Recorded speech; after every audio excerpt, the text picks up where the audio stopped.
So are we live? Are we live? Is it working?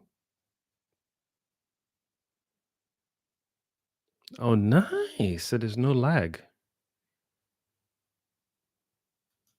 Or does a lag kick in when I'm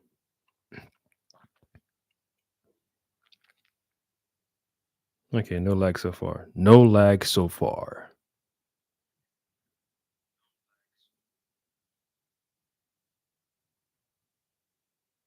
There's a delay though.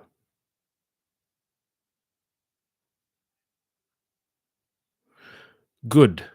We're good to go. We like it. We like it very much. Ever since I made a video about this Superman movie, everybody's been defending what they like, and that's cool. I like to defend what I like too. But even when I defend what I like, I also like to be honest and say the thing that I like has flaws. Some people don't want to accept that this movie has flaws, and that sucks. Why won't you accept this movie has flaws? We're talking about Krypton. And although I was going to do a recording of a reply to a comment or multiple comments I got, there was this guy who put like yo, I was like, that's an essay, man. You got me reading an essay out here, and that's cool. Let me first of all say I appreciate the back and forth conversations, whether it's irritating or nice or fun. The ones I don't like is disrespect, and I would delete disrespect. But in terms of back and forth, I feel this could be the case. Yada yada yada. Just a communication and conversation is cool. I appreciate that, but I struggle to understand why people can't just look at the thing and say, "Hey, I appreciate these parts, but I don't appreciate these parts." So it's intriguing to me. It's intriguing to see how human beings operate. It's even intriguing to me to see how I react to people I don't know like something that they like because they like it. Sometimes they wouldn't even give you a grounding reason as to why they like it. They'll defend it to the core. We're talking about Jarrell and Lara's decision to send Kal-El to Earth, and with the message in Kryptonian to rule over Earth. And I've hey hey hey hey hey hey hey hey hey hey.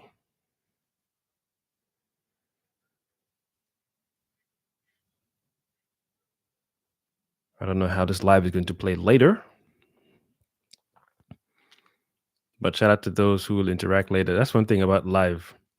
I think what I'll do next time is just get people prepared for it before I do it, so that way it's not an empty chat room. I mean, it's no different to me when I record a video. This is just like this is live, but normally this is how I am, sat here with no one here and just talking to the camera. So I'll do that until anyone or people jump in and say what's popping and say what's good. All right, then so we're live. I want to make sure my settings are good. At least the audio is fine. Let me even find the comment as well, because I wanted to screenshot the comment and then use it as a topic. But seeing some of you guys defend, hope my audio is coming through well. Seeing some of you guys defend nonsense is shockingly amazing. Shocking. It said Jarrell and his wife sent their only son to come to Earth to continue their legacy and then rule over Earth. And people were saying, "Oh, there's one particular comment that I used to make the previous video that what's wrong with Krypton being a planet that's an authoritarian planet?" I was like, dude, that doesn't. If you want to say that, you have to be very, very, on point with how you tell that story. So even between the days that I uploaded the video and the days I'm responding to comments, and even when I see the comments come through, I sit down and read them through. When they're too long, I take my time. I don't rush. And this recent one, I was like, dude, you said a lot of stuff, but all you have to do is keep things simple. I now realize that some people have a different way of expressing, or I don't want to say understanding. Their version of intelligence differs from mine. So I don't know if I want to start with a very, very simple description, not even description.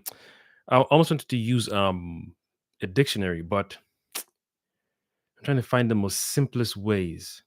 So that way people can understand what wavelength I'm coming from. Because some people have different versions of intelligence in their head. So I'll use this example. For alien species whose technology is is so advanced that all you have to do is throw a crystal, a crystal onto some form of land or dirt or whatever, and then it forms a space or a house, or it constructs something by throwing a crystal onto the floor, and then it then constructs this livable place. That's what I call intelligence. You don't need manpower. You don't need hammer, chisel, um, mud, cement, steel, whatever it is. You don't need it. And even as I'm saying this is also now reminding me, or it's exposing more of why I wanted a flashback in this movie that people will also fine with. They will find that this movie didn't have a flashback or showing how Superman got to Earth from Krypton, his spaceship. People are happy not seeing Krypton because they were making excuses saying we'll probably get to see it in the second movie. And this hasn't been confirmed by James Gunn. We're not in his head. We're not time travelers. We haven't seen the future to say I can guarantee that I've come from the future, knowing that um, James Gunn will address these issues or will show Krypton in the second movie. And if I have to wait for the second movie to see how your aliens world works, then I can't fully accept everything you've told me about his technology. We don't know how the Fortress of Solitude was built in this movie. Whereas in the Christopher Reeve movie, we saw Clark throw this green crystal, which I superimposed in my previous video so people can understand where I'm coming from. We were shown something. We were shown an aspect of the level of intelligence of Krypton. Despite their flaws here and there, I still have to say this is what I call intelligence based off of what they've shown me. In this world we live in, we, we still have we haven't even reached a stage where we can hit a button and a very well structured building is self-made or self build itself. We're still struggling with homelessness. You got RVs here and there and portable homes. We're still struggling with homelessness. So I wouldn't call that intelligence. What I call intelligence is when you throw a freaking, I can't even use that. I was going to pick that up and use that example. What the hell? You throw this. You throw this inside the water, or you throw this onto the land. Even in Superman Returns, when Lex stole the crystals from the Fortress of Solitude and threw it into the ocean, this huge landmass just grew out of nowhere. Like it practically grew almost a mini island. Didn't take too long, but it practically grew a mini island. That's just showing us how intelligent those people are from Krypton. So that same the same people who constructed that. I don't understand how you dip low. Stupidity is not in the same, or the band of stupidity, the wavelength of stupidity is no longer available because you've reached a certain wavelength. You can't fall back into stupidity. And if you do, then that is a very soppy form of writing. That's weak. It's weak. It's a weak, soppy form of writing. because it means the writer doesn't know how to progress the story.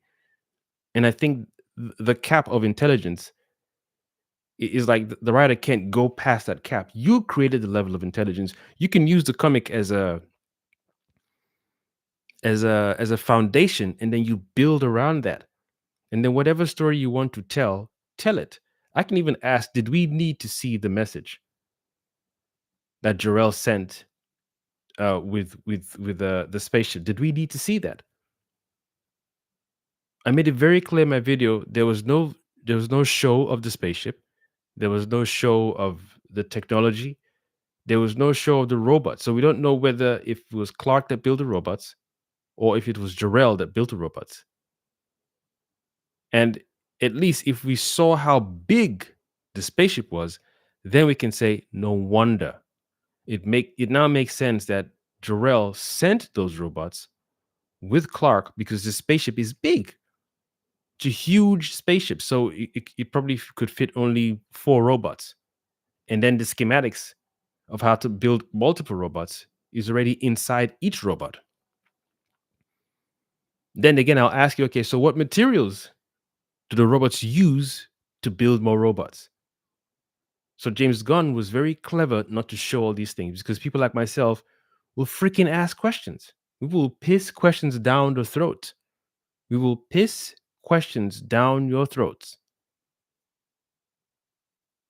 because these things have to make sense. So if people just waking up one morning and their planet is on the brink of destruction, the previous comment that I made the video on said, what's wrong with their planet being an authoritarian planet, going from location to location, terraforming them? There's many things conflicting with that. Either you're weak or you are strong. You can't go from your planet to about 5 to 6 planets to colonize and to successfully colonize, and you're weak. Either that, and even if you're weak, that means you're going to weaker planets. Then that means your tech it hasn't surpassed or hasn't reached a level where another opposing species can come and challenge you. It's like Darkseid's planet. Um, um, is it Apocalypse? I think it's called Apocalypse. No, War World. Is it War World? Oh my gosh, should I Google this thing now? The planet that Darkseid controls. If that planet came into I'm trying to give another. God, let me see if I can find the simplest so people can get it. The simplest analogy. Thanos. Thanos cannot have a problem. Thanos cannot have a problem with astronauts from Earth going to colonize his planet. The place Thanos calls home.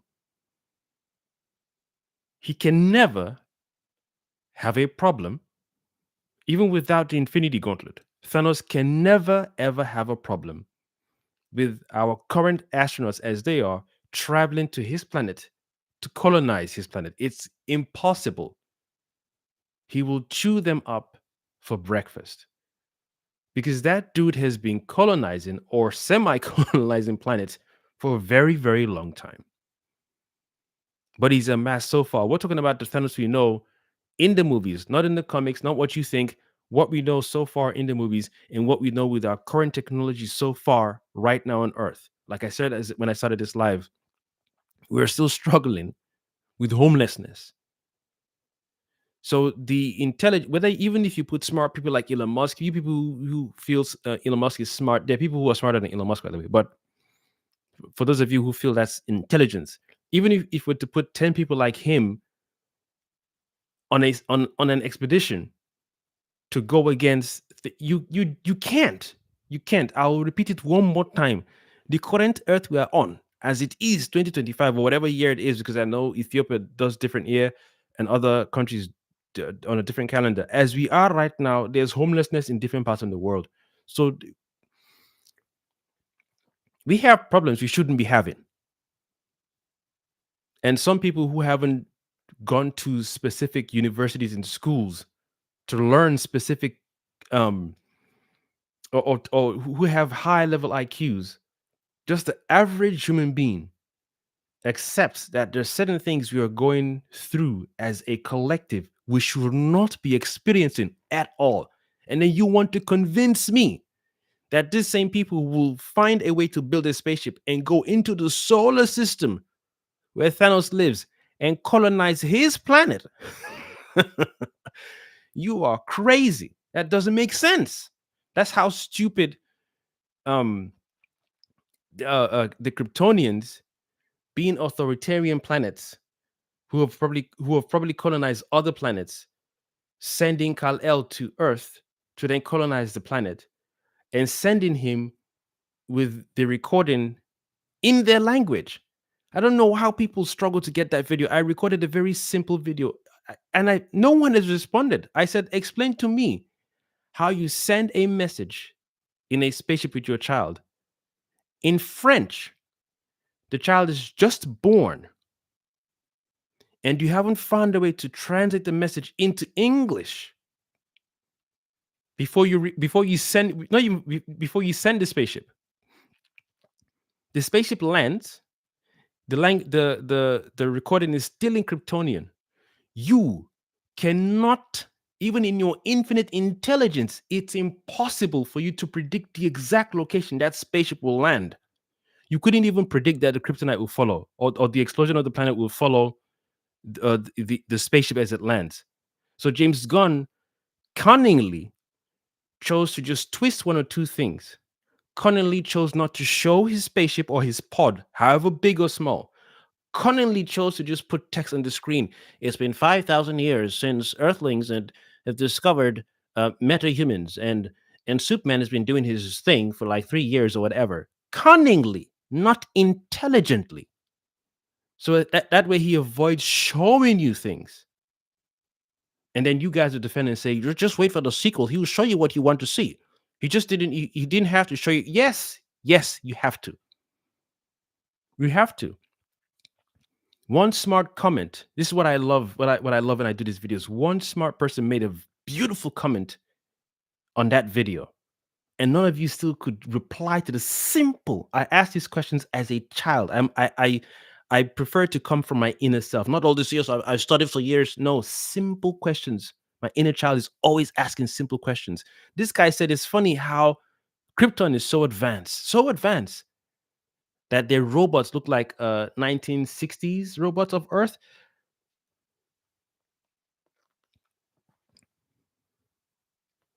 I was done. He floored me. Even I couldn't see that. Upon all this breakdown, I couldn't see that. I see a comment up in here. My bad. I just spoke facts. Thank you. Who's this again, lady? Why can't I even see your name, dude? I see your logo, but not your name. That logo looks familiar. We need to stop the shit. Oh no, my bad. To stop. We need to see. Dude, I just want to see, because it's context, right? It grounds you in what you're watching. When you see the attire that they're wearing, you'll be like, oh, they're not from Earth. The way it's all swirly. Someone said it looks like the way they're dressed looks like their spiritual or like priesthood outfits. And that's their fashion. We don't even know if they dress in terms of their profession or Apocalypse. Thank you. Thanks, dude. Thank you very much. That's the name of the planet. Is that TJ? TJ. Okay, cool. Funny, your name is showing up. I don't know why why that was hard for me to read. Yes, Apocalypse. That's the name of Darkseid's planet. So I was going to use him as an example, but some people will find a way to bend the excuse. That's why I said I'll stick with Thanos for those of us who have seen all the Marvel movies. You can't tell me the current version of Earth now with the astronauts and any other smart person. You are not going to challenge or tackle Thanos and his armada. He wouldn't even send all his art. He will send a quarter semi-trained warriors to decimate anyone from Earth who thinks they're going to go to Thanos' home base and challenge him. He will wipe you guys clean. It's impossible. So if someone was to try and convince me saying, yeah, I think we can, I feel in my bones we can take Thanos. With what? Homelessness? With what? What are you going to use? No. Whatever you think we have now as human beings, whether the government is hiding this or hiding that, this is a being who goes from planet to planet, who has the desire to half the population of the galaxy and beyond. That person who has not yet achieved that will do what he can in his power to execute said action with the current tools at his disposal until he fully acquires all the stones. That's the whole point of his whole mission. Hence, now I've done it, I can go and relax and rest and sit back on my garden. He didn't wait for the stones until he began his quest to get the stones. He still partook in, these are the current steps I can or take with the current tools I have at my disposal. I cannot sit down here willingly let someone convince me otherwise, that earthlings right now, whether if we have some hidden super jets called K Armada and Super Kyber that's hidden it in Air Force 51 and Air Base 69, I don't give a shit what you call it, or with stolen alien tech. You cannot, because the people who think right now are not thinking on the full capacity of the human brain, let alone their current available IQ. So those people cannot go and chat, even if you clone those people times 1,000 to go and meet Thanos. Even if Thanos was there with Ebony Maw alone, and then the other crew that he just recently recruited that he's currently training, he would still wipe the floor with those guys. Because Ebony Maw alone, his thinking process would be off the chain, like just firing, as in peak. These are people who specialize in going from house to house, decimating half a planet. Each time you do it, you're improving. Each time you collect tech information, it constantly. It's like a like a profession for Thanos.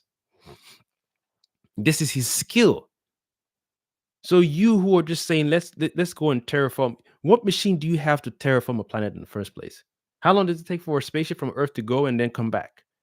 And then you want to convince me that same people who are still struggling to build a spacecraft and struggling to find when the things, the rockets go into the atmosphere, and then the what do they call this thing? The not debris, the shuttle casings or something else, that when the thing detaches from the shuttle, you want to convince me that these people can take on Thanos, dominate Thanos, and then use his technology. Even though in the movie Thanos speaks English, it doesn't mean the tech is easily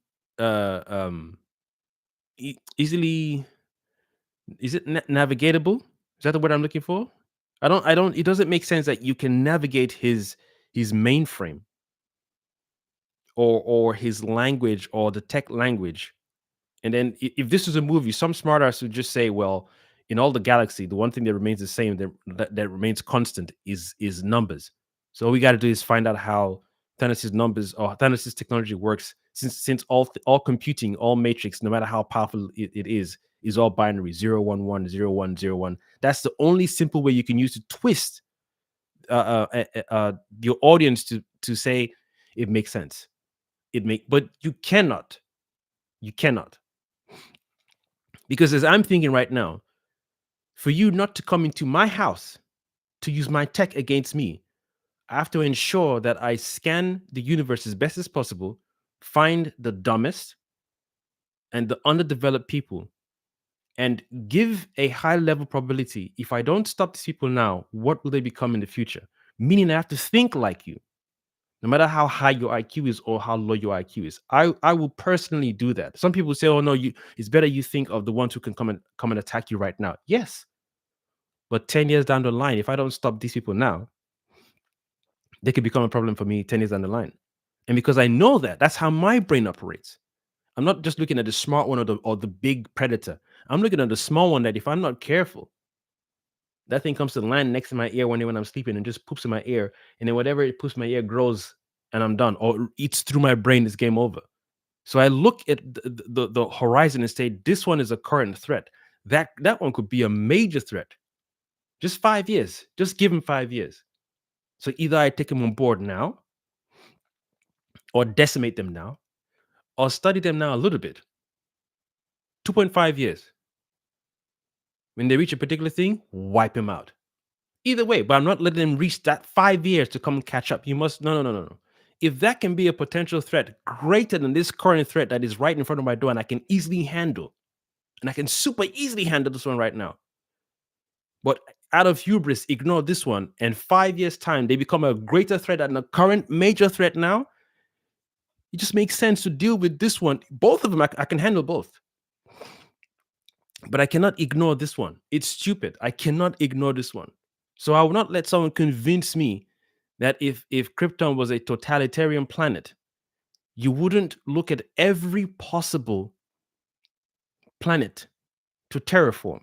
And then I asked in the video, what is the stages of colonization? Do you go to the council and sit down and say, "Hey guys, I've gone through my rap sheets and I've scanned the quadrant of space here, south. And even though there's no north, south, east, west, but let's just use south, just like where my telescope is facing here. And there's about 6 planets.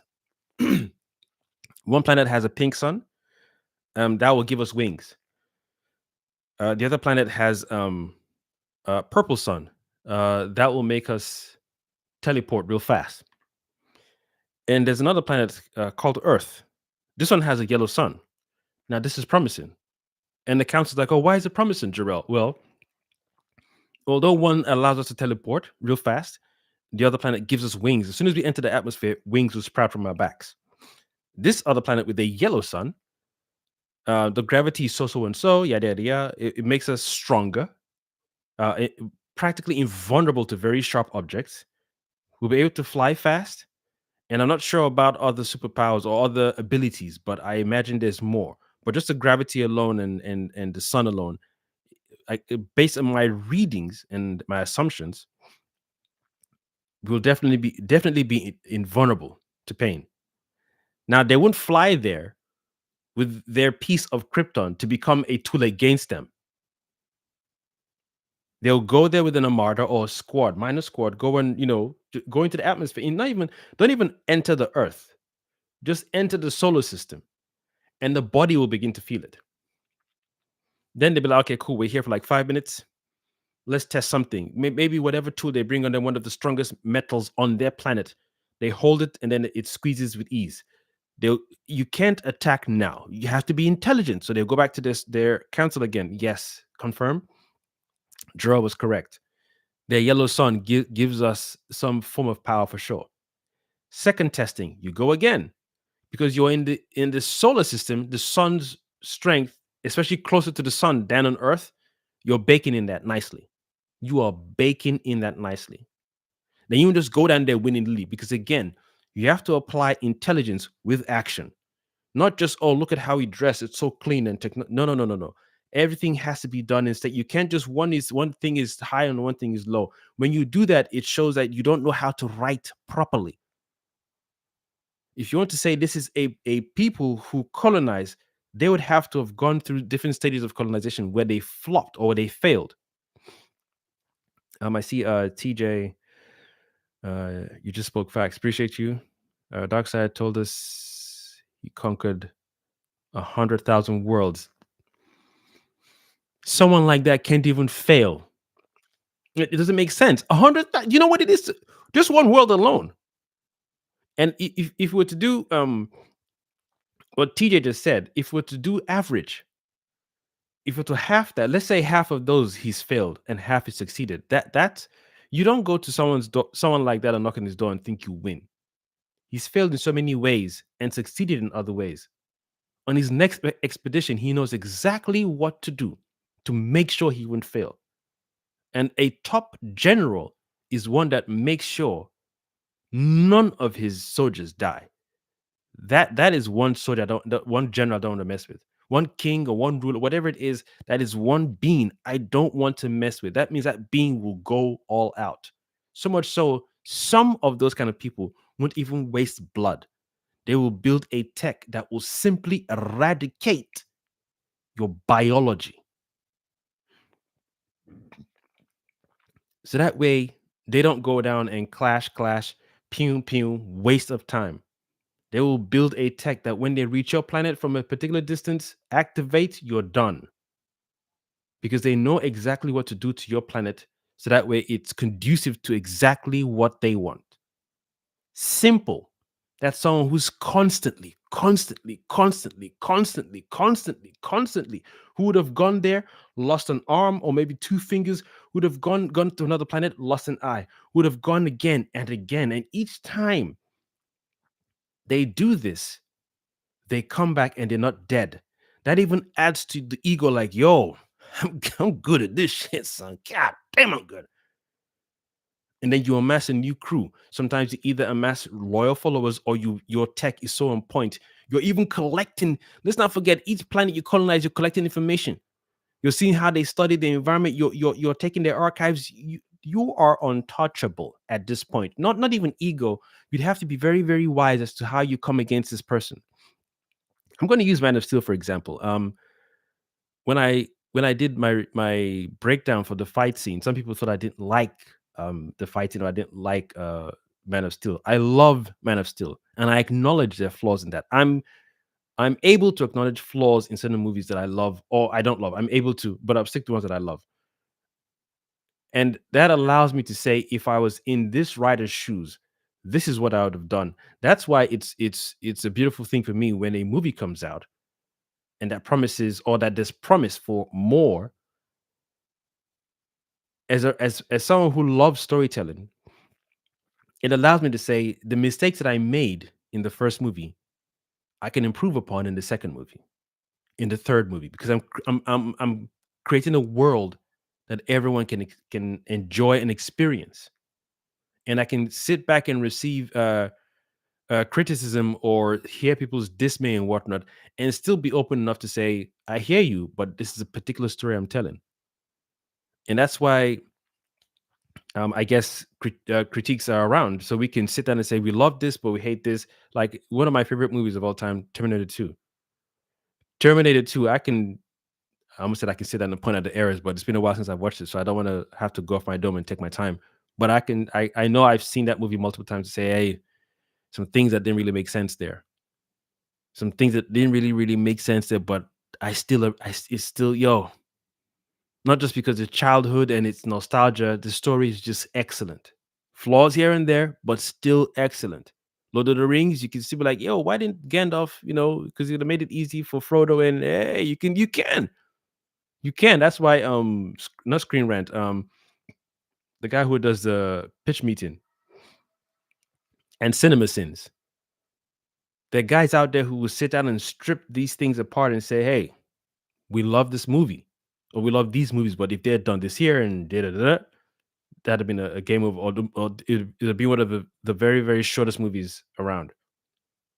So let me stick back to Man of Steel. When Feora handed Superman's ass to him, some people said, "Oh, it's like Mary Sue, or she beat Clark too easily." I don't know why people couldn't just see the simplicity in that fight scene. Even as super as Clark is in the Superman era, whatever, he couldn't have handled Feora the way some people wanted to. Even if Feora was a male, it made no difference. They would have had to beat Superman the way they did, because they are experienced warriors. They're probably the warriors who didn't die when they went to different planets with Zod.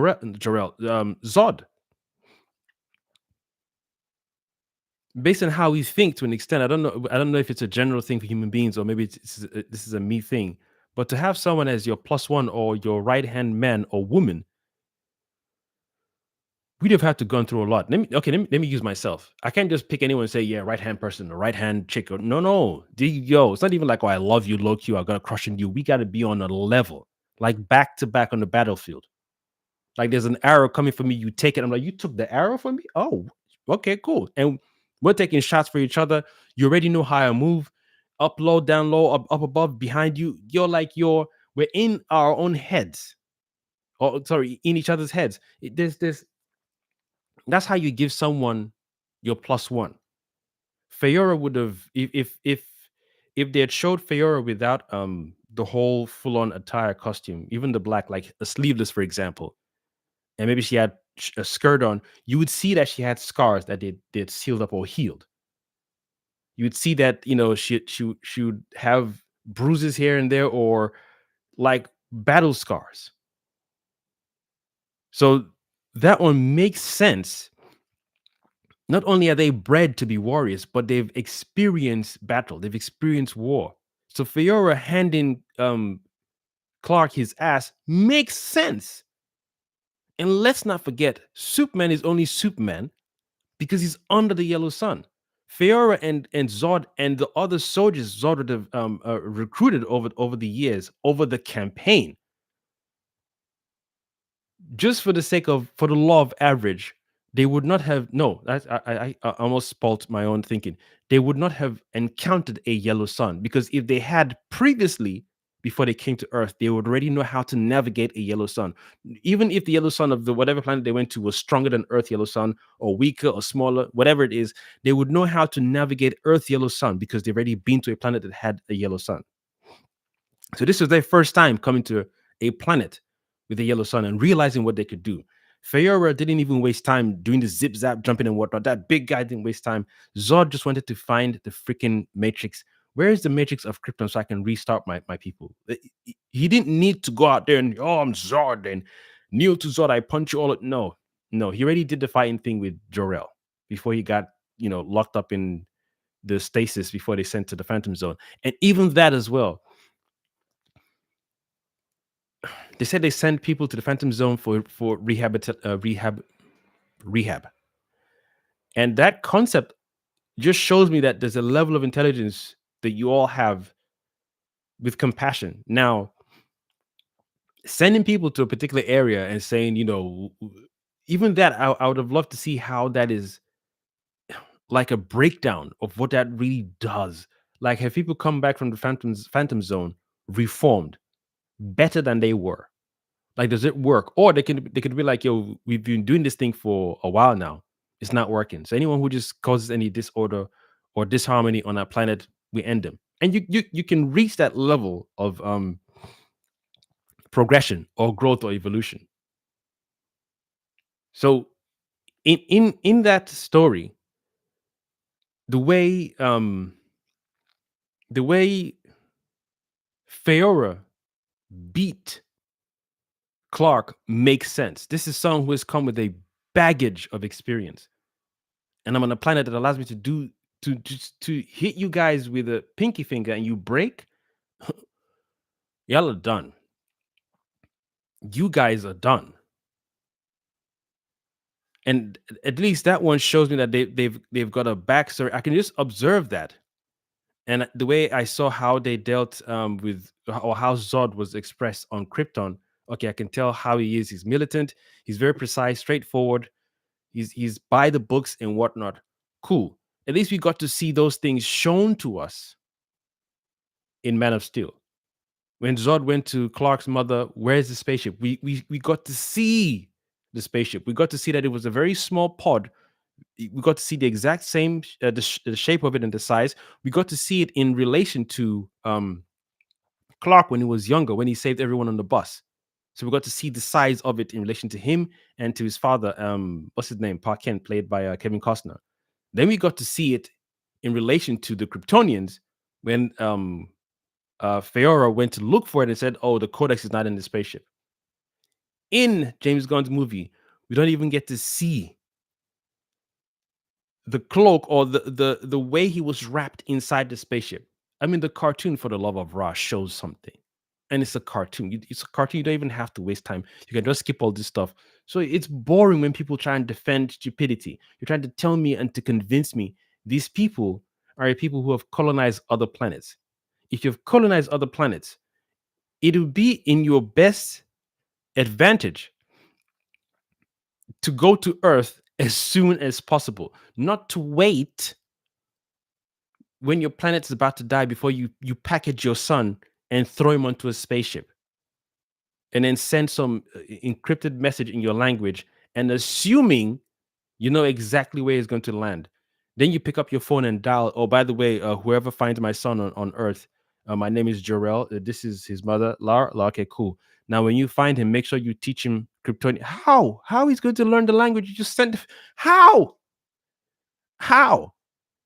And I see people defend and say, "Oh, maybe Kara, a Supergirl, she was sent after to go and look after Clark on Earth to then teach him." That's a lot of maybes, my dude. You're trying to fix such a glaring flaw. Such a glaring flaw. Even the robots in Zack Snyder's Superman looked more tangible, looked more real than the robots in Superman's in James Gunn's movie. Those robots didn't look like no 1970s or 1960s robots, like some robots off the Jetsons. What are we doing? Robots that when they see that Clark is hurt, they call him by his earth-given name. Not even Clark, Superman, a name that people gave you. That's why I said whoever built this robot doesn't sound like it's Kryptonian people who built it. How can Kryptonians build a robot but call him Superman? If I'm a Kryptonian and my son has not reached Earth yet, when I build a robot, it'll not only um um have Krypton as its first and primary language, but it will not be calling my son. His name is Kal-El, not even Clark. What is Superman? Why would the robot that I built on Krypton call my son by a name given to him by a people who I'm supposed to be sent to dominate? It Come on, just look at it and say, hey, I'm not too sure, just observe. So when people make excuses, the robots came with him from Krypton. People like, it's scary. I wouldn't like, yo, it's scary. So Jor-El built the robots. Then the next excuse people would say the robot's brain was blank. So Clark, retrofitted information into the robots. Cool. Let's eat that excuse. How? Who taught Clark how to master robots from his planet that he's never been to?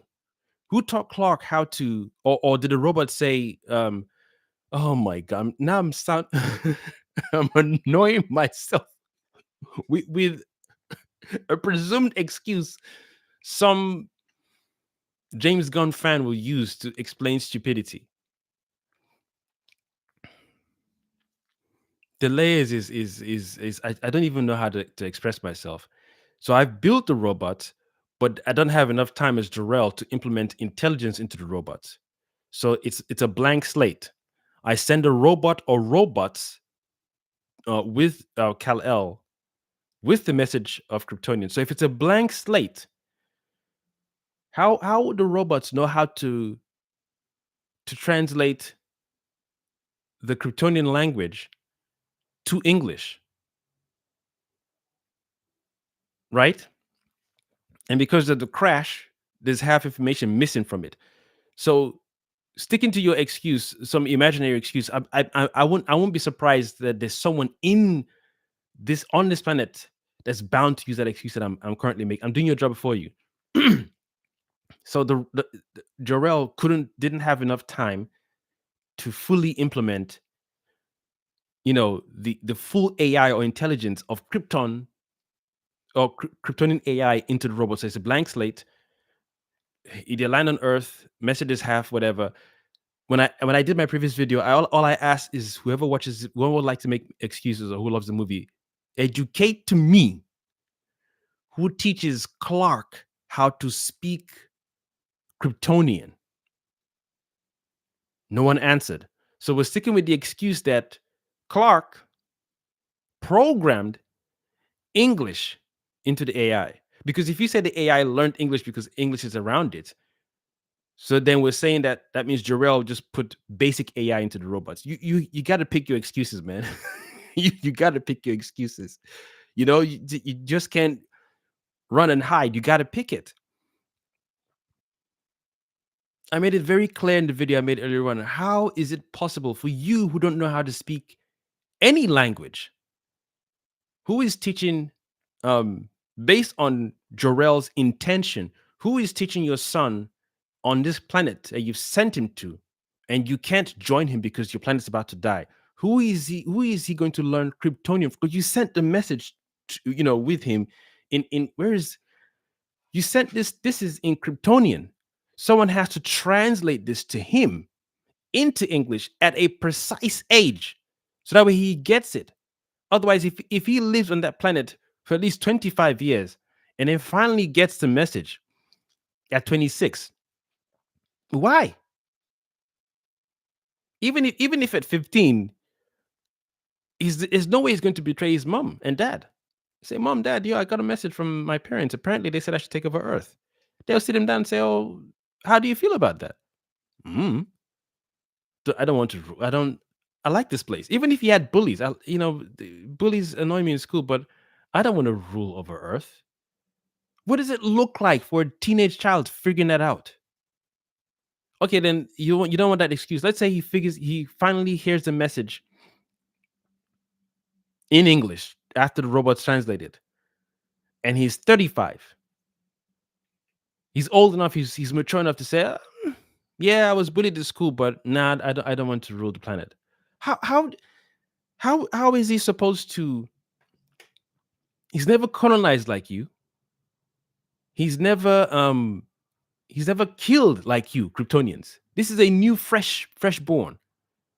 He hasn't been on to, like, when the Vikings take their children to go and hunt at a particular age. He's not gone through that at all. He's completely removed from your culture. So how is he? What age did Jor-El visualize? Even though we're going to die right now on Krypton, and myself and sweetheart Laura, you okay with that message? Yeah, you want to erase it and try again? Like, use no bass, no bass. Okay, no bass. Okay, no bass. So Jor-El and Laura recorded a message, no bass, and it's perfect. And maybe there are people dying in the background. Oh my God, it burns. Ah. Then they push a button. Oh, the fire's getting closer. The fire's getting closer, honey. They push the button, the spaceship goes. He couldn't have sat there and said, yeah, that spaceship where it's going right now is going to enter Earth's atmosphere in about approximately, I don't know, 2 hours, 50 minutes. And then it's going to land in a place called Smallville. And then the people who are going to find him are going to be called Pa Kent and Ma Kent. Impossible. All you know is the spaceship is going to enter Earth's atmosphere, boom, and land wherever. That's why I said it's pointless to tell this infant child with zero comprehension of existence, probably asleep in the pod, just chilling, just straight, having a sweet ass dream. Because that journey is crazy. That is an infant. Whether you're Kryptonian or not, that is an infant child. Whether if you're from the planet Martian Manhunter's planet, you're an infant creature traveling in a distance no other infant creature has to travel. This is a desperate attempt to make sure the child lives. The hubris of the writer is that, I want him to go and rule over Earth. How? Who is there with him? Oh, but the cousin. The cousin where? Has the cousin gone on expeditions with you to rule or to colonize another planet? Does she know what it feels like to do it? Has she had a taste to kill or to shoot another creature down? Just talk. Nothing to back it up with. Is it necessary that we have this kind of story where Jor-El and the mother sent him there to rule? Does it add to the story? No.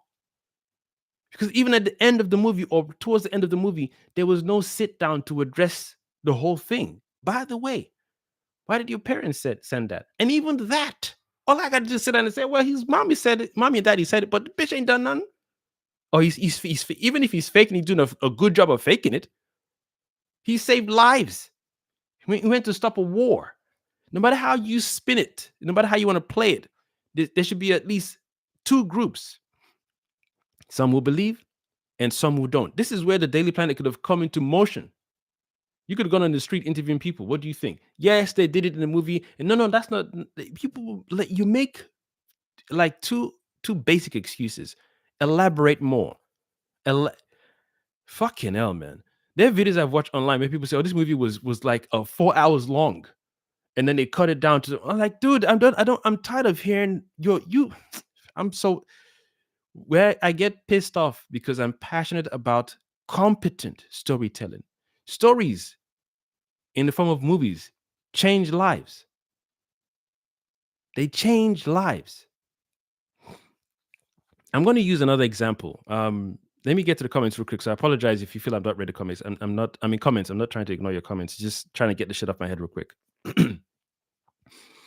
Some of you might not appreciate this example, but it's still a real example. Whether you appreciate it or not, it's still real. Bill Cosby, when he did the Cosby Show, we're not talking about what has come out now.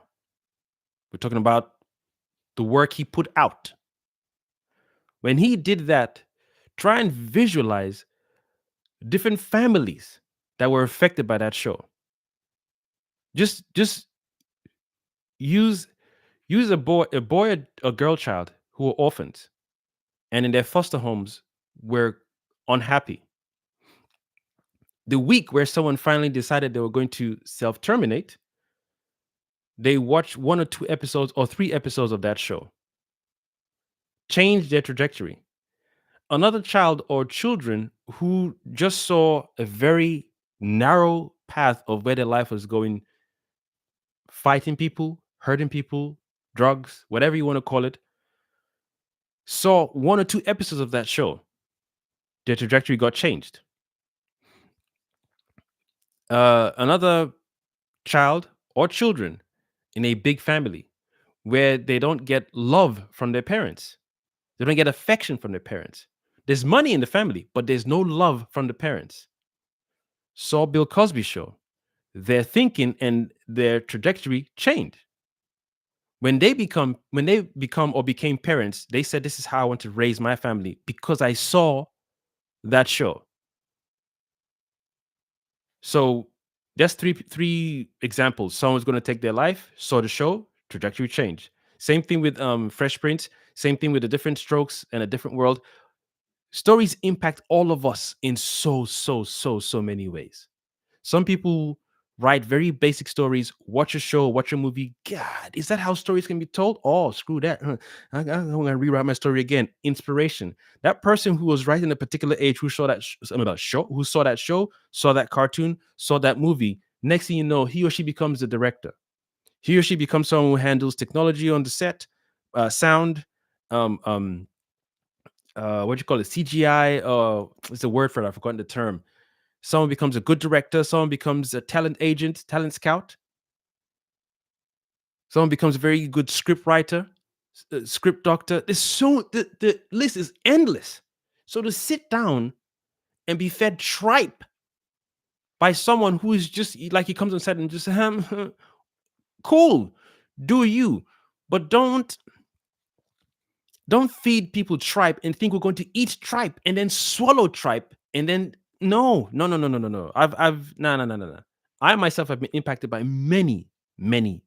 Same thing with books. It ain't got to be movies, not got to be a cartoon. It doesn't have to be a show. You can just read a book, and that just changes your stories in any creative format, podcast, cartoon, movies, TV show, documentary.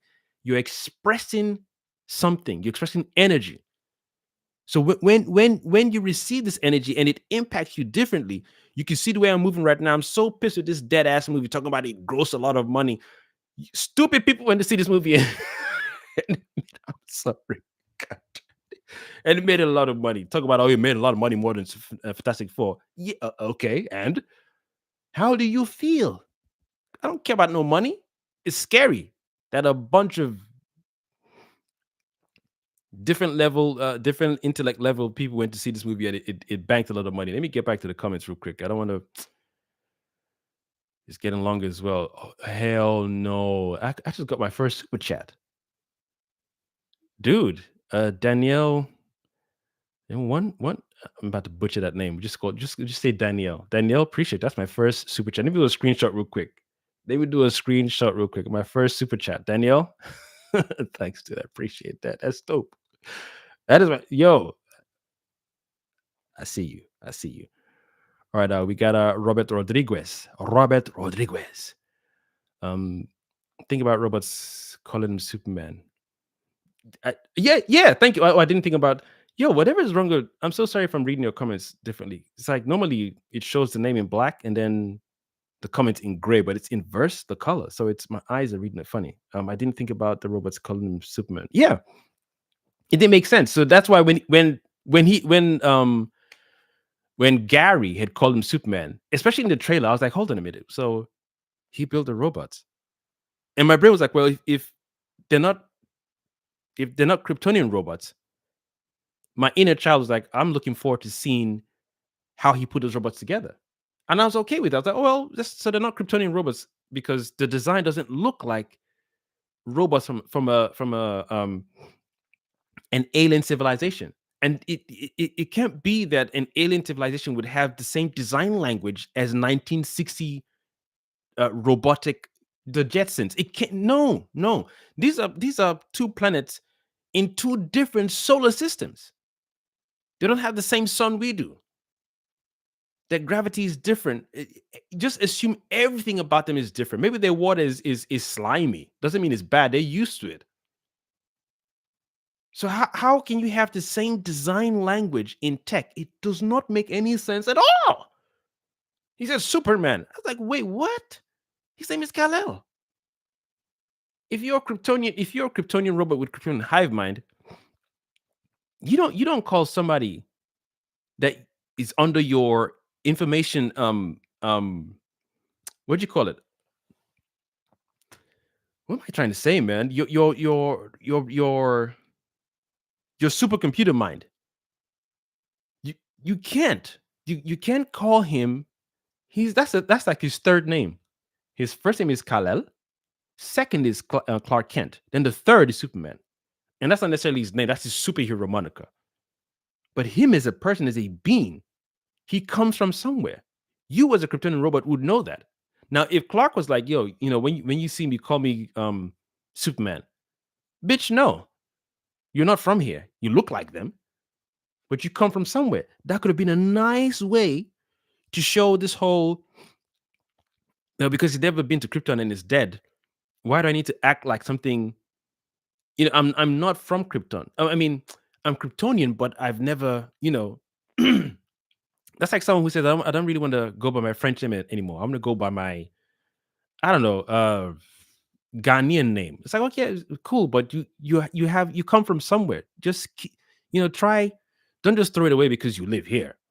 No, this name you have comes from somewhere. It comes from a long line of L's, not just Jor-El. There are people who are, in your house of L who are greater than your father and your mother. Your mom and pops are dope, but there are people far smarter and far greater and stronger and wiser.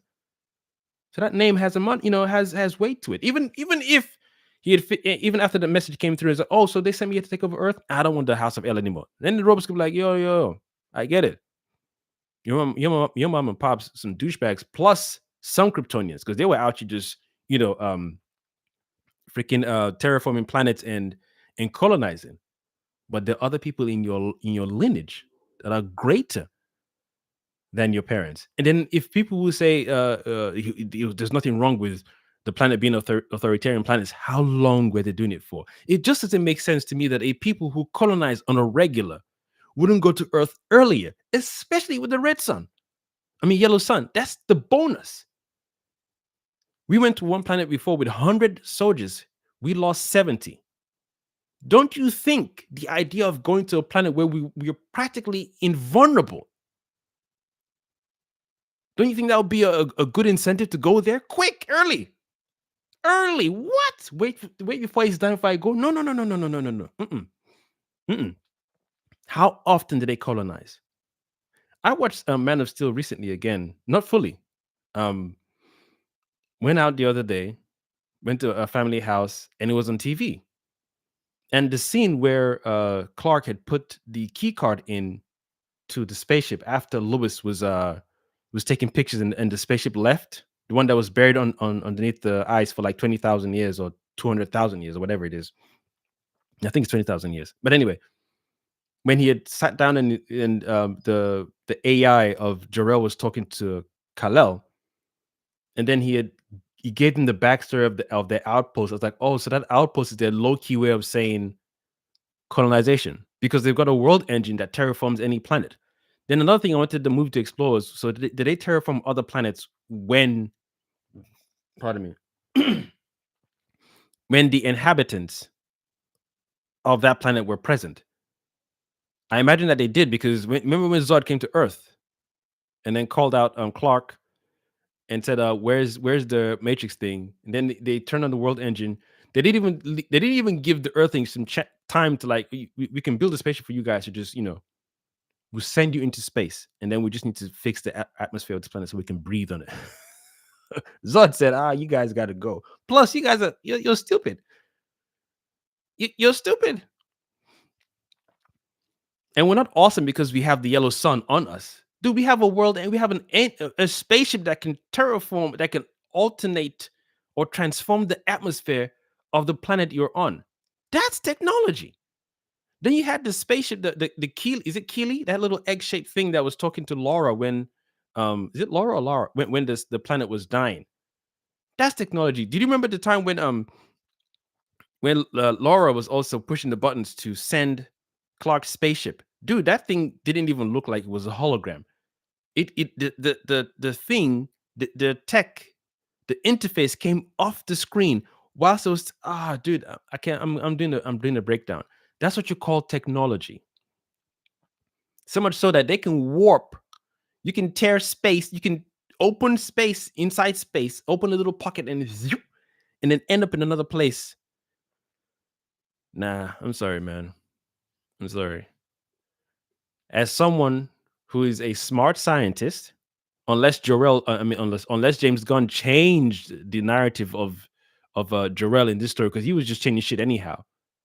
So Jarrell took. I keep saying Jarrell. James Gunn kept most things or some things the way it was originally, then tweaked a few things here and there. All I'm saying is that the intelligence does not match.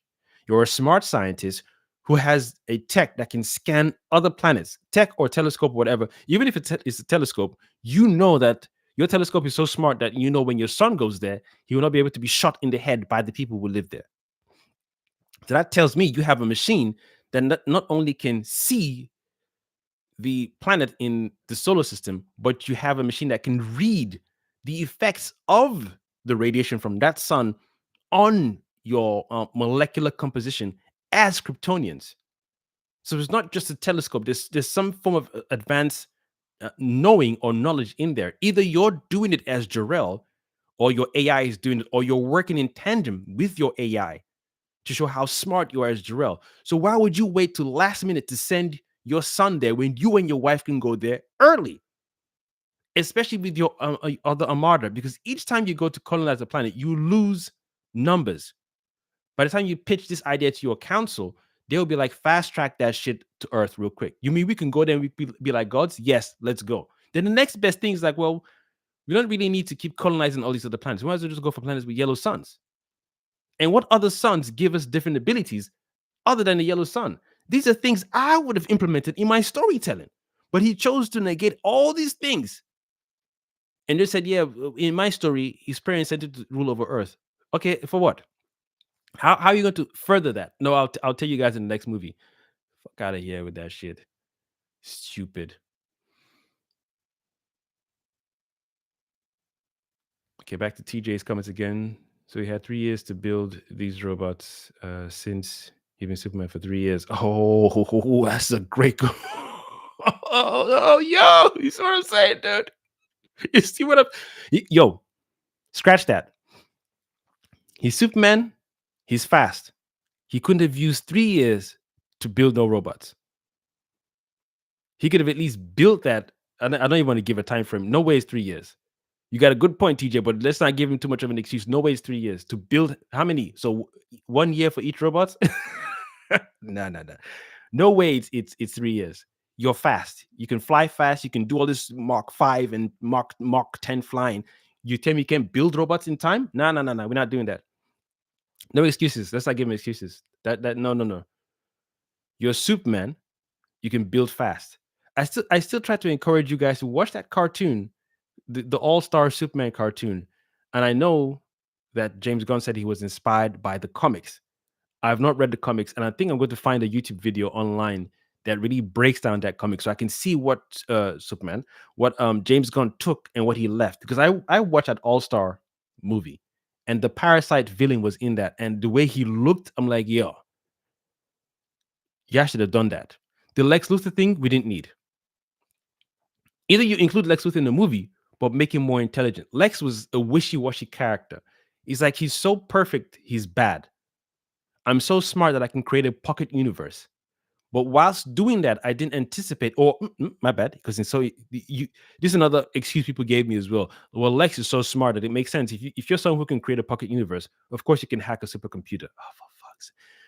The language you're using that's why I said some people's description or idea of intelligence is different than mine and others. So, where was I? Shit, lost my train of thought.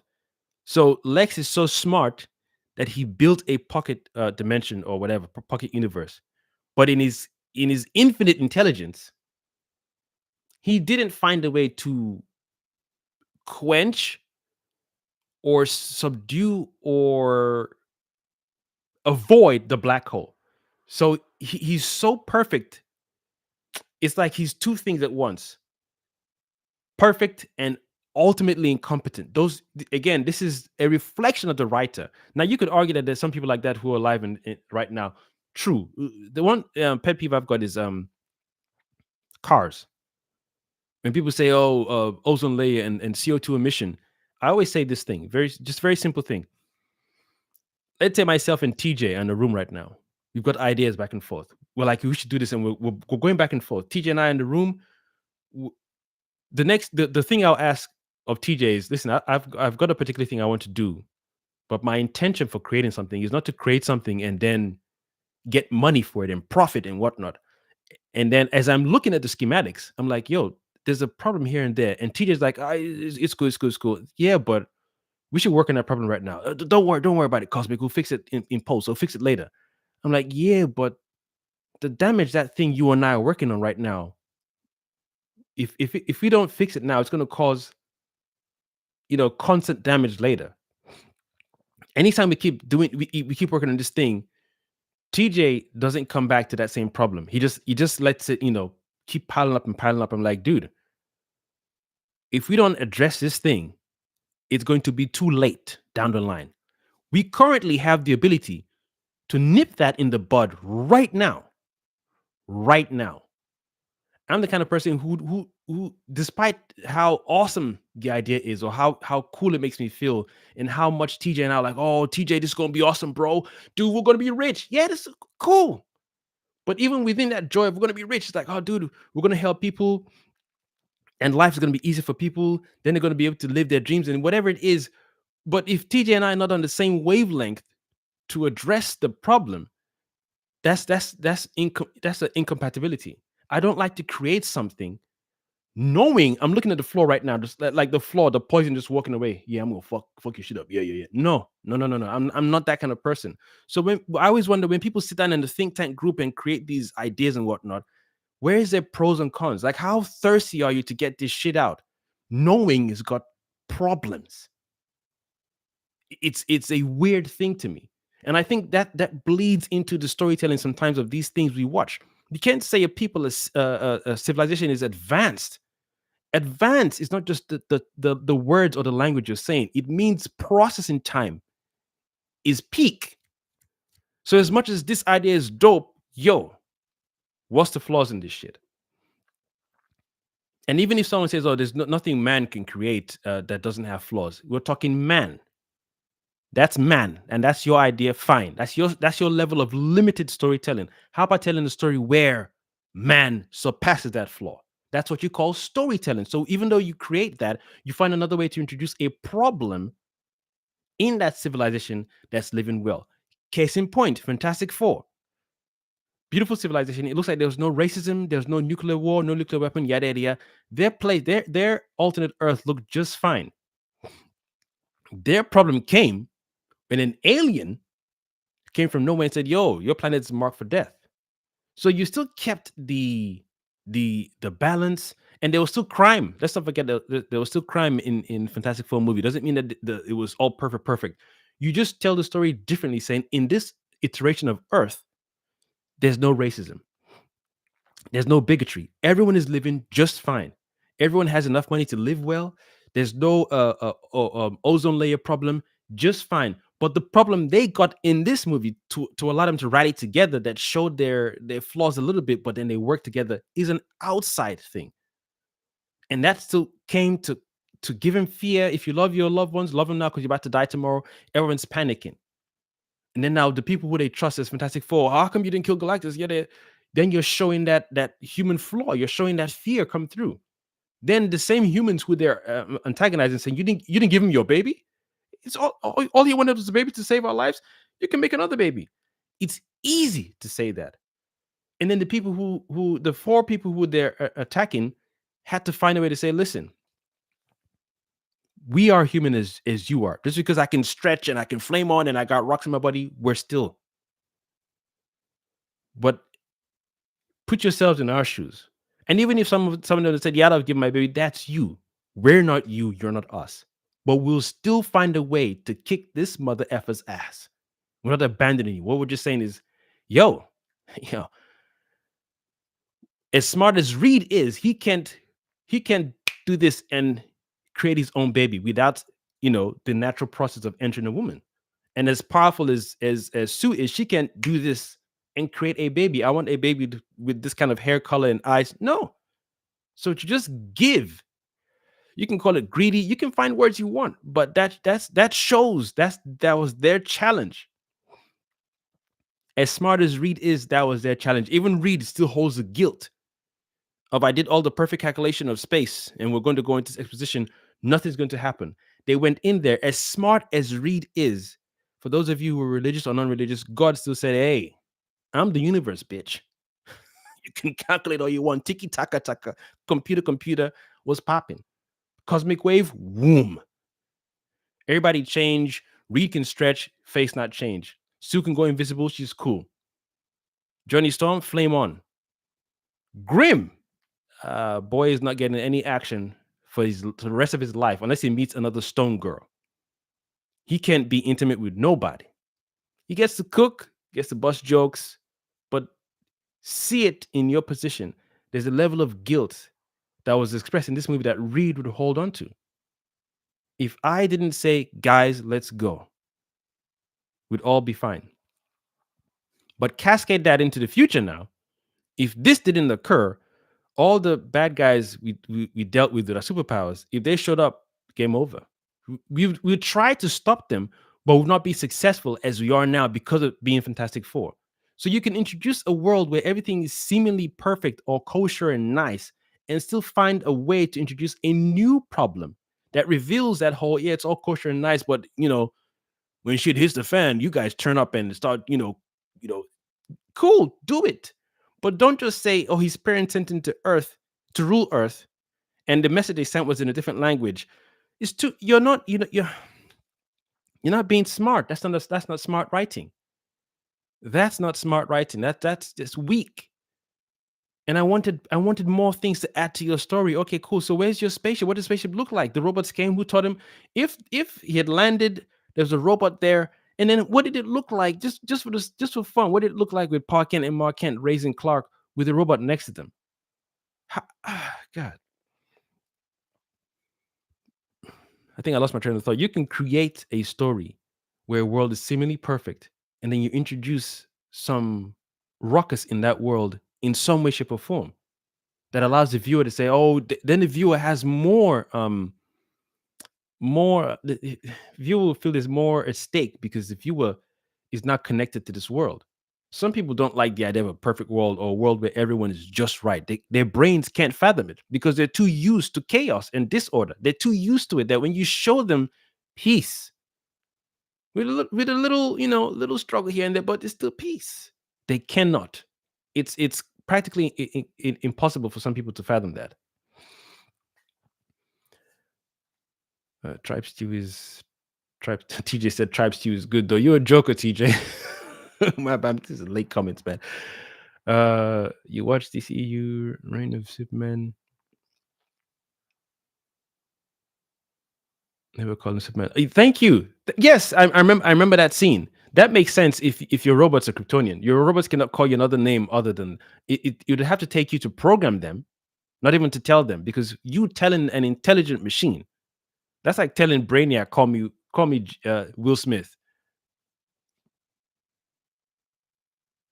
but you're Kal El. You're Kryptonian. You are not human. Ro- Homeboy will look at you like, what's wrong with you? How much Kool-Aid did you drink today? Stop it, son of L. He said, call me Gary. As soon as he said that, like, yeah, these robots are not built on Krypton. Stop it. It doesn't make any. Not only is the Kryptonian trying to act like a human being, his robot now wants a name. But that's how advanced their robot is, that he would like a name. You, as a robot, can come up with a cool name. Nullifier. Omega Beam. Verox. Tenemus. He said, Gary, gotta hear with your nonsense. But it's just for humor. Come on. It's in the comics. There's a robot called Gary in the comics. Calm down, Kosmic. You're a fake fan. You haven't read any comics. Are you serious? Gary.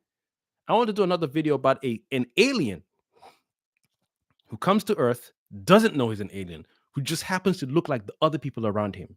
What if Superman was Chinese? What if Superman was black? How about that?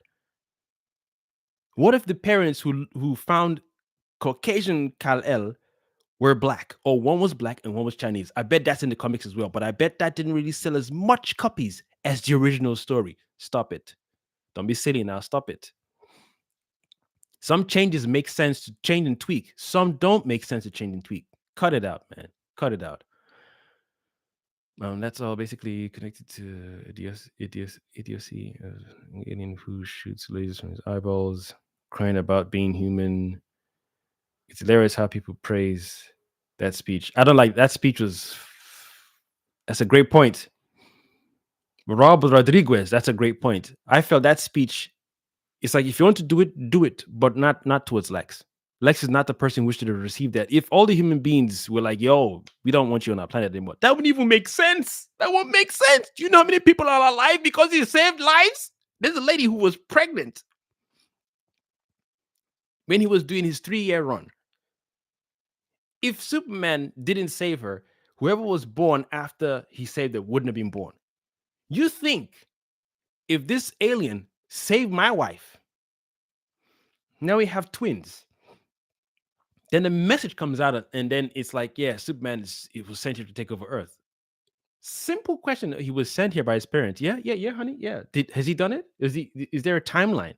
Why would he? That doesn't make any sense. So he saved multiple people. He saved you, my wife, who was pregnant without twins. He saved other pregnant people. He saved a blind person. He saved someone in the wheelchair. So he's been acting all this time. I guess, but I have my wife and twin children because of this actor who's been faking it. Okay, I mean, how bad can it be then? At least show the dialogue. Show people having that conversation. How bad can it be? You just saw one or two people say, I really liked him, but if he's really here to do it, he let him rot in hell. Just one clip of dummies, a bunch of dummies. You watch something now on screen and someone said it's legit. What does legit mean? Did you Google it yourself? Did you go into the lab and take the information and put it in your supercomputer? Did you put it on your iPhone, on your Samsung, on your or what else is out there? What other tech is you didn't do the work. You're constantly told by this thing, this screen, and you just yeah. He said it's true, so it's gotta be true. Yeah, duh. Jackasses, man. But it's in the comics. They did it in Smallville. They executed it better in Smallville. And he was already fully grown in Smallville. He wasn't no baby. He didn't get the message told to. Oh my God, man. Superman Red Sun makes sense because it's a what if scenario. What if Superman landed in Russia? It's just a what if. And it's beautiful because you can milk that what if for eternity. But to say you were sent here with a specific message in your original language that you don't know how to speak. If they showed Kal-El speaking Kryptonian to the robots, that would be dope. Because it showed the robots taught it to him. And he's learning it. That'd be so awesome. That would be awesome. But James Gunn didn't even have the decency in his head to at least respect simplicity of writing a story. When you introduce a story of an alien species that don't speak English the way we're all used to it, and we've all mocked it a bit. Come on, almost every alien movie we've watched, they all happen to speak English. It's just for the movie going experience, so we understand what's going on, so we don't have to keep reading subtitles, look at the face, read subtitles. Not some people can't handle that. It's just a thing we all collectively agree. We tease it, yes. We tease it, yes, but we just continue. And it's funny how almost every alien has teeth and a tongue in their mouth, for example. Not every alien, not every creature has a tongue. We get it. We get it. But he chose to say, in my story, they speak Kryptonian. That doesn't mean that's not part of the lore of Superman. What I'm saying is they all did it a particular way prior to you. Whether it's Zack Snyder, whether it's oh my God, who did Christopher Reeves? They all did it. Smallville, all just said it's simpler when it's English. My gripe with this one is you knowing you're sending your child to a planet that has multiple languages. I would have liked to see how that child got to learn Kryptonian in time before the multiple languages got into his head, or the primary speaking language of wherever that pod may land. You couldn't have predicted that. You couldn't. So sending a message in Kryptonian and not doing your best to translate it in English in time, God damn it, man. I don't know why people couldn't fathom that video I made. It's such a simple video. You'd have to. It's confusing.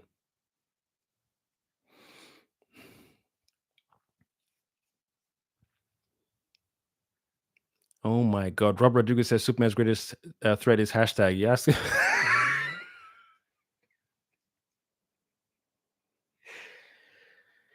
You know it is specifically. And another thing about Lewis, because when I watched that movie at least 3 times, and I despise that movie. I didn't like the way Lois was written in this one. I flipped the script for myself. I said, if I was dating Wonder Woman, for example, and Wonder Woman came back, she was in my apartment, she's making dinner. I'm like, hey, sweetheart, hey.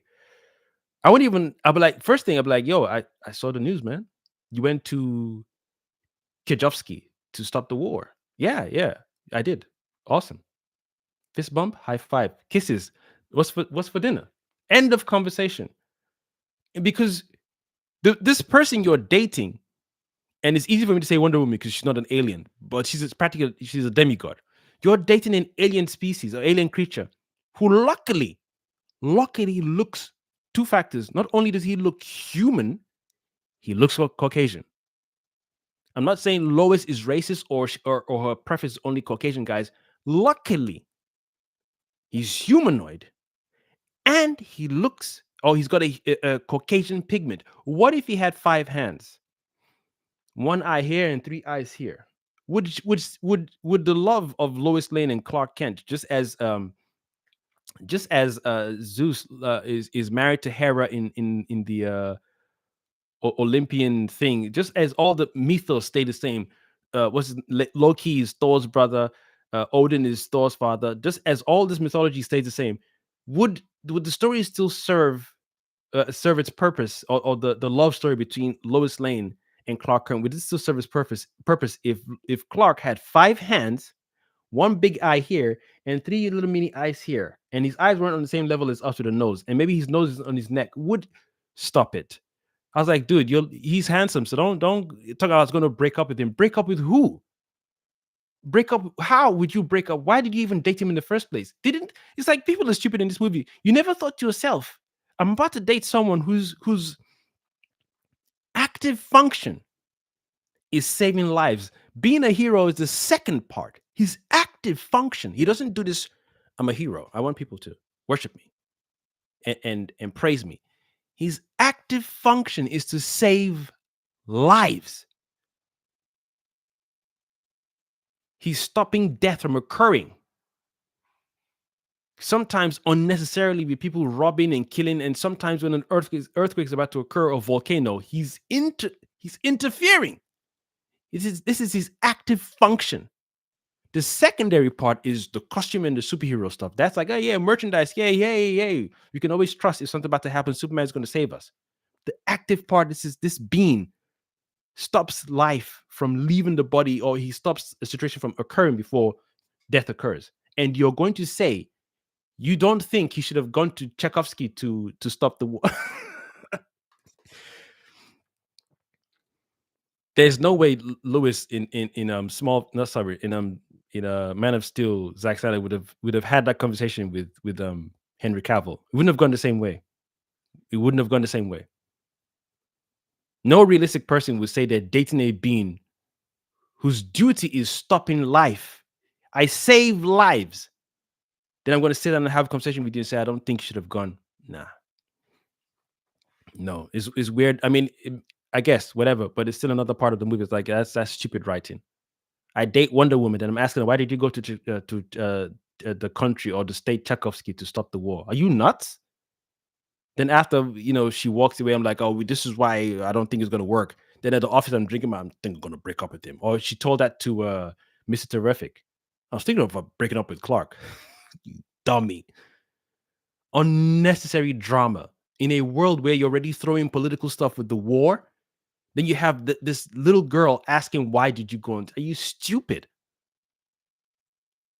She didn't think the whole relationship through. There's going to be a time he will do things you will not think is right because of your limited human thinking. He doesn't think like human. Yeah, he wants to be around humans, and because I live here, so therefore, when I can do this thing, you think I'm going to sit down and think about it? I'll stop it quickly. What am I thinking about it for? His processing power is faster than you as a human being. He can X-ray vision, super hearing, so he'll be able to move quicker than you. That person sounds like they're about to get aggressive to someone else. Stop him before it happens. I can hear there's a ticking bomb somewhere here. Catch it quick. So, God damn it, man. It's like he writes one thing and then he just pauses it again. He writes Lex Luthor as someone who's built a pocket universe, and then he doesn't care about the black hole. He writes someone as Lex Luthor who can have monkeys tortured, put nodes on their head, and then make him type stupid comments and have social media war with other people whilst doing hashtag Superman super trash or super whatever. But no one talks about what he's done. It's like, oh, well, it's Lex. That's why it makes sense. He's so smart, he's stupid, or he's so good, he's bad. He's so bad, he's good. But it's the same person who then revealed the news. By the way, his parents sent him to. Then they announced part 2 that they're going to be together. Oh, he's going to wear the, I don't know, kryptonite suits. But I'm hearing sources say that they're going to fight side by side. Oh, dude.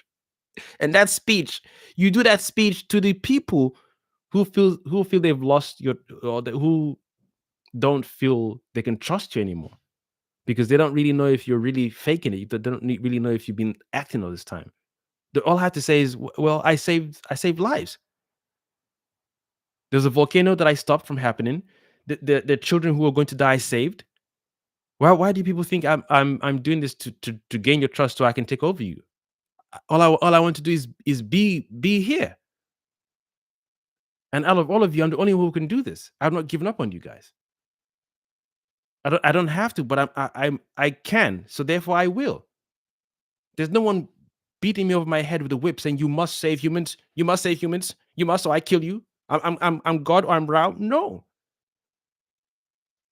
I mean, I bleed when I fight a thing that's bigger than me or stronger than me. I get hurt, but I continue. It'd be cool if there were multiple super beings like myself. I mean, you got Green Lantern, you got Terrific, but they're not super like me. They can still get hurt. So I do this because I want to, and I can. I'm not being forced to. And I wish my parents didn't send this message, but I'm only finding this out now as you are, and that just because I'm learning the message now doesn't mean I'm like, oh, well, my mom and dad said I should, so all this saving I've been doing, fuck it, I'll just do what my mommy and daddy said. I have my own mind, and there's no way they could foresee what I am now. I mean, they did say in the first half of the message, look after them or some shit like that. Whatever, man. So either you send them to kill or not. Don't conflict with the dialect is important too, or specific words is important. So that speech towards Lex is wasted. It's the wrong person to talk or to express. And so now I'm human. I put my foot. No. Say, yo, I understand your anger and fear and dismay. I'm as pissed as you are, if not more pissed than you. A people who gave birth to me, who I can never ever see and touch and hug, sent me here. And I thought they sent me here to yes, you could argue for him to live, but their intention was not for him to live and live only, live and rule over Earth. It's two stages. So where I thought, okay, they sacrificed themselves for me to be here, or they couldn't build a spaceship fast enough or in time, but they still chose to say they had to let me go. They could have died with me and done, but they sent me here to say this is the last of our kind. Hopefully, he makes better decisions. And I'm even referencing Zack Snyder's thing or the lore behind Superman because James twisted it here so much. I'm like, nah, I can't even give that whole ideology. Yeah, they stood there with sad puppy eyes, Kal-El, blah blah. Whatever, dude. Whatever. You can't start Kal-El and we love you more than heaven itself. Rule them motherfuckers, by the way. Get all the wives you can. Were they specific about the wives as well? We don't want no chocolate wives. It got to be all Caucasian wives. Then they'd be like, oh, Cosmic, you're being too specific. No. If you're a colonizing planet, you want to breed your species. You want to be selective. This is why I said it'd be cool to have seen Krypton. At least we got to see Krypton in James Gunn's Superman. At least.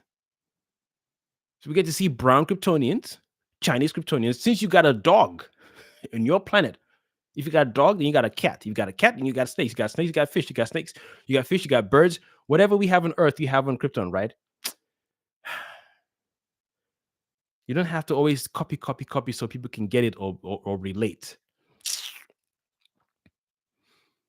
He took nothing from the comic or the film, animated film, Man of Tomorrow did have Parasite. Exactly, dude.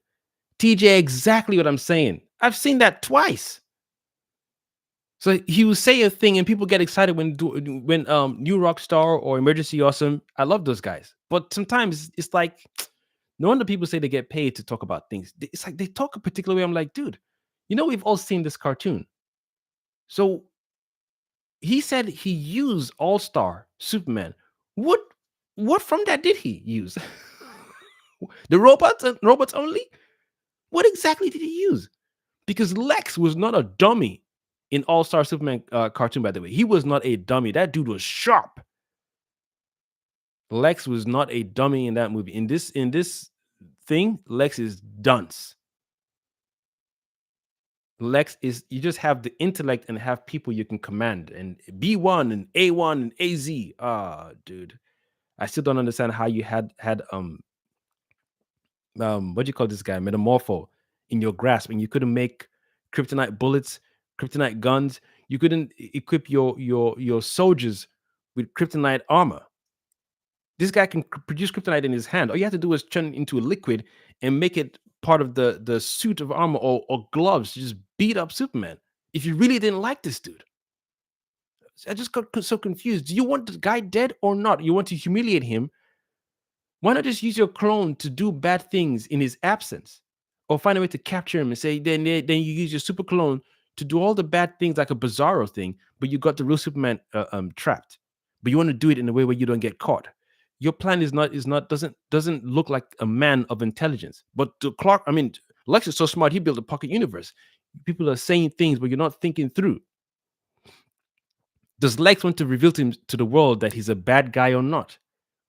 So he wants to reveal to the world that this guy can be trusted, but you want to be seen as a hero. Cool. It makes sense to clone Superman, have the original Superman captured with kryptonite from Metamorpho, and then have your clone Superman thrash the whole city and just cause all kind of nonsense. So you can be like, aha, told you he's bad. Then you can make your clone do whatever you want. Simple storytelling. But now you guys to keep defending because you like Tripe. And it's cool. I don't like Tripe. But it's okay to like Tribe. I don't want to start telling you what to like. It's rude. Very simple story. I have Metallo in custody. If you don't make my kryptonite rubies, I'll kill your baby. Okay, cool. Make kryptonite rubies, put it in your armor, set a trap for Clark or Superman in one scenario, knock him the hell out. Look at how he was frantic and shaking and his whole face was all bubbling up just by a fist of kryptonite next to his face. Imagine being shot with a kryptonite bullet. That's a sure plan.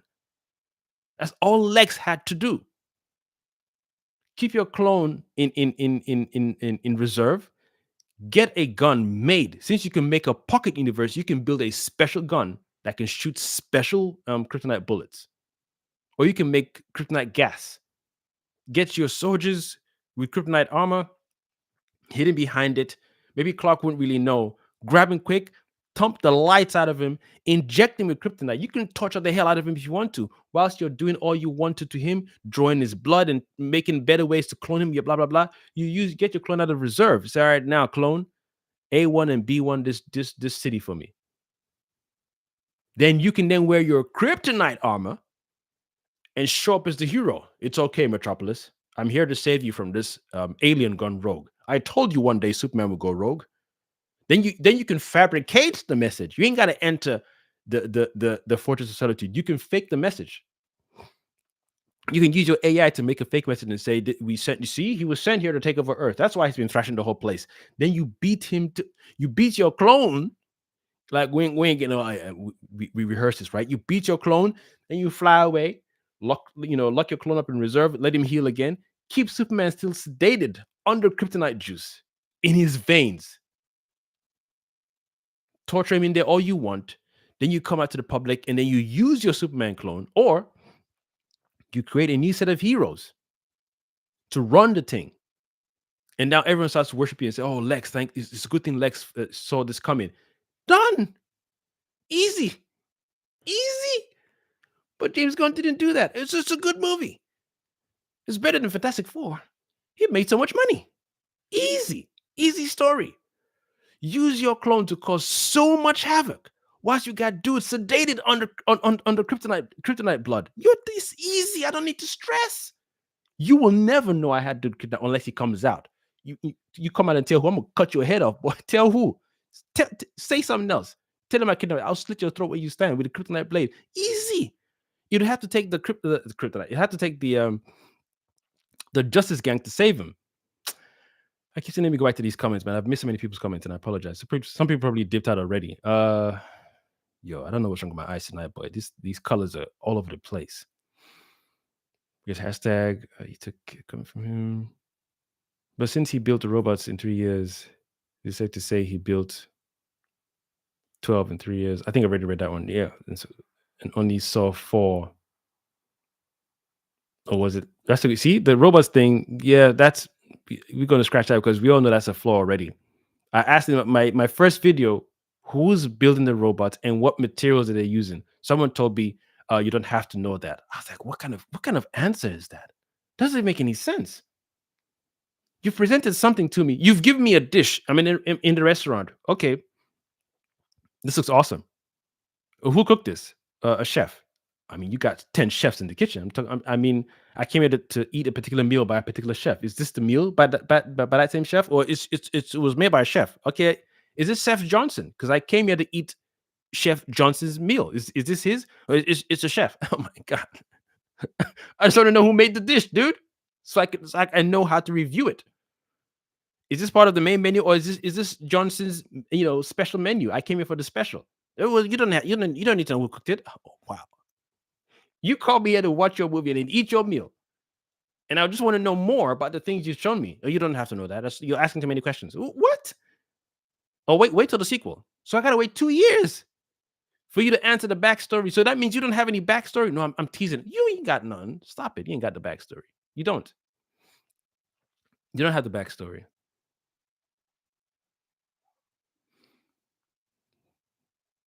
Do you think that Jarrell telling Clark to dominate the Earth works well in the context of the story? I don't think it does, Daniel. I don't think it does. I think there's a better way you could have done that, because that was just a way for Lex to have the excuse for the government to give him the go-ahead to get Clark. That didn't make sense to me, because Lex has kidnapped many people and locked them up in that pocket dimension thing. So did he get the go-ahead from the government to do that? Or is that just his I'm Lex thing? Which one is it? Why do you then need the government to give you go ahead to kidnap people? I mean, to finally, to to dude, the plan is too long. Number one, I'm going to distract this guy with this kaiju. This kaiju happens to be in the town center, and it hasn't killed people because remember, he doesn't like Superman, but doesn't like the fact that people like Superman. So he wants to make him look like a fraud or expose him in some way, shape, or form. It's a massive. He's rolling the biggest dice I've ever seen. Pardon me, the biggest dice. You're going to go into his fortress because you have a clone of him. You enter his fortress, and I want to find something incriminating. What makes you think this intelligent being, as smart as you are, because you made not black hole, you made a pocket universe. Ain't nobody doing that in their sleep. No matter how awesome you are in your dream, you are not building a pocket universe in your dream, and that's where we do anything so infinitely creative. Infinitely creative. You cannot do that willingly. When you go to bed tonight, I want to dream about making a pocket universe. You cannot. You need training to tell your mind what you want to dream. Not you, sorry. When I say you, many people need training to tell their mind what they want to see or do in their sleep. Many people need a lot of training. So a person who can think of creating a pocket universe and does it, I don't even know if he did it himself or he hired people or he got smart people to do it. We don't know. If I ask, can we see this flashback? You don't need to see a flashback. You ask him any questions. That doesn't make any sense. We are told he did it. Did he do it himself? Or did he do it with other smart people? I've seen the way Lex talks to other smart people in the cartoons. So it means he's smarter. He just needs manpower. That means he's got money and intelligence. So he's got access to resources. He just needs other people to tell 1A, 1A, B1, B1, because he can't be in all the places at once. Although he can make AI do it for him. But hey, I'm not James Gunn. What the hell do I know about writing? I've never written or directed a movie. So he's rolling this big dice of gamble. Big gamble. I'm going to walk into this alien's fortress. I want to find something incriminating. Whether I want to find a video of him jerking off, I don't know. Why I think an alien would be jerking off and recording himself. What makes you think you're going to find something incriminating? How the oh my god. It's the plan doesn't even make sense. It's a massive gamble. You just so happen to find a message of the parents talking in Krypton or Kryptonian, sorry. And then your nanotech chick happens to just jack into the supercomputer. No security whatsoever. And it's supposed to be an advanced thing. If I then ask again simple questions, who built the Fortress of Solitude? Was it built hand by hand by hand? Or was it like the original movie where Clark threw a green crystal onto the ice and voila, this thing shot out from the floor? If you say yes, then you cannot convince me. This is my water bottle. That this thing contains how many houses did one crystal can this thing that fortress look like it was a huge it's huge. One crystal can build this on its own. I don't have to no hammer chisel, no cement, nothing. I just throw this into the ice and it comes out. You want to convince me that the same people who created that simple but effective technology have no security when an unauthorized person with the same gene as Superman enters the Fortress of Solitude? Stop. You like tripe, and it's okay. Some people like cow's milk. I don't. Nothing wrong with that. You like cow's milk? I don't. You love tripe? I don't. It's stupid. It's stupid. It's absolutely stupid. If if if um if um if James Gunn had showed how Clark built the Fortress of Solitude, meaning he did it by himself and with his hands and yada yada yada, whatever way he did it with his eyes, laser, and he sculpted the whole thing with his laser eyes, cool. Then we'd say the whole system is not being run by some intelligent AI. Just because your DNA signature resembles Clark doesn't mean Lex's DNA signature resembles Clark.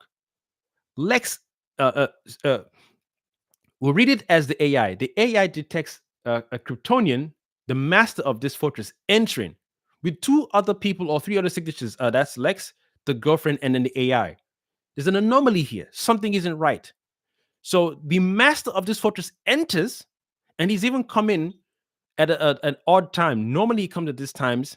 And another thing we need to know is they can't tell his stats. They can't tell if he's hurt or not because the AI doesn't read like, oh, he's in a fight over there. He's getting punched. He's he's losing blood. So we know he's coming in 5 minutes time or 2 minutes time or whatever. So they didn't show it like that. Kryptonian signature of Clark enters, but he's come with other people. So even if Clark had reached there, my brain telling me I run this shit. Yeah, it's your blood, but who you got? Who all live there? You got people behind you that I've never seen before, and then your AI isn't sharp enough to read Lex. Come on. You don't have any facial recognition on your tech. This is Lex Luthor's face. The other 2 people I don't know, but that's Lex. Lex has been on TV many times, so you should know what Lex faces looks like. So again, clone enters the fortress, fine. But these other people are unauthorized. They've never been here. Alarm, alarm, alarm, alarm. Instantly. This dude doesn't even look like Clark. He's got his signature. Where the hell did that costume come from? Then the robot turned around and said, you're not supposed to be here? Where are the guns? Where's something to at least shoot at this intruder? But it's a James Gunn movie and it's for kids. I heard that they removed a few scenes when the dog was fighting with the nano chick thing because it was too horrific. Oh my god. But you guys are okay with tripe. It's cool. I should have said this is gonna be a rant video. I'm whatever, man. TJ out here, patient. Yo, sorry again. I keep saying I'm going to read your comments and then I don't read. I apologize. How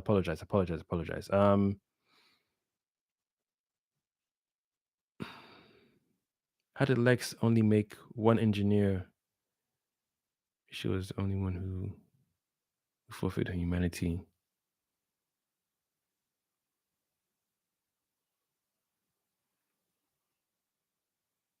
That's a good question.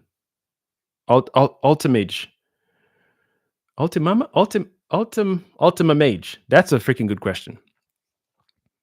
That's what I would have preferred that Lex had got more AI around him than humans, because at least they're going to be operating on his level of intelligence. At least not literally his level, or maybe beyond. I don't know.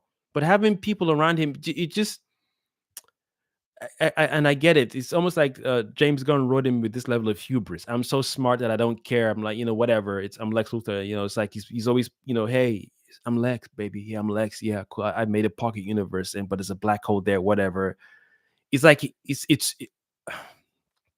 I don't even know what other character I can compare him to, but he's too smart that he's so stupid and doesn't care. He doesn't care, but James Gunn, he's written him like that. So I keep going back and forth saying, oh, Lex is this. I'm like, yeah, but Lex is the way he is because someone wrote him like that.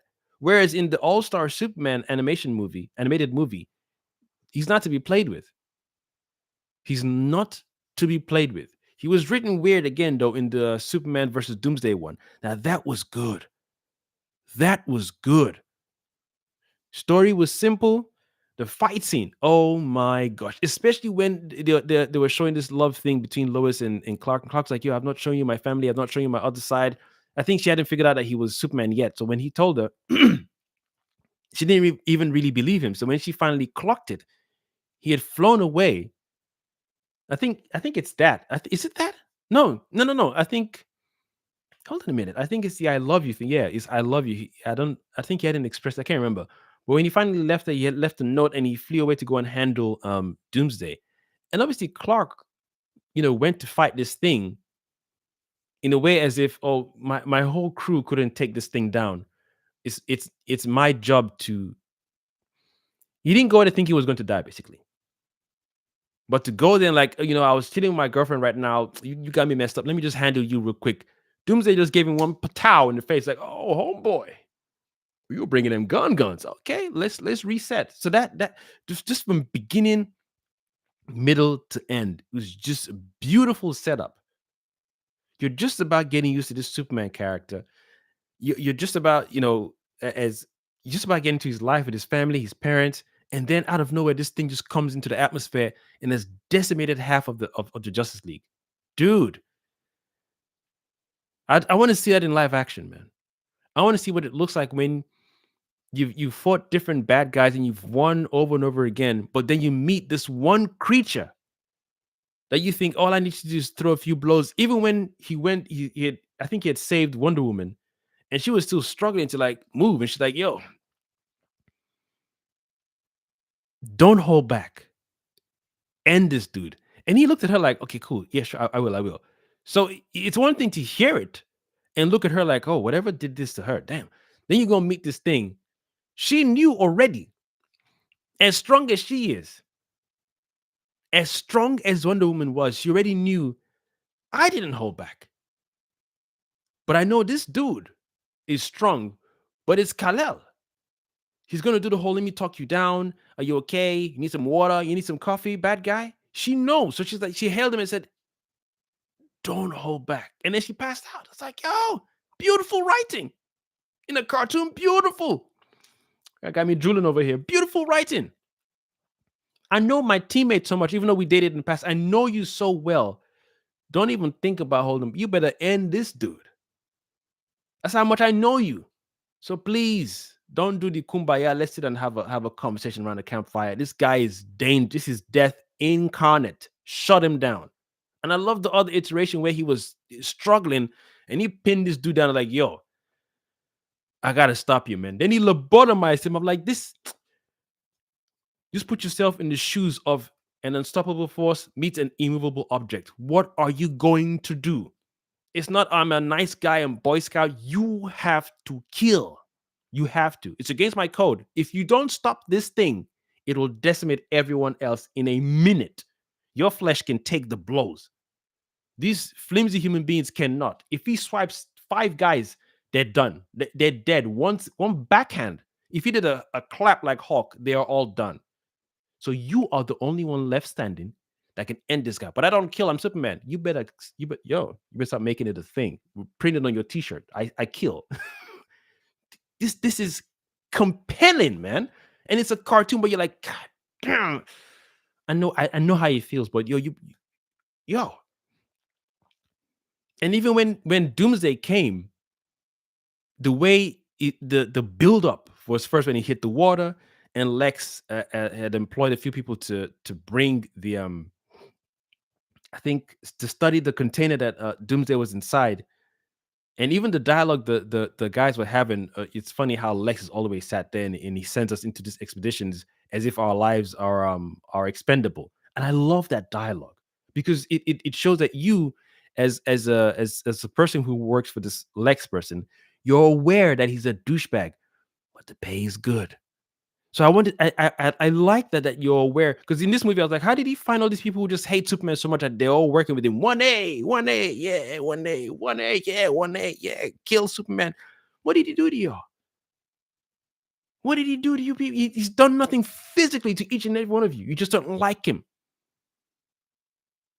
So I like that in this cartoon, someone addressed that it's, yeah, sat all the way in your high chair whilst you send us to do all this dirty work as if we're expendable. In this gas environment, it's smart. It just shows that these people are self-aware, but they got bills to pay and the pay is good.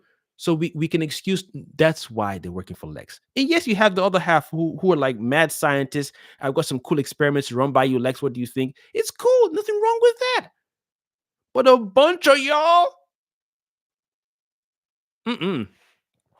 Too easy, too much, too much. You need a balanced ratio. Some who are aware of it, but hey, I got a scholarship, or I got my baby's school fees to pay, or I got my hospital cost or debt. Something, just so we know. Okay, you ain't really a douchebag. You're just doing this for the money, but you're still bad for working for Lex, though. But we get it, we get it. But somewhere just 1A. Yeah, we hate Superman with you too, Lex. Or I sacrifice my humanity to help you, Lex. What, you talk like that in real life? Don't do that, man. It's I'm gonna rank the Superman animated what do you call it movies, because That Doomsday, it's like its peak for me in the Superman animated universe. I was like, I don't know what else. I don't know. Because even Lewis wasn't too sure. She thought he was going to break up with her. He's like, listen, I don't let anyone into my life anyhow, man. And it makes sense. You're hiding amongst these people as human. And the only two people who know, aside from your girlfriend, is your mother and father. You're going to hold them to the highest esteem. I know I'm all over the place, but I'm giving you context to understand where I'm coming from as someone who's soaked in this lore. So when someone outside of the lore bends a few things, cool, add context to it. Don't just bend and then I bent it because I'm a writer. What does that mean? I've seen your backlog of movies, by the way, dude. You are the wrong person for this thing. And you didn't even show flashback, no nothing. You just, hey, yeah, his parents said, yeah. Oh, but it's in the comics and it's in Smallville. They did it better. Don't just say something is somewhere. That's why it's okay for him to do it.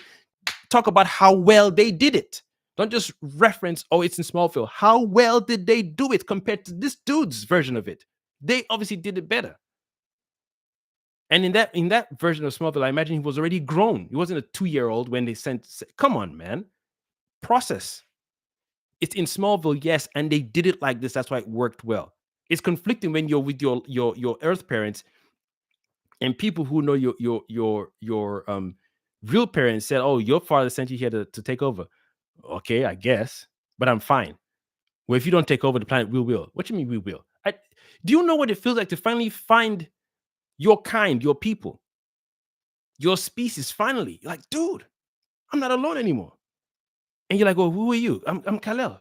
You're Jor-El's son? Yeah, yo, oh, no way. High five. What? Look, you've grown. He'll be so proud of you. You got a home base? Fortress of Solitude. Word? Let's go. So you got the AI of Jor-El there? Cool. You know, he sent you to take over the planet, right? I mean, guess, but I'm doing fine. I look after them. They need my help, but they don't need your help. Yeah, but I mean, that's not how I'm built. My parents raised me different. Yeah, but your birth parents sent you here to take over. Okay, well, they're not here. My parents who raised me are here. My birth parents couldn't make it. They're not. I mean, if you want to get real soppy, well, how come they didn't build a spaceship big enough to take both of them and myself? Just send me here alone. What if I didn't end up in the house of Parkin and Markin? What if I ended up in a different place where I was brought up as a bad guy and became Brightburn? So they did it in one. No. What's conflicting is I meet people who are my own kind, and then they tell me they're going to take over the planet. I'm like, why? What did they? What is that? Is that a Kryptonian way of? Is that Kryptonian humor? Haha, I go take over the planet? No, we're Kryptonians. We dominate. Okay, none of my watch, bitches. Well, your father sent you here to dominate. Okay, well, he's not here, and I'm here, and I won't let you do it. You against 5 Kryptonians? Oh, I can take you motherfuckers on nicely. Then, even before the fight starts, you're deeply excited. You finally find your own kind. What are the odds? What are the odds you find your own kind? Then they chill with you. You're flying together. You're teaching them how to do maneuvers when they fly. You're even giving them the ropes. You're like, dude. And then one of them is like close enough to your father. You're like, oh, dude, this is like how it felt with my Kryptonian dad. Then your Earth father, Pa Kent's like, yo, you spend a lot of time with these Kryptonians. Yeah, dude, what the hell? Why would you say that? I mean, when I'm around you guys, I have to be careful with all the human beings. But I found my people. I can then move as how as much as I want to cover more space, knowing I wouldn't hurt anyone because I'm with my kind, especially under the sun. Do you know how much good we could do together? Do you know how much good we could do? So every time I want to make sure I want to help one part of the world, but I know I can't be here. It makes sense that I've got more people, more of my kind here. They can help me do this, they can help me do that. Then they flip on you and say, we're here to take over. What you mean help you, bitch? These are primitive people. We tell them jump, they ask how high. Then you're like, hold on, Pa. What you say take over what? Dude, I thought it was gonna work together. Do you know how much ground we can cover? You can have like a post here and post there. We can stop them from hurting themselves. Hurt them. We're here to dominate them. Then you're like, no, we're not. Then dude's like, yeah, your father said the same thing. You were supposed to. You were sent here to rule over the planet. That would just mess up your brain. I taught you how to dodge bullets and maneuver and whatnot, and you trying to now I've given you some skills that you wouldn't have had before. And I shared things with you, only to realize you want to take over the planet. Dude, I was like, 5 Kryptonians. Dude, this planet will never have wars. No nuclear war, no World War V, World War III. These guys will live in peace because we're helping them become better. Like my dad said. Oh, no, your dad said take over. Dad, your brain already. I got 2 levels of anger. I'm like, so my dad, you mean my dad? So you want to? Oh, hell. Bam! You must be. I don't even know if I would have punched it because I'll be so hurt, I'll just fly away. Then in my head, I'm like, I'm playing the whole conversation with my Earth Dad part, Kent. He was right. So what does it look like fighting my own kind, who I'm so excited to see? Dude, that is beautiful storytelling. Beautiful, because now you're conflicted. And if I don't stop these dudes, it's on me. Now I got to go watch that episode so I can do a proper breakdown. Sitting down here and type in tripe in the comment section. They did it in Smallville. It's moot.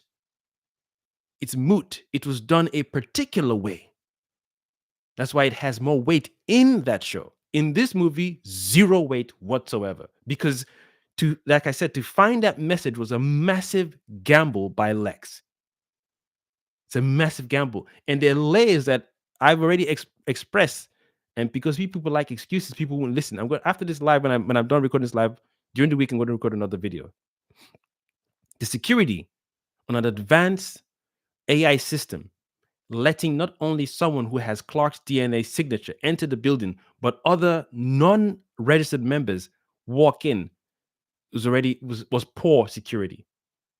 People will now make excuses. Well, because Clark is young, he doesn't have security. What the oh God, I've heard some dumb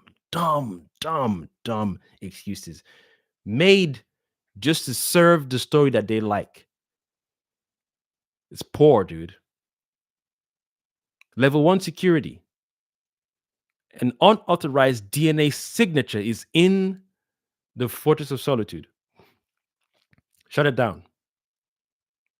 Number 2 level of security.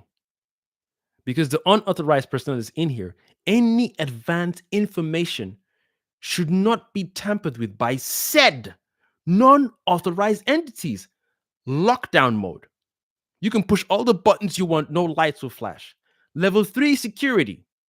Any forceful insertion of non-authorized, non-Kryptonian tech into the supercomputer has no say-so inside said supercomputer because it has valuable information inside. 3 stages. I repeat myself. Number 1, DNA signature of Clark enters the building with 3 other non-recognized DNA signatures. Level 1 security. Weapons come up, or since it's a James Gunn movie for children, no weapons. But you got to show some level of, hey, defense mode activated. So even when Gary turns around and says, Superman, you're not Superman. Who are you? Even before he turned, the AI should be faster than the robot. Code recognized as Kryptonian. Other 2 are not Kryptonian.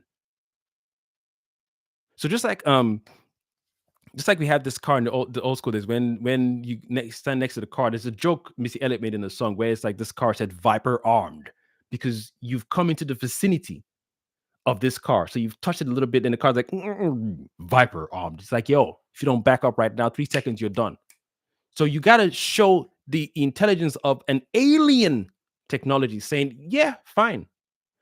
A Kryptonian signature recognized as Clark enters the space, but the other 2 or 3 with him are not Kryptonian. So that's like, hey, something ain't right. Clark has never brought his parents in here, or the movie's never showing him bringing his parents in there. 2, the AI would recognize that these non-Kryptonians are Clark's parents. Intelligence of an advanced supercomputer. 3, once the Clark signature, because it's a clone, so it's seen as Clark, fine. Ain't nothing wrong with that. Who are these other bitches? That dude looks like Lex with or without the goggles because they have connection. And if you say it's a supercomputer that cannot tell Lex's face, you bullshitting.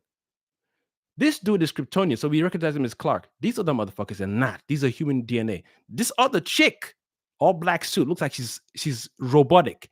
Lock the shit down. Have your super robots fight and whatnot, get torn apart. Fine, lock it down. Another thing is, what if the information that the recorded message of Takeover Earth wasn't on there? What would you do? What was Lex's levels of steps? I've entered here. I hope I find something incriminating.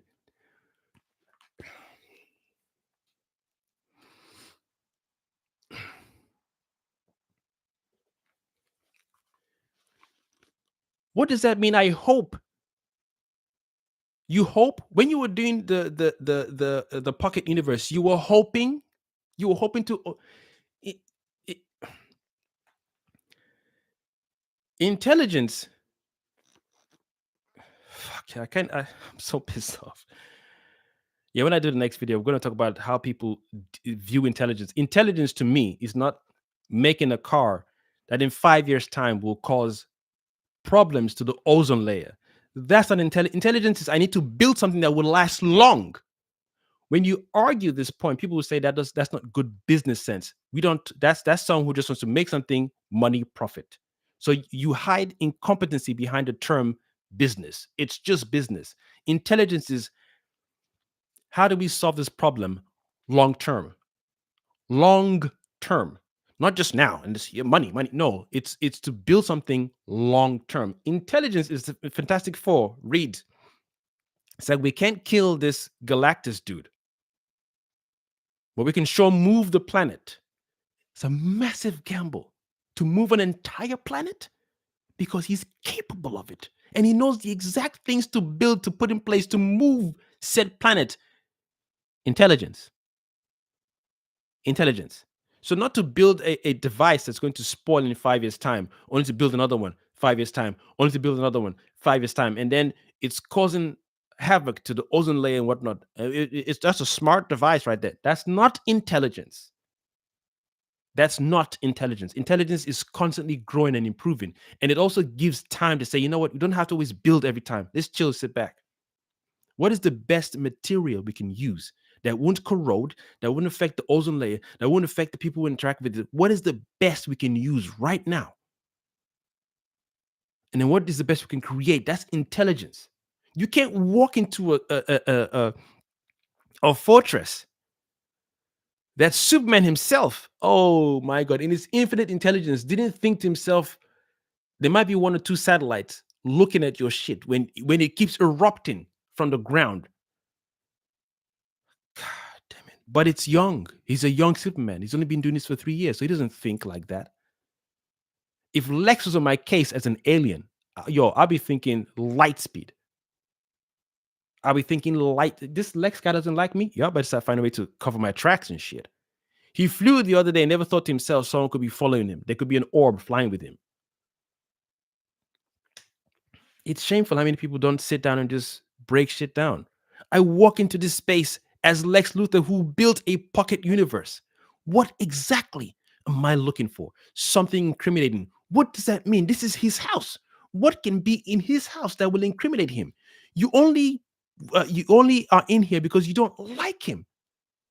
If you were a fan, you'll be taking pictures all over the place because you like him. So you don't like him. So what are you looking for that will affect him? This is his house. What can be in here in his own home that will incriminate him?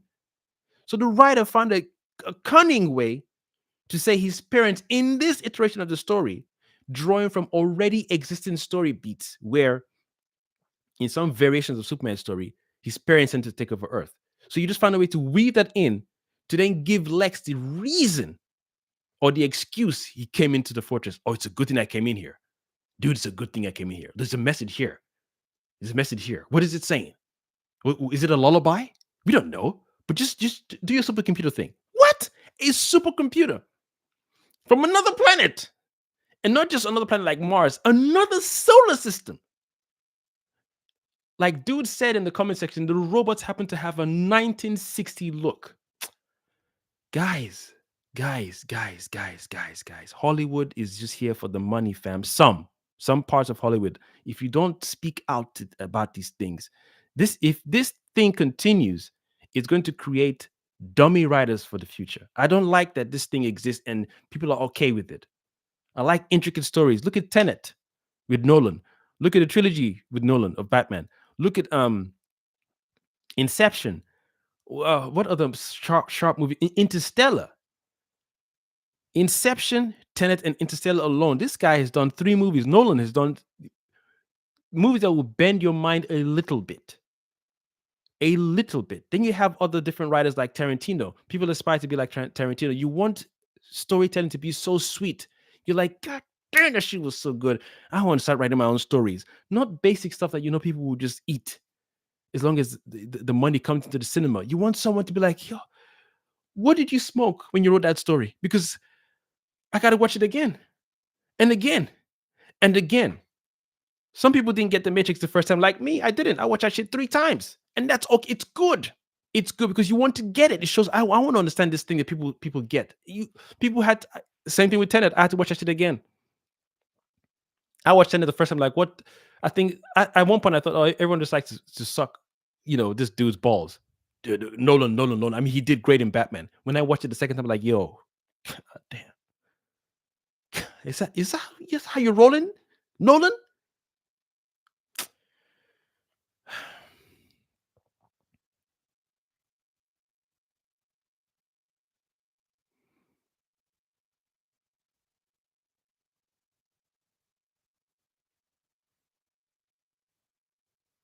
TJ said I had to watch Interstellar multiple times, bro.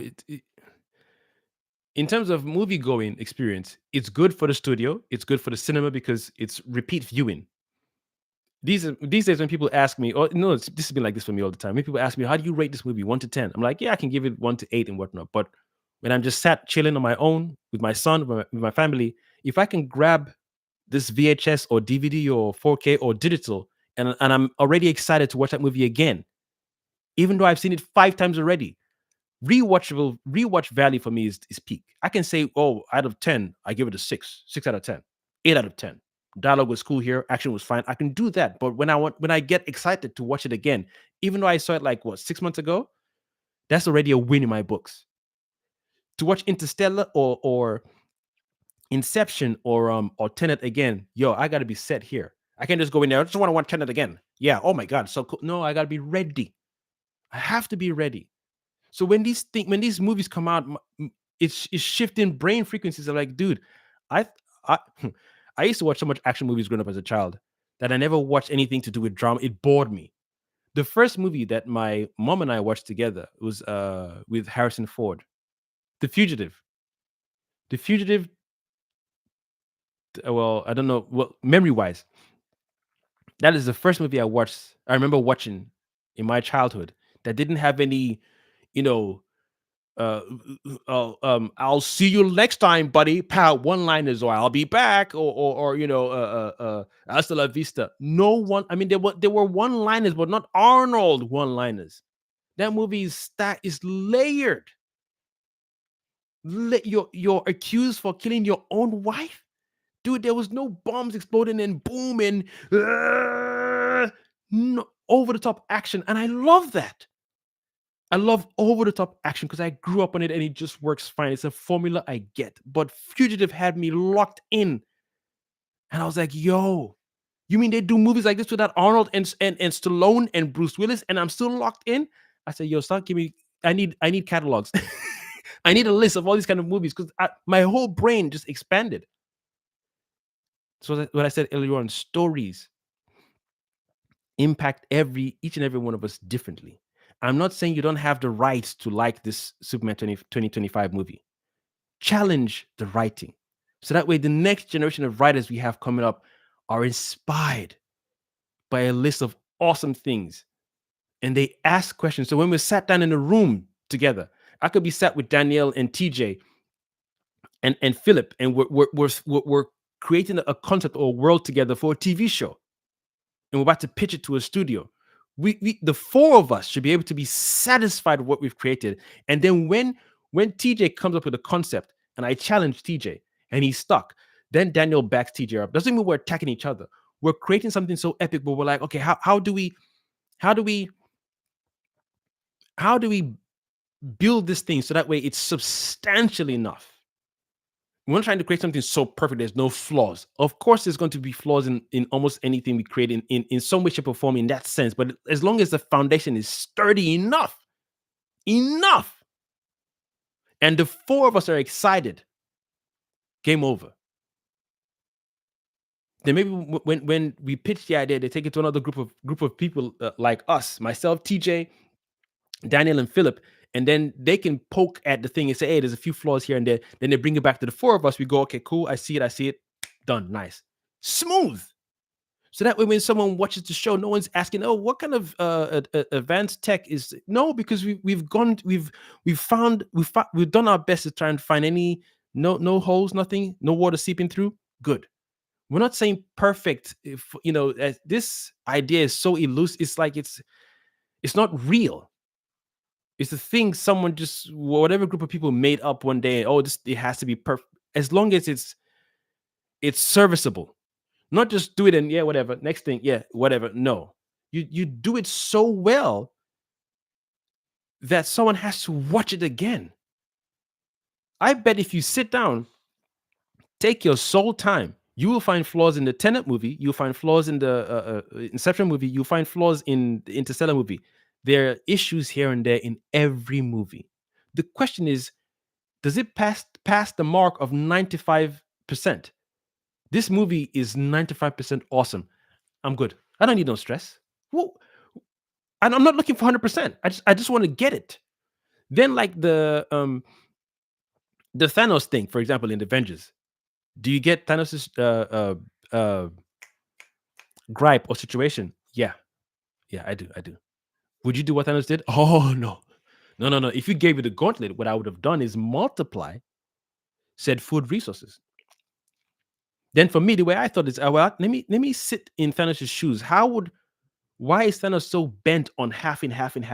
Because I don't know if he thought through what he did, and he did half across the cosmos, not just his planet, across. You know what it is to half across? That means into the distance there. Every planet, even the planets that had enough, half. Half of the butterflies, half of the bees, half of the xenomorphs, half of every alien species, just every living thing, half. You gave me the gauntlet that I've done completely different. By that very action, he caused so much stress, so much trauma to people, so much carnage, so much pain, so much, dude. So I get where he's coming from. I understand your thinking, especially how you were impacted in your childhood growing up. So I'm looking at the world as you're looking at the world through your eyes, Thanos, and I see it. But would I make the same choices you're making now? Because I also grew up in a particular environment, but you give me that power. Now I won't do what you did. It's not like you didn't heal from that pain. It's not like you're still carrying that pain and that whole desire to actualize your mission, just want to get the shit done.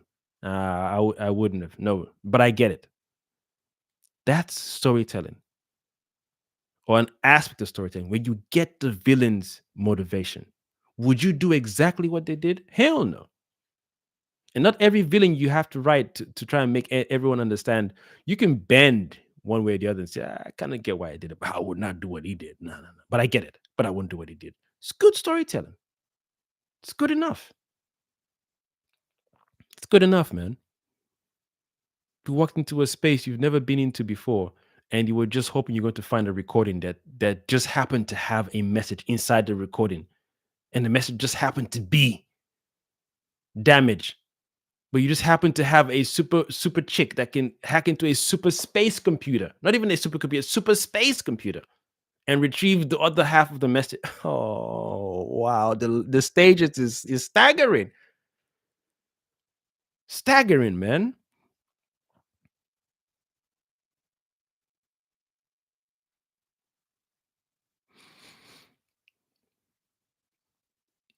It's sad because Hollywood used to be good at it. I rewatched Aliens 3, and it's heard how much more polished the stories were.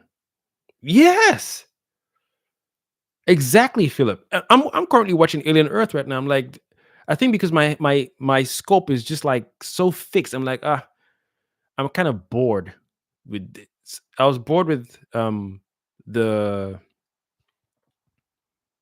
Predators. I got tired. I'm like, yeah, Predators as a child and a teenager, awesome. It's an action movie, space alien, boom, guns, whatever, cool. But and let me speak for myself.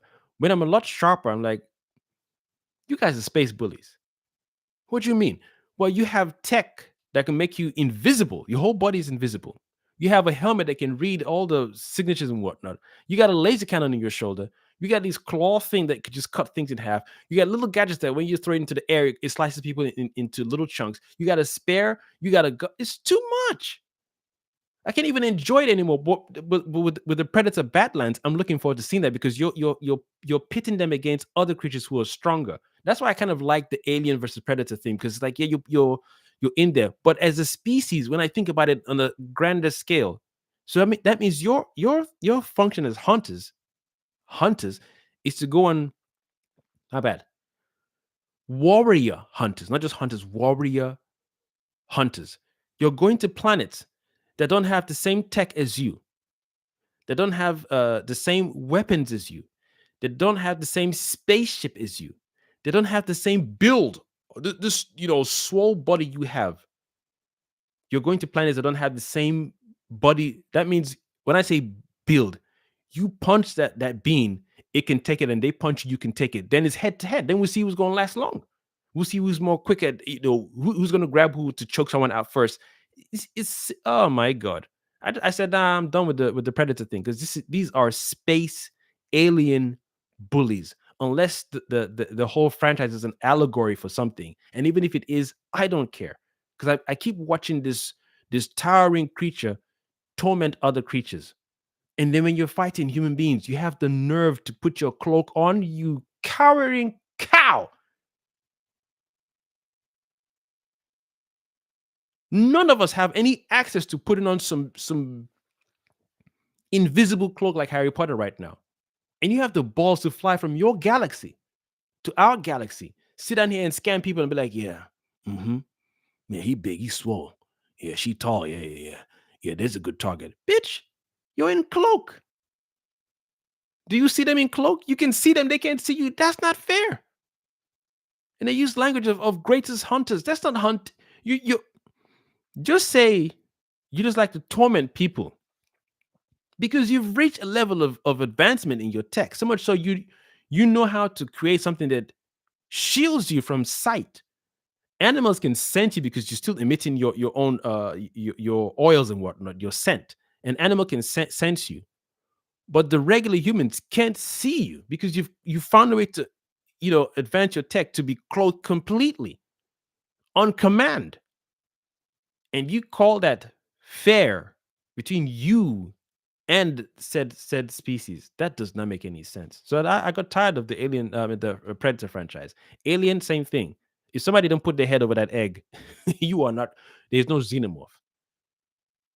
So you got to find creative ways to make these things seem exciting. Just like Philip said, for me, the best experience I've had so far, three of my top experiences for the Alien franchise is the first movie, Aliens, just for fun, Alien Resurrection, and then Alien Romulus. I like Prometheus, some parts. Let me rephrase that. I like some parts of Prometheus. The intro part where this creature came and poured this black liquid into the water, or and he drank it, and I'm like, dude, you're trying to tell me that this thing is the reason why we're all here? Oh, that's a omega level reach. It's an omega level reach. You didn't even have to have that in your story. Just even my brother said sometimes it's okay. It's okay starting your story with this creature causing rampage on this ship. There's nothing wrong with that. We don't have to figure out who made this alien. How does this alien sleep? Does it dream? Does it like beans on toast? Does it like French fries? Does it like chicken instead? You don't need to try and figure out who made it. It's okay as is. Leave it alone there. When you start to ask, I wonder who made it. I wonder why they made it. Were they pissed off? Were they drunk? Were they horny? You're asking too many questions. Now you've taken away from the awesomeness of the straight fright of this thing. You're not trying to get into the head of the person or thing or beings that made it. And then to get into their head, how did they live Are they tall? Are they married? Do they have children? Now you're going back. No, no, no, no, no, no, no. It's okay as is. Just leave it there. Alien and Aliens still, especially Aliens, beautiful setup. Beautiful setup. Again, this chick barely survived the first movie. She's in the hospital. She's got the cat there. Then they ask her questions. Are you sure? Yep. Cool. Cool. Okay, we're not gonna tell everyone what she said. You hide that information. He's adamant. Whoever's on that planet, get him off that. She's like, don't let nobody live there. Blah blah blah. They ignore her again. Profit corporation. Cool. It makes sense. Then dude comes in and says, "Yo, since you know the layout, why don't you come on board with the expedition?" Expo, what? Bitch, I told you I just about escaped this planet. You want me expedition where you want me to go back down where I just survived? You must have lost your mind. You smoked too much today, cuz. Stop it. Then he then tells her, yo, stories there's a family down there there's a colony there. Come on. So after he had made a mind up to go down to the planet, it's just it's like again, it's like an involuntary hero thing. I don't have to go. Yeah, they're saying you're the best person to go because you're the only one who knows the layout and you survive, blah, blah, blah. But I don't have to go. Why the hell I have to go? You know what I went through? That's trauma. You want to go back down to that same planet? That means every time I look left and look right, no, no, no, no, no, no. It's okay. Mm-mm. So I love Aliens, man. I love that movie so, so much. It's like it's just perfect, man. And even in the first one as well, you find you heard the signal and like, well, let's go where we're going. Then the AI is like, no, go there. And in my head, I was like, why is the AI so adamant?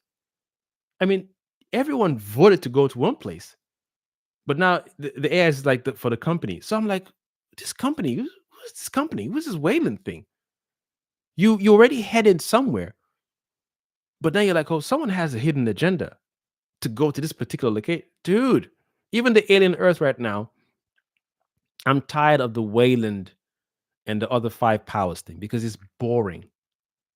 The only reason why I even clicked on the Alien Earth show recently, especially when I saw the trailer, I was like, "Oh, I won't lie." I was like, "Aliens after Romulus, I'm ready. I'm ready for another alien story." Because I was like, "That means they must have learned from the Romulus thing, and the momentum is picked back up again. The appreciation for the franchise is picked back up again. So let's jump on board." Only for them to then show the other creatures in the trailer. So not only do they have the xenomorph, they have the eyeball thing, then they have the ticks thing. I'm like, okay, this is a bold move. You're putting new creatures under the moniker or under the franchise of the xenomorph, the aliens thing. You're introducing new creatures. That's a massive gamble. It could go left, it could go right. Episode 1, episode 2 comes out. You show me the hybrids. I'm like, why would you advertise not only a xenomorph, but new species and then flood my eyes with this nonsense of hybrids? What it has to be a bigger payoff. But there's some parts of people's minds like myself who are like, we've seen monsters, I want to see carnage. It's yo. That's why I said just like the Predator Badlands, the only thing is pulling me back to seeing it is because you put the Predator species or the particular main character we're following in a different scenario where it's not hunting simple-minded creatures who don't even know his species exists. So now you've changed, you flipped the script, and you're like, now he's being hunted by stronger creatures. I'm ready for that. I want to see how well you do that.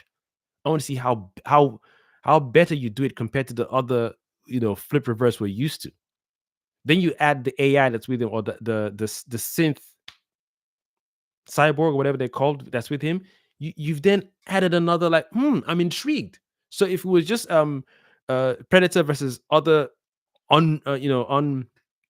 unsuspecting species, and they don't even know how to create a bow and arrow, what am I watching the movie for? I when we watch movies, we give you not only our money for the tickets, our time, but our freaking attention. Our minds are locked into the world you've created. And if it's incompetent, I'm going to bitch about it because you've taken time and my attention from it. I don't have to see the movie. It's my choice. You didn't have to make the movie. It's your choice. You made the movie. It's tripe. I'm going to bitch about it. It's a win-win for both of us.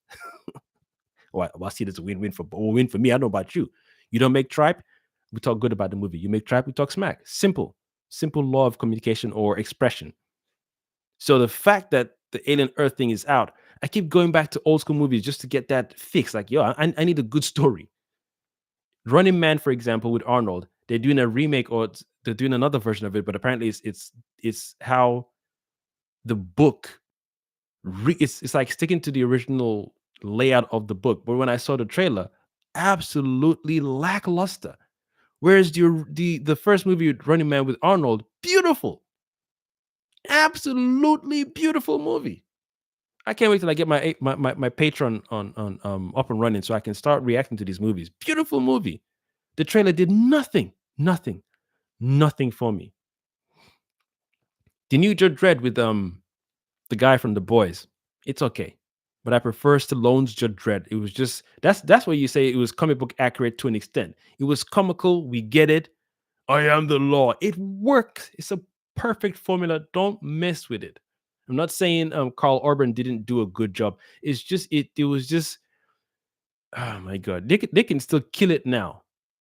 Just like when they did Green Lantern with Ryan Reynolds, they messed that one up big time. They messed it up big time, but now they got a chance to do it better.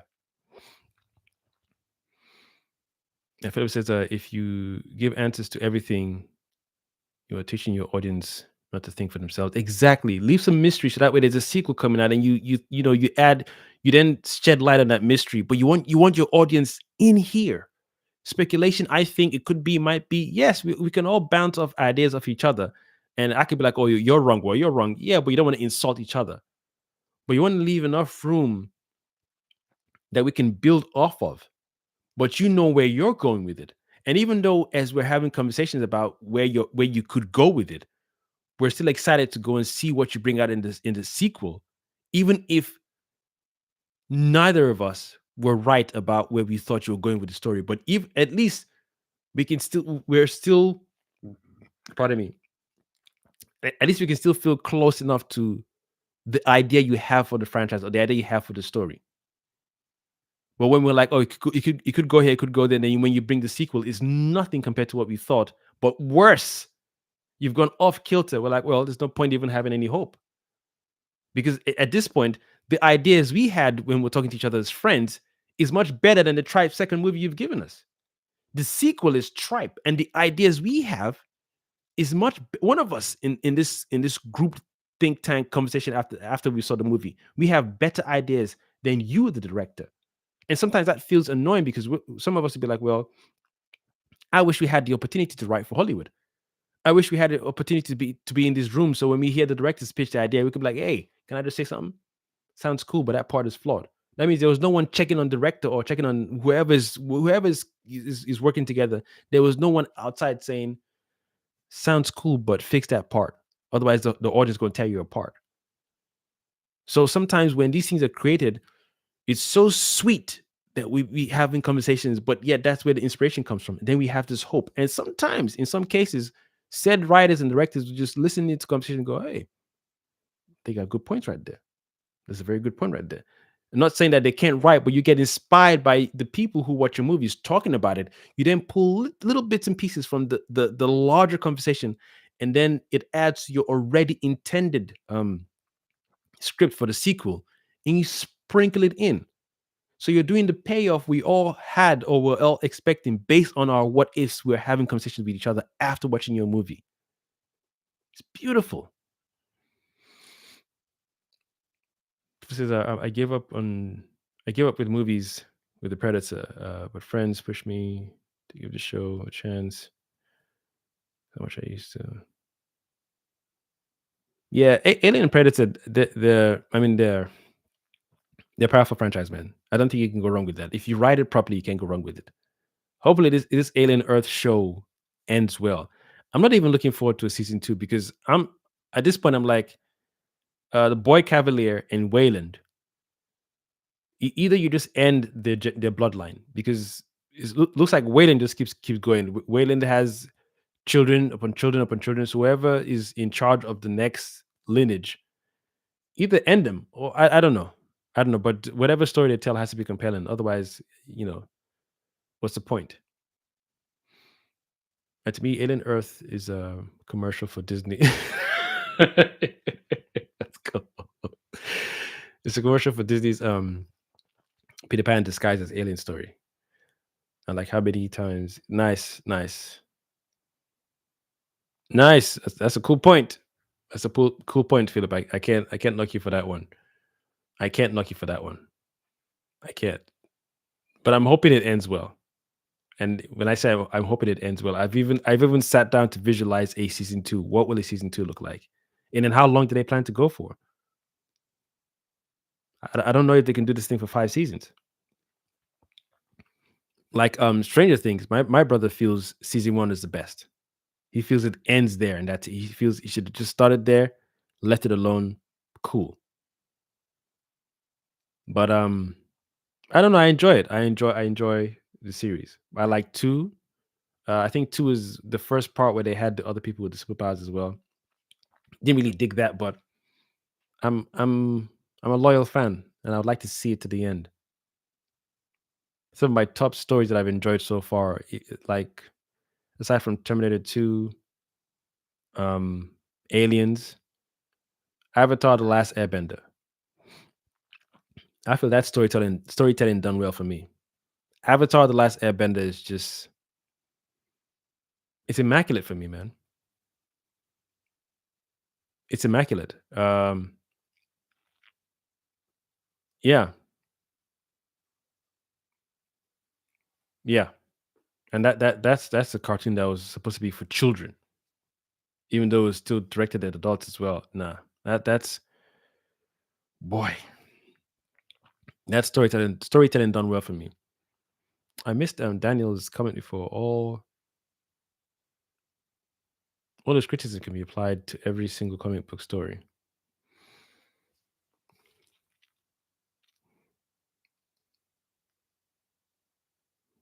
I don't know.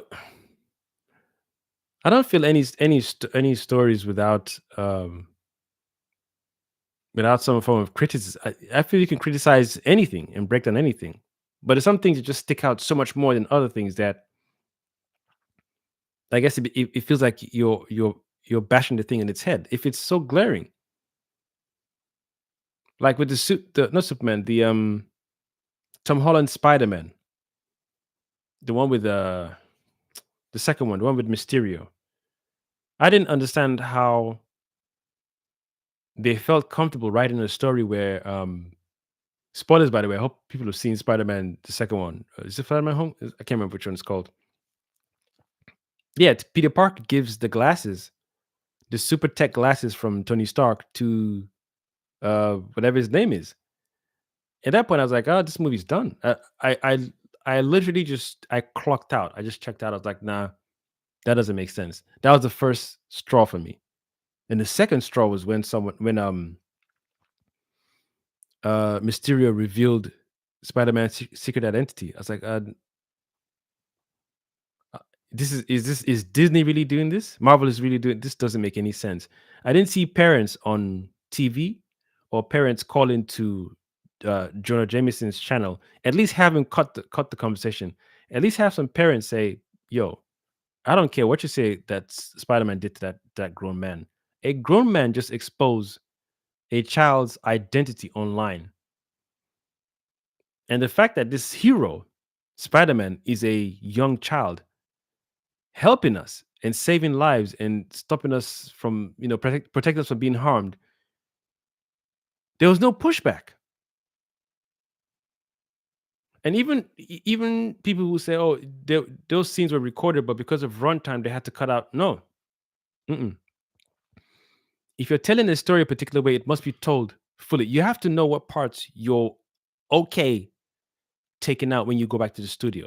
And that's another thing I don't. I feel a lot of us don't know is the relationship between studio, director, and then we, the audience who watch the movie. I'm tired of hearing the movie was 6 hours long and it had to be cut down, blah, blah. Do you intend to make a movie a particular length? Yes. What are the things you're willing to remove when the studio says remove? And what are the things you must keep? Otherwise, this is a pointless venture. How is it that we're showing a world where a grown man who says he's from another dimension, um another reality, an alternate Earth, comes into our Earth. We've already gone through Thanos, not Thanos. We've already gone through Chitauri. We've gone through other things. Then this is after this is Endgame, right? So we've gone through Chitauri, we've gone through Ultron, then we've gone through Thanos snapping and then returning. The psychology of people. Do you know how much the cost of a therapy would have gone? I I even feel that therapists would have needed more therapy after that. Do you know what it is to be disintegrated, to feel yourself turning into ash and then returning? That takes a toll on the mind. No human being ever can give you a recount of themselves disintegrating and then reintegrating after a long period of time.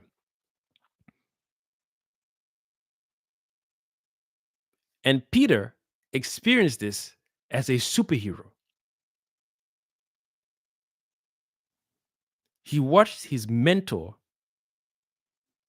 his second father after Uncle Ben, he watched his mentor sacrifice his life for everyone after having to do that snapping thing. You then want to convince me that this person who not only disintegrated, let's forget the superhero part. You're just a regular, you're a being. You disintegrated because another alien being did this because of their desire to do what they wanted to do. So much so that that desire of that alien affected everyone. You now come back. Instead of saying, you know what, appreciate the glasses, but let's just keep this under storage for a while until I'm ready to pick up the mantle. You can give it to Nick Fury. You didn't give it to Happy.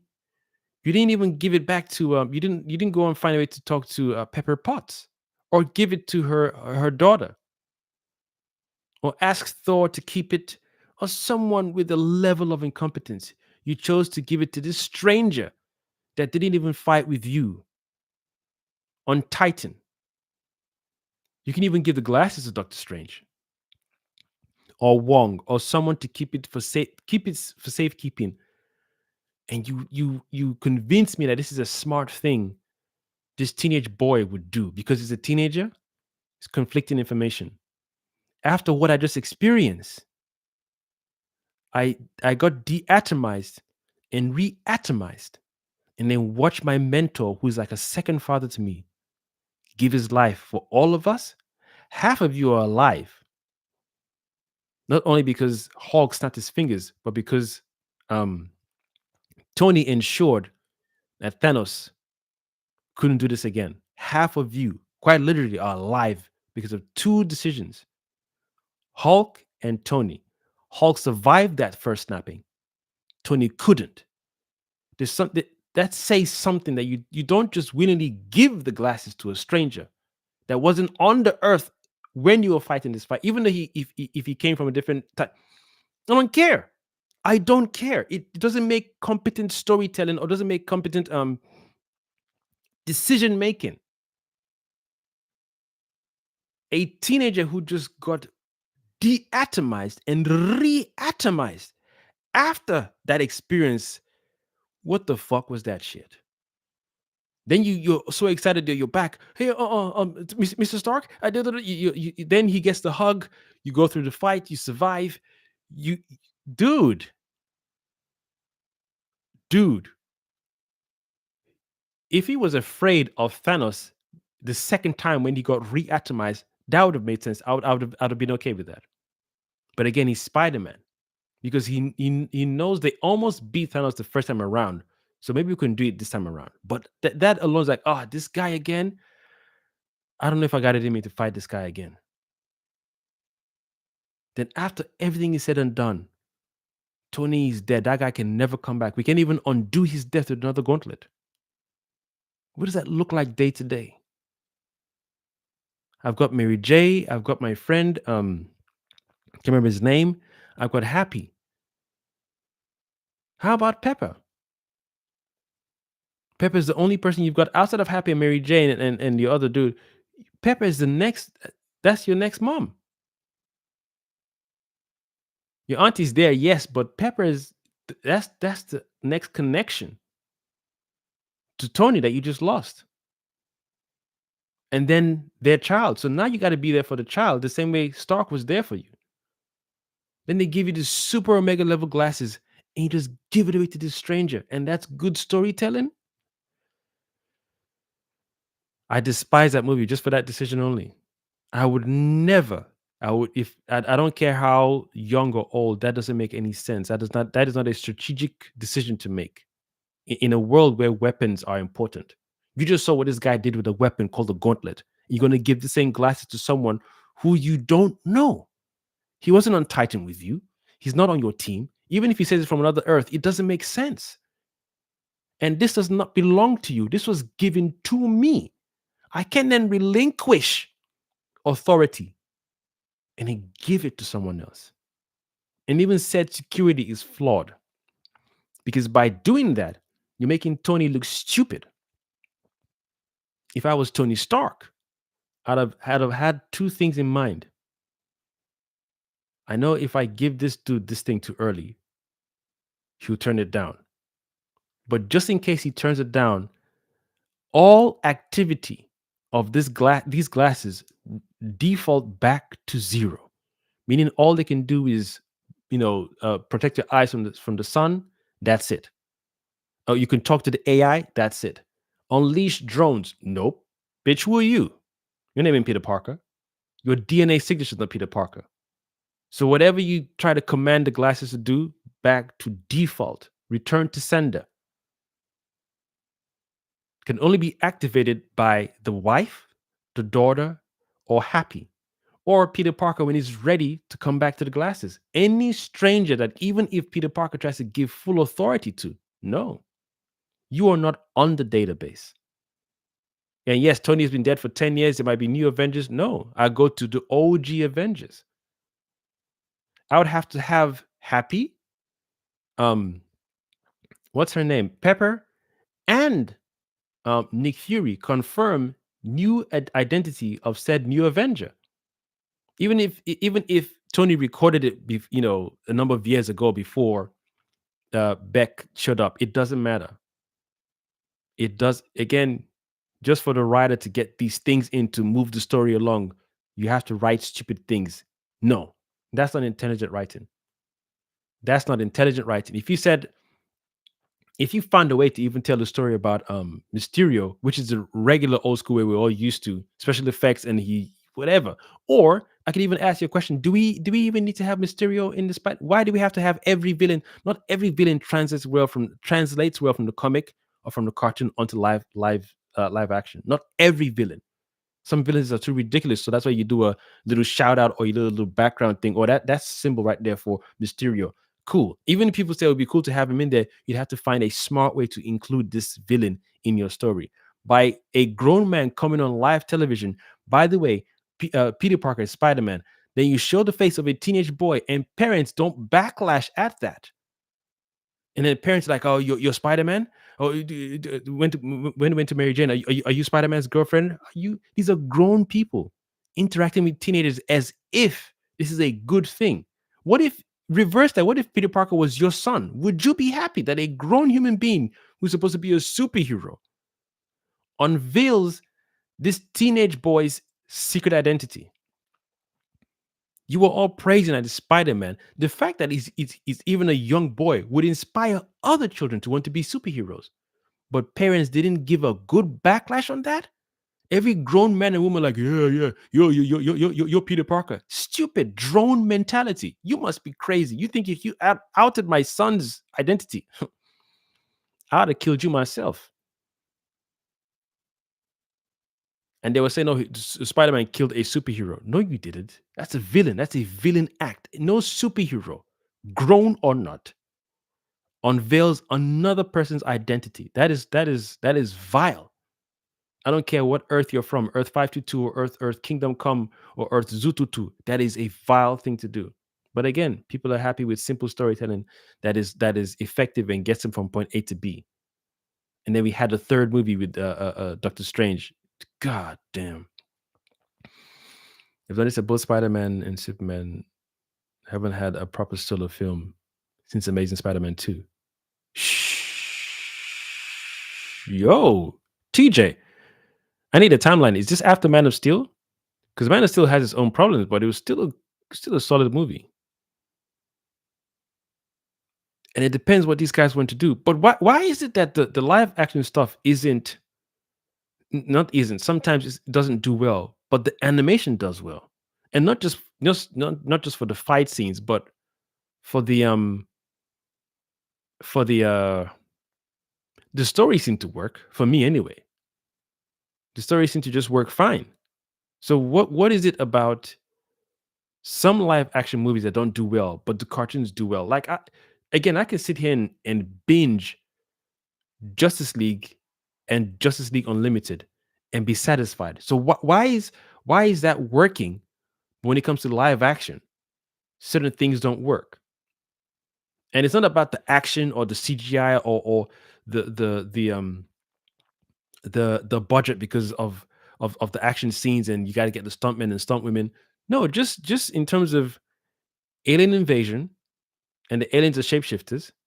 They look like the president, and they start implementing different things and whatnot. And before it's by the time the heroes figure it out, it's too late. Then how do you rectify it? How do you take that off or Flashpoint? Flashpoint's such a simple story that would work well as a movie. But look what DC did to Flash. The Flashpoint storyline is such an epic, simple, effective story. It works. Superhero saves everyone's lives, but misses his mother, and then thinks to himself, well, what if I use my superpowers to go back in time? It works. But look what Warner Brothers did to the Flash movie. Oh my God. So something ain't right. Or many things ain't right. Agreed that not every cartoon as we've watched it on screen can translate shot for shot, scene by scene, onto live action. Agreed. But dude, you can't tell me that there isn't some level of formula in said animation, whereas like at least you can take 50% of this and find a way to make it work on live action on the big screen. At least 50% is good. Even if it's 25%, you can add the rest and beef it up a little bit so it's palatable for everyone. How can I need a good breakdown of why the Flashpoint movie didn't work, but in the cartoon it works. Got me burping like a lion out here. Such a simple concept. I can save your mama. I can save your mama. I can save everyone. I can't save my mama. I don't like that. You know what? Screw it. I'll do it myself. And then he does it. But the twist is the way that movie was set up is the villain who just said a little, yeah, it's cool. You can save, you're the hero, but I guess you can't save everyone. The way Reverse Flash said that to him, I was like, oh, that's good. That's what it is to play with someone and to lead them down a path where they're going to go because you play with their mind. And that's another level of growth for the superhero. And that occurred in such a way that you didn't even know if he was going to get out of it. But full circle, he had to heal and let go of that and say, hey, I got to accept this, man. My mom is gone. My mom is gone. But at least I can help other people from losing their moms and their dads. That's why I keep doing this hero stuff. And it's a beautiful story. Because it just puts the viewer in the shoes and says, hey, what would you do if that was you? What would you do if you had the powers of the Flash? How far would you go? Would you go back and change your childhood and change your any childhood traumas you had aside from losing your mom? Other little things, the bullies in your school, would you hurt them back? What would you do to alter the past? You should change a few things. It's like I'm just saying a few things. I'm giving myself a little extra money or giving my mom a little extra money, living in a better neighborhood, and all these little tweaks you do, the ripple, the butterfly effects, the chain reaction to affect other people around you. Now you're playing God to an extent. You're playing God. You're fine tuning your life, but you're not being aware of others around it. And when you realize that, hey, when I change this, it's going to cause this person to be like this, then I got to go tweak that person's life as well. Or I got to go tweak. It's how do you mess that up on live action? You cast the wrong actor. Ezra had the face for it, but all that jumpy iggity, I'm like, nah, you're doing too much. Then the whole running like this and all this running thing, you way off board with that one. But Grant Gustin did a great job on the CW show. Some people didn't really like it, and it's okay. But if I was to sit back and assess the whole thing, we can see the pros and cons. But if the pros outweigh the cons, we call that a job well done. And then we can learn from that and say, well, this is what worked in the CW show, and this is what didn't work. We got to make sure we don't repeat that, but repeat what worked. Again, another simple formula. But when you bring directors on and directors say, I want to do my own rendition, fine. But here's a backlog of what didn't work. Whatever rendition you have, make sure it's not in this. Make sure you've learned from the mistakes of this. You can bring on new directors who want to do their own thing. Anybody saying don't do your own thing. What we're saying is these guys screwed up here. Please don't repeat the same mistakes. Also, here's the archive that already exists of the CW and the comics. And everyone keeps saying, oh, the comics are goofy, or some of the comics are stupid, or some of the stories are bad. Again, you're using excuses. How about the stories that work so well, those copies sold off the roof?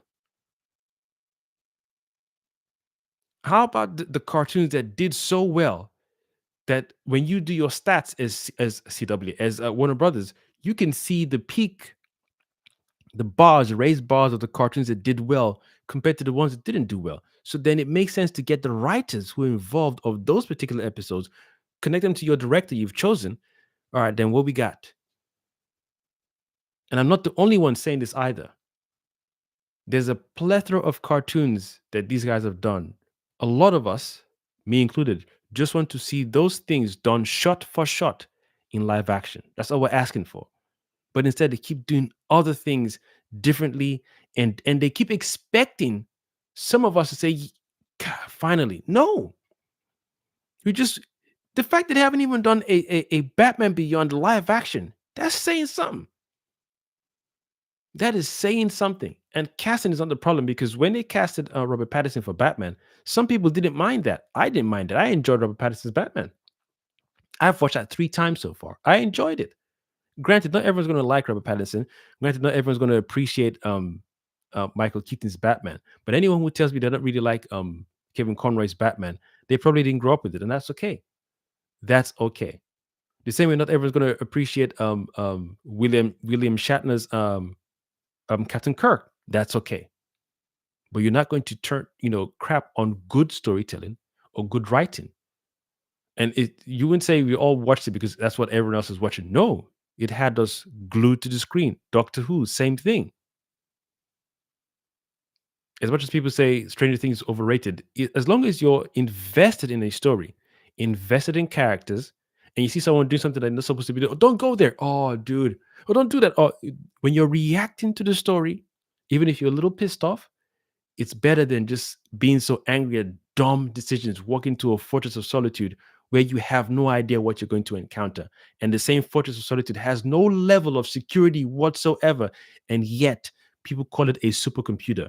Then they say it's okay for a nano chick to hack a supercomputer. You're using words, but your brain isn't allowing you to step out and say, what should a supercomputer be capable of? When strangers enter this room where the supercomputer is located at, it should be able to shut shit down, even if you don't have defensive weapons. Because this movie was really made for children. Even if you don't have defensive weapons, fine. But as an alien species supercomputer, they should be prepared for any level of infiltration or hacking from other species. So much so that your nano chick cannot be on the same level as an alien species supercomputer. It cannot be. It cannot be. You might be able to try and hack into it and see the language, and maybe, but to go inside, especially with this message, how can you bring your regular uh, um, aluminum key into a doorway that was never built for your key? It's as simple as that. Space doorway, aluminum key. It shouldn't connect. So this is the level of intelligence, nano computer. These people have colonized planets. Surely their supercomputer will be so advanced so that way when they enter other planets, said planets can hack them back to use the weapons against them. That's why I'm saying you can't say they're colonizing people, but they don't know how to protect the AI. Oh God. Got me saying for 3 hours. These people go to planets, and each time they go and fail, when they do it on another planet, they succeed. When they succeed on one planet, they're going to go back to that same planet that they failed on to succeed twice over. And the more you succeed, the more you amass different information to improve on your AI, on your supercomputer. So even before the nano chick input herself into the AI, that room should have shut down like, yo, you are an unauthorized personnel. Clark, we remember that dude's signature, but you don't look like Clark. Lockdown. And Clark didn't even preempt someone entering his fortress of solitude because that thing is so huge. It's big. It just shoots up into the sky. And he just thinks, well, no one's going to see it. Dude, there's satellites everywhere. You fly around the earth all the time. You've seen all the satellites. If I was you, I'd be like, yo, man, just move the satellite away from my location. Or just whatever, man. Whatever. Give me some Justice Lords ASAP. Oh, that isn't that the one with Ultraman, right? And Owlman. Is that the Justice Lords one? Like literally Superman on Earth One. James Gunn's could have adopted that. Superman Earth One. I gotta check that one out. There. That's another homework for me. Thank you, TJ. Superman Earth One. I remember that one. Is that a comic or animation? Let me just find out because these comics that people keep mentioning. What I'm going to do is go on those those YouTube channels that it's a comic like cool because those guys break down comics and it's like they're like an audiobook but in comic format. So I'm going to check that one out. Matt Reeves was smart. You should have done Batman Beyond. Yeah, true. Agreed. I didn't even know how he did the current Batman with Pattinson. I when they said it, I was like, dude, I checked out. You guys gave me Ben Affleck in Batman v Superman. Granted, that movie, you see, this is Zach trying to force a story that on an intelligent level didn't work. You wanted to tell Batman that this dude kidnapped your girlfriend and your mom and trying to use you as bait to fight this dude. All I need to do is just zoop and fast, grab you, pick you up. Listen, mother effer. This dude is setting me up to fight you. I know you don't like me because of the fight I had with Zod. We can squash that one later. But right now, I need you. If he sees me close to any location, he's going to kill my wife. And I imagine she was Lewis hidden in a place where it was lead and he couldn't see because he could have easily used his super hearing or X-ray. But you know what? Whatever. So that was a forced story in Batman v Superman. That didn't make any sense because that scene right there, pick up Bruce Wayne. I need your help. So even if Bruce is like, well, you're an alien and you could be faking it, my girlfriend and my mother are kidnapped.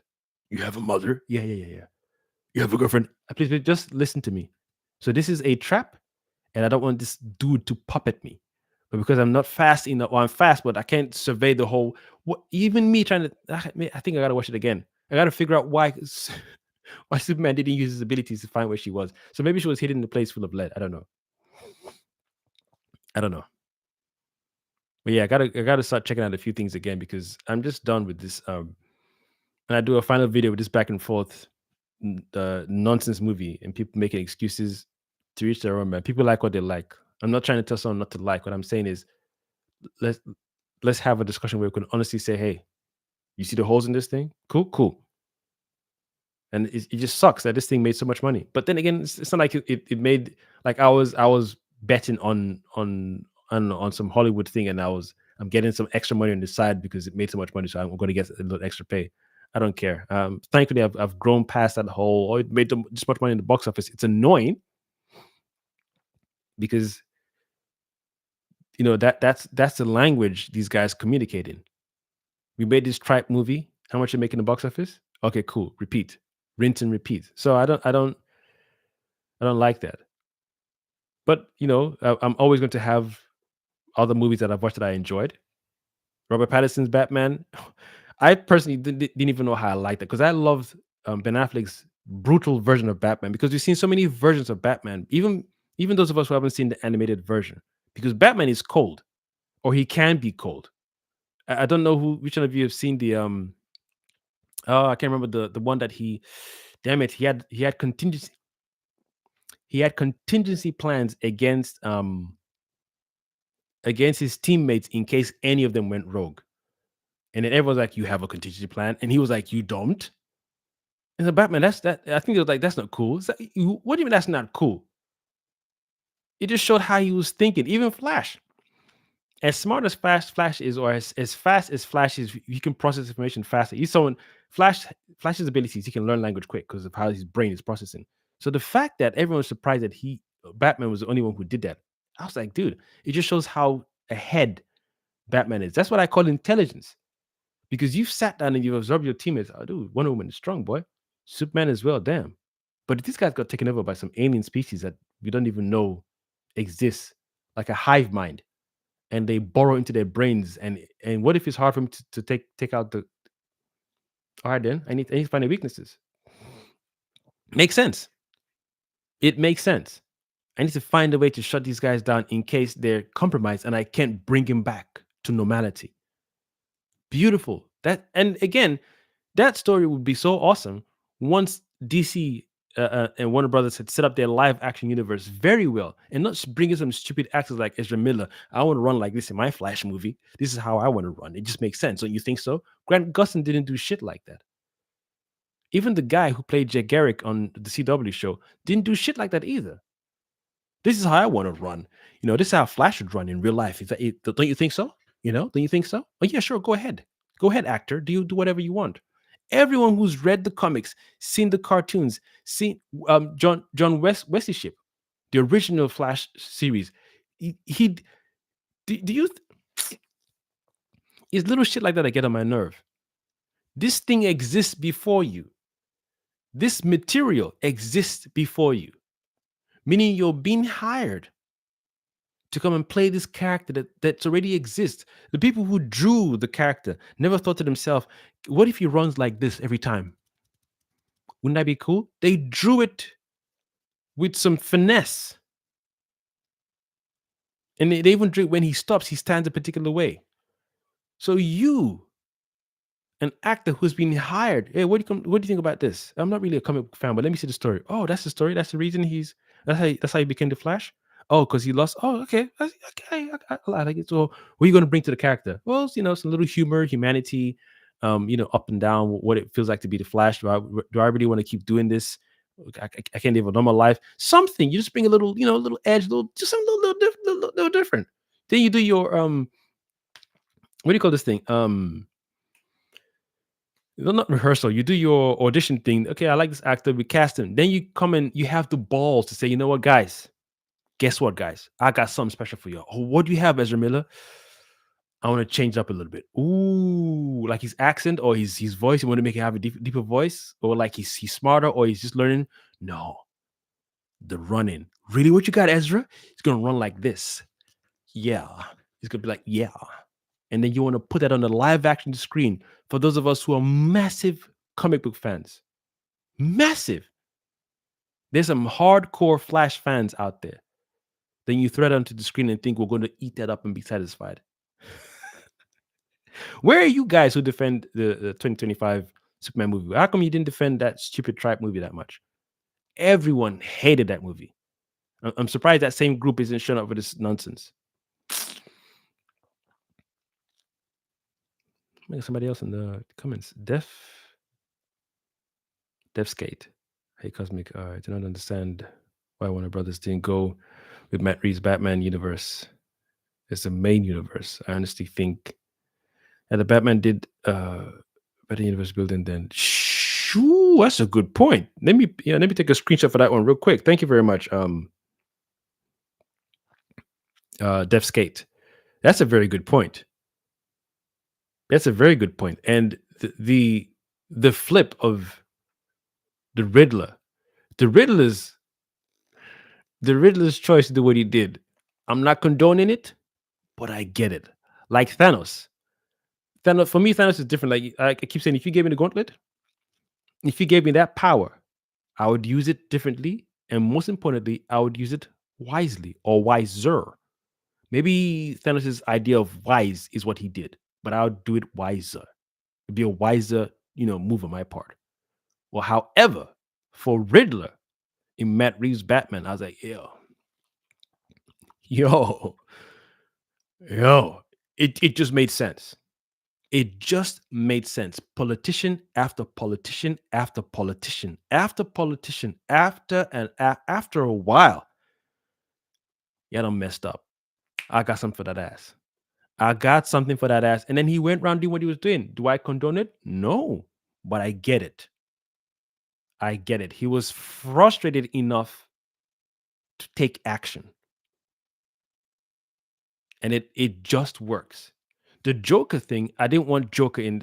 I was looking forward to maybe Killer Croc in the third one, Bane in the fourth one, or like do a dual villain combo in one of the movies. So we get Croc and Bane, but then again, that's too big. That's too not two big powerhouse villains in one movie. It could be too much in terms of the realism of someone like Patterson's physical Batman trying to take down two um huncho villains. I think one on one in terms of Batman versus Bane works, or Batman versus Bane versus another low level Rogues Gallery villain works. But to put Bane and Killer Croc would have been too much. So I was like, I hope they space it out. The Joker, I was happy without any Joker. Let me even say that. Without any Joker in the Matt Reeves world, I was happy because we already got the Gotham Joker and Nolan's Joker. So and then they tried for your boy. I've forgotten his name. The Zack Snyder's Joker. What's his name? Is it DeVito? Why am I saying DeVito? Can't remember his name. Yeah. Okay. I like your name, by the way, TJ. I didn't even see your name in bracket. The Nova Syndicate. God damn. Why didn't this dude call himself Nova instead of Gary? The robot wanted to call him change his name. Nova could have been a dope ass name. I didn't even see your name in bracket, the Nova Syndicate. I don't know if that's a comic book thing, but that's a sexy ass name. The Nova Syndicate. Initiate the Nova Protocol and get me the Nova Syndicate. That's a dope name, dude. TJ, that's nice. I like that. Gerard Leto, thank you. I don't know where I was getting DeVito from. I think it's the Leto part that got yeah. Gerard Leto was, I mean, he was he was cool for the most part. I was like, oh, I can see sparks of what you could have been. I can see sparks of what you could have been because he reminded me of the Joker in the other Batman animation we got. I think it's a Batman Dark Knight something. The one that he fights, the one he beats Superman, and then has to fight those mutant the guys with the piggy nose. The one that kept on saying weird lines like Billy bad, Billy B. So, I think you know what I mean. You seem to have an idea of these things, TJ. You seem to have a good, not good.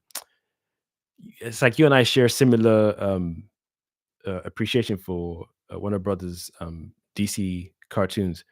Yeah, because I didn't want to confuse the Dark Knight Rises and Dark Knight Returns. That's what I'm saying. Because I know the movie titles had that name, so I didn't want to confuse you guys. But yeah, when I watched those two, just the bulkiness of I was like, this is. I don't know why. Again, I love. Let me preface. I love Michael Keaton's Batman. That's nostalgia and that's childhood. So that always stays in a special spot. I don't tamper with it. I appreciate it because it started me from somewhere, took me here. Then Kevin Conroy animated series, that's like legacy for me. Again, childhood, but legacy because it's the voice that guy projected. He gave birth to Batman in such a way that I can't hear Batman any other way except that voice. But then you bring in, I forgot his name, RoboCop voice actor. That also made sense. I don't know why, but it also made sense. Then is Dead or Alive or Coming with Me.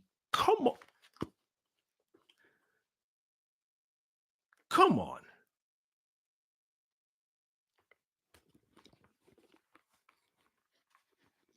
You give Homeboy that role, he's going to eat it up.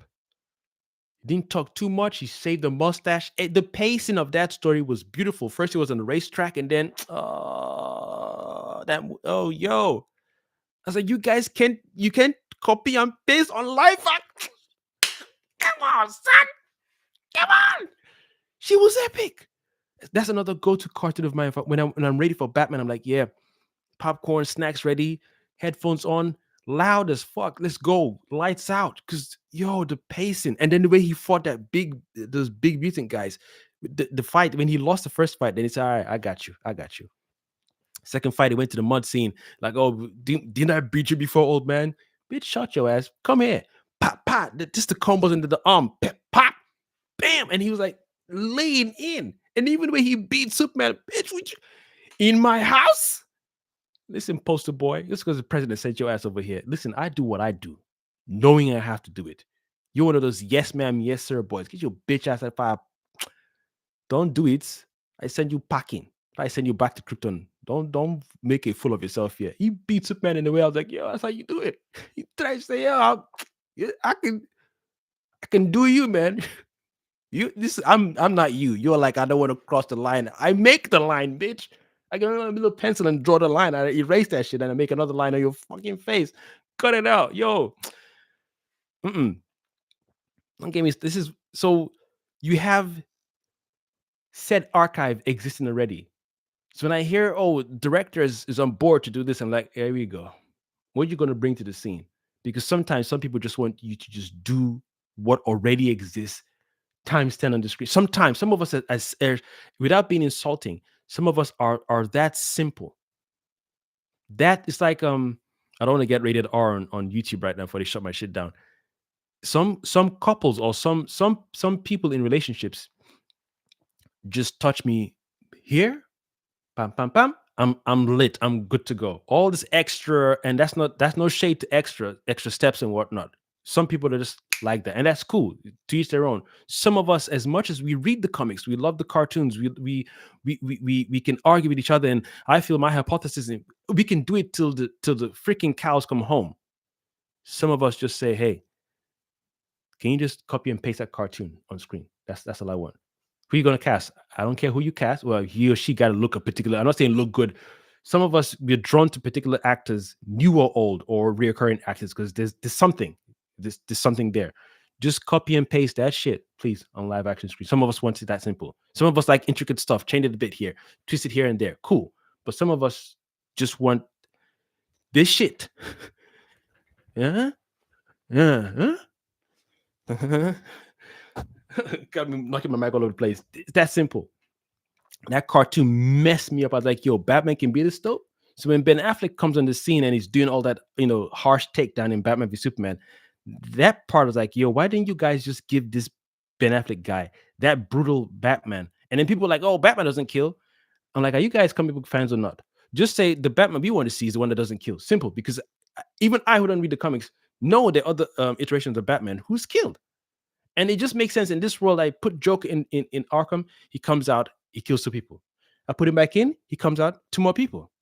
I put him back in, he comes out, 4 more people are dead. After a while, all right, sick of this shit. I try to do the nice way. I'm about to break bones and necks. It just makes sense. Because the numbers are like, so I put you in and you come. No. And eventually I can imagine if you want to tell a good, compelling, healthy story, I was, you have the audience in Gotham. I was against Batman killing, but I lost my mom due to Joker coming out of Arkham. Fuck him. I wish Batman would kill all these bitches. That's my green card. I'm sorry, Alfred, can you put that on loop again, please? I wish Batman would kill all these bitches. Alfred, one more time, put that on loop, please. I wish Batman would kill. Batman would kill all these bitches. That's what I need. That's because everyone is like, oh, Batman is like one. Like Joker said, you're one bad day away or one day away from becoming me. We get it. We get it.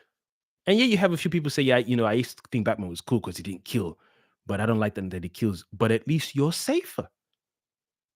Now people in Arkham be like, yo, no breakout, thank you. I don't need to break out.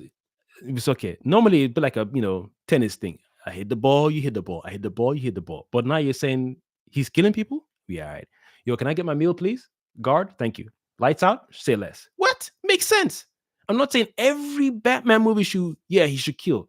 You're just doing different iterations of the character.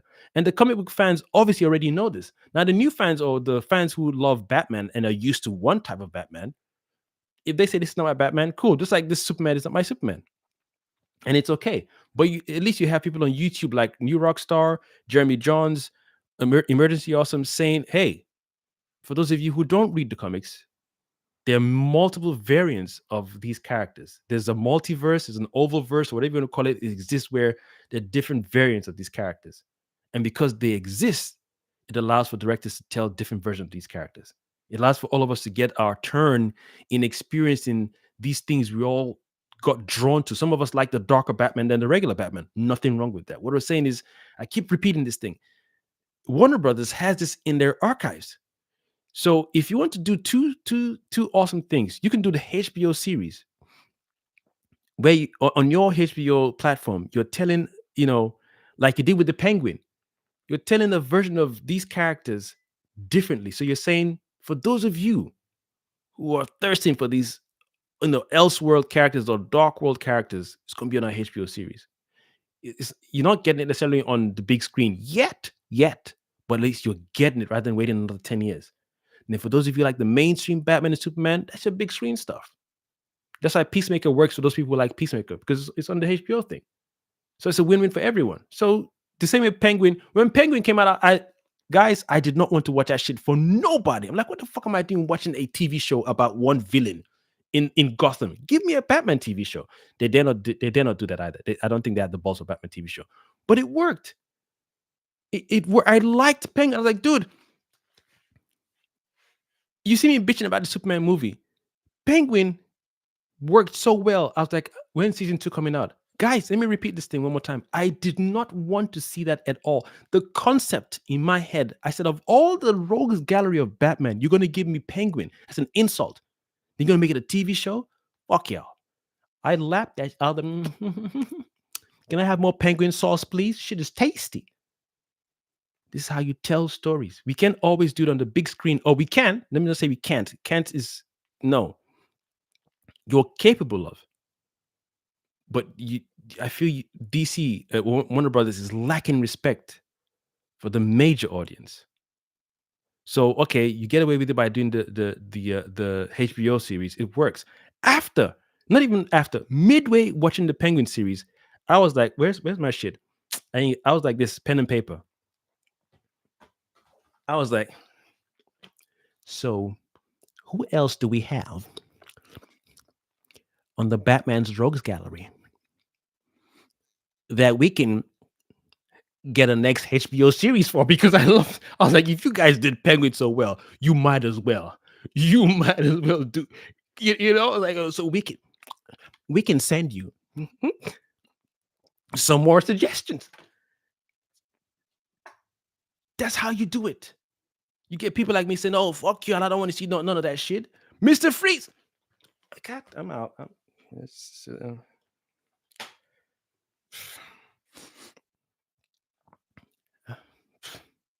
At this point,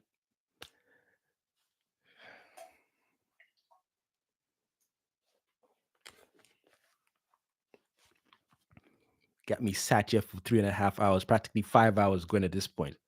Perfect. I don't know who the hell TJ is, but we're both here. Two strangers, but we're both here. Come on.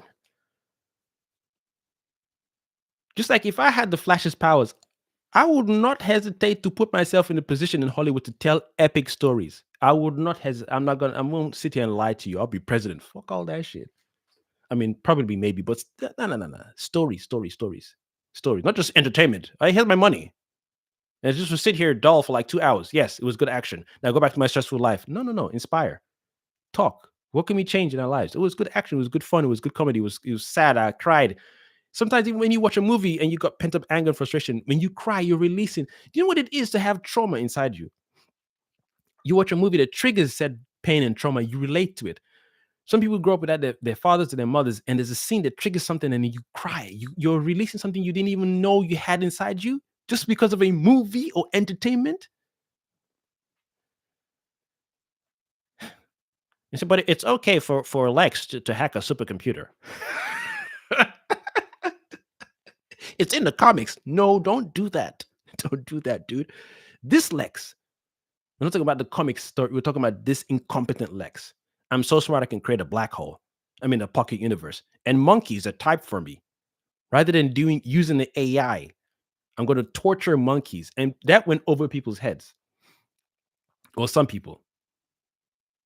He's so smart. He feels it's okay. They're monkeys. Nothing wrong with it. But they're lab grown. Oh, you just took one monkey and cloned that one. It's not that bad. It's better to clone one monkey and make thousands of them than to kidnap. You kidnapped animals and then modified their brains to fight, to do keyboard ninja online. And this is the level of intellect you're satisfied with in your Lex Luthor that you defend. It makes sense that he hacked the computer. Well, he technically didn't hack it. He just created something that's powerful enough to hack a supercomputer. That's how smart Lex is. TJ is absolutely correct. I would like to see a freaking Mr. Freeze HBO series. I don't even know what they have planned. If when they did the Clayface thing, I was like, Clayface is that can go ape.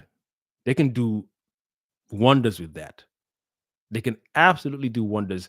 And if they're low key, no, but Clayface is not. No, is Clayface is that in Matt Reeves' world because it's on the HBO Max, not live action screen, right?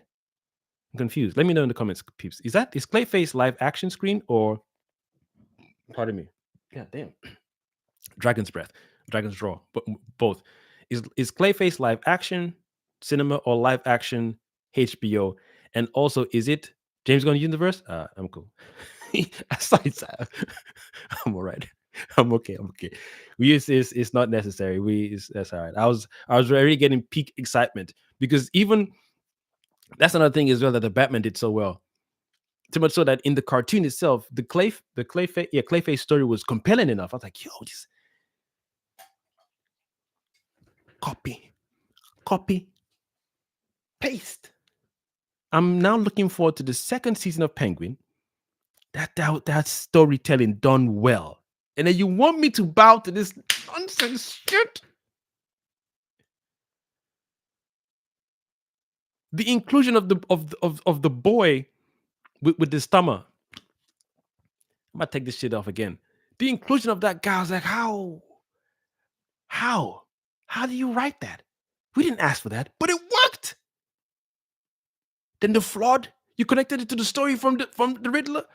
Oh, and then you see how people become who they become because of circumstances around them. Oh, dude, it was tense. Then you have Falcone played by that, and then you have his daughter. Then they showed Arkham and how twisted. Oh man, and Arkham on its own as a TV show.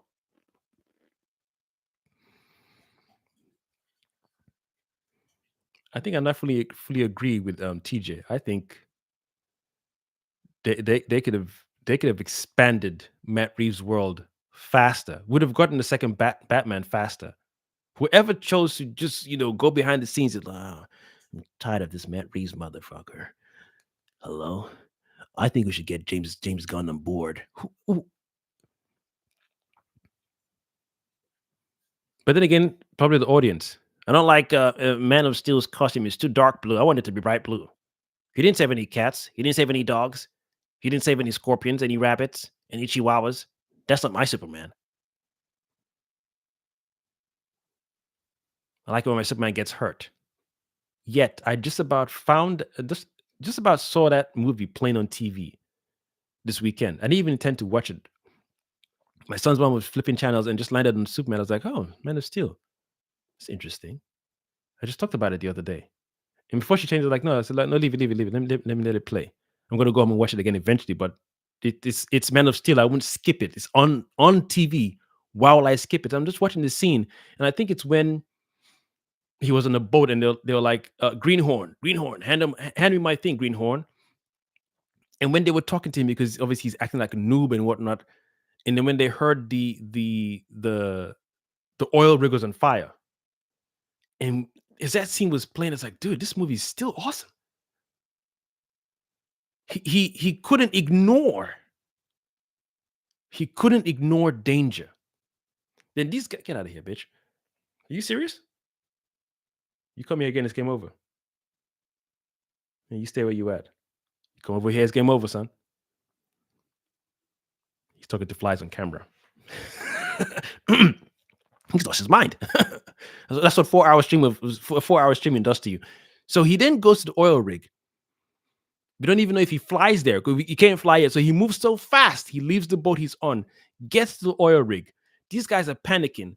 There's fire all over the place. They shut the door. Then they hear this hinge, the wheel turn in, and then door gets yanked out. They just see this half naked dude with his skin burning. Your brain is like, what? It's almost like, come with me if you want to live. Yeah, you ain't got to ask me twice. So where's the way? Where's the exit? It makes sense. So your brain is trying to process who the hell is. He's not dead. He's not burnt. He's on fire, but he's still alive. You know what? Never mind.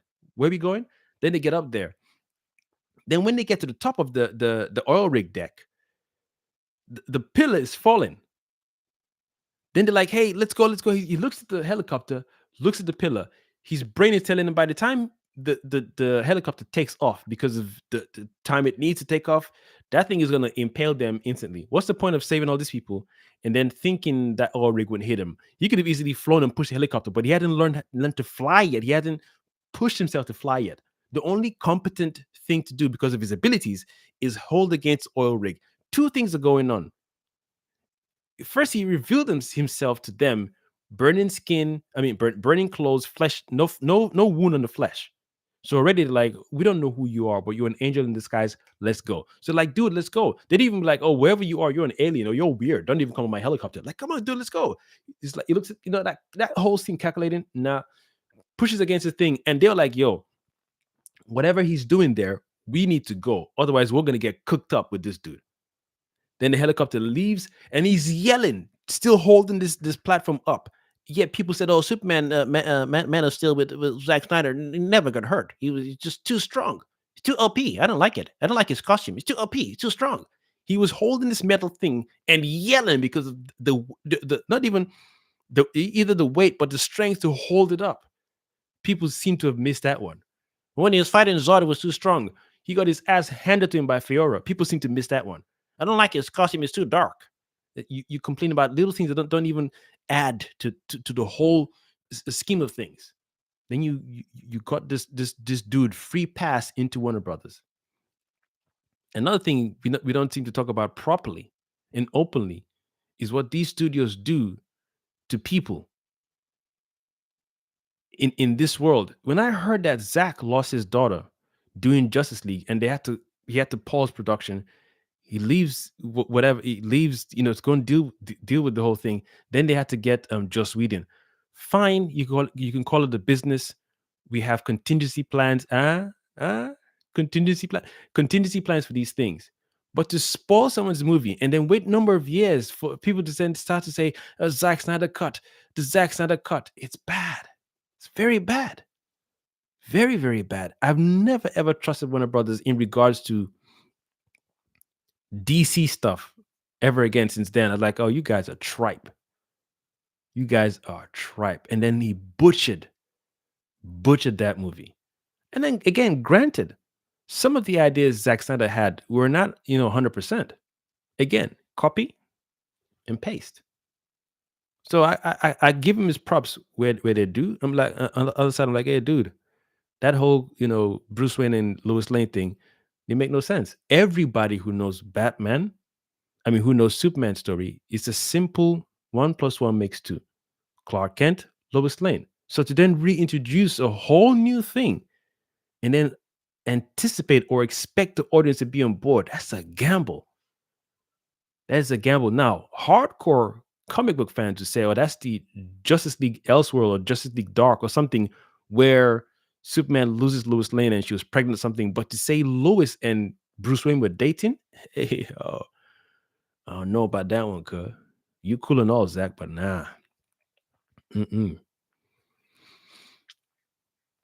Brothers took it from him. Those guys have been shooting their movies. Shit, I mean, I even missed a comment. Philip is saying the same thing. Philip is saying the exact same thing. Half of the issues like Santa Superman, because Warner Brothers forced them. Yep. Thank you, Philip. I apologize. This lag and this delay and me taking too long to read your comments. I apologize. But yeah, it was saying the exact same thing. So now with behind the scenes BS, it's then spoiling our movie going experience for something we already love, something that you guys have already done. You've already done this. So you can as the writers who have already written those things, because there's no more new Justice League animated series. I wish I could bring it back, but there isn't. So for those guys who have already done it, they can go back and go, hey, we're better writers now. So even our best stories, we can even write it better than our best stories. You know what that is? Do you know what it is to write better stories than your best stories? Do you know how awesome it is to write better stories than your best stories? I wish these movies that are being made, they're going back to the writers who wrote compelling stories in the Justice League and Justice League Unlimited animated series, and the Batman animated series, and the Superman animated series. Just get some of those people on board, just to give the audience hope. Oh, they're going back to the OG peeps. So whatever they're working on now, we're looking forward to it. I've only got Matt Reeves in my head for anything DC. James Gunn, nada, zero. Supergirl movie, I probably will see that just to bitch about it. And if it's good, I will give you your kudos. I will give Homeboys kudos. But I don't even want to do a hypothetical in my head. Like it could be good, and nah, I can't even sit down to then visualize myself. Say it's so good. Imagine my review. Oh my god, people's gonna laugh at me like, "Oh, dude didn't like Superman, but he loves Supergirl," and that's cool. That's cool. Also, if you make a good story, then yeah, why the f not? Why the f not? Devskate said, "Selective outrage is a wave of the for real." Bro, you can call me up on certain things that I like and say this thing is bad, bad, bad. I'll tell you straight up. There's some things that I won't touch because of childhood, just because of my childhood experience with those things. I'll agree with you to say, hey, I see it, but just don't. You're making just mention one thing and on to the next one, you know. And there's nothing wrong with that. We all have those things where like, hey, it's our baby. It's the first movie I watched with my dad, so therefore I can't touch it. First movie I saw with my mom, so therefore I can. First movie I saw with my girlfriend or my son and my siblings, so I can't touch it. And it's okay. We all have those little things, but as a collective, it's almost like somebody saying, oh my god, I had it and it left. Shit, God, it was there. Okay,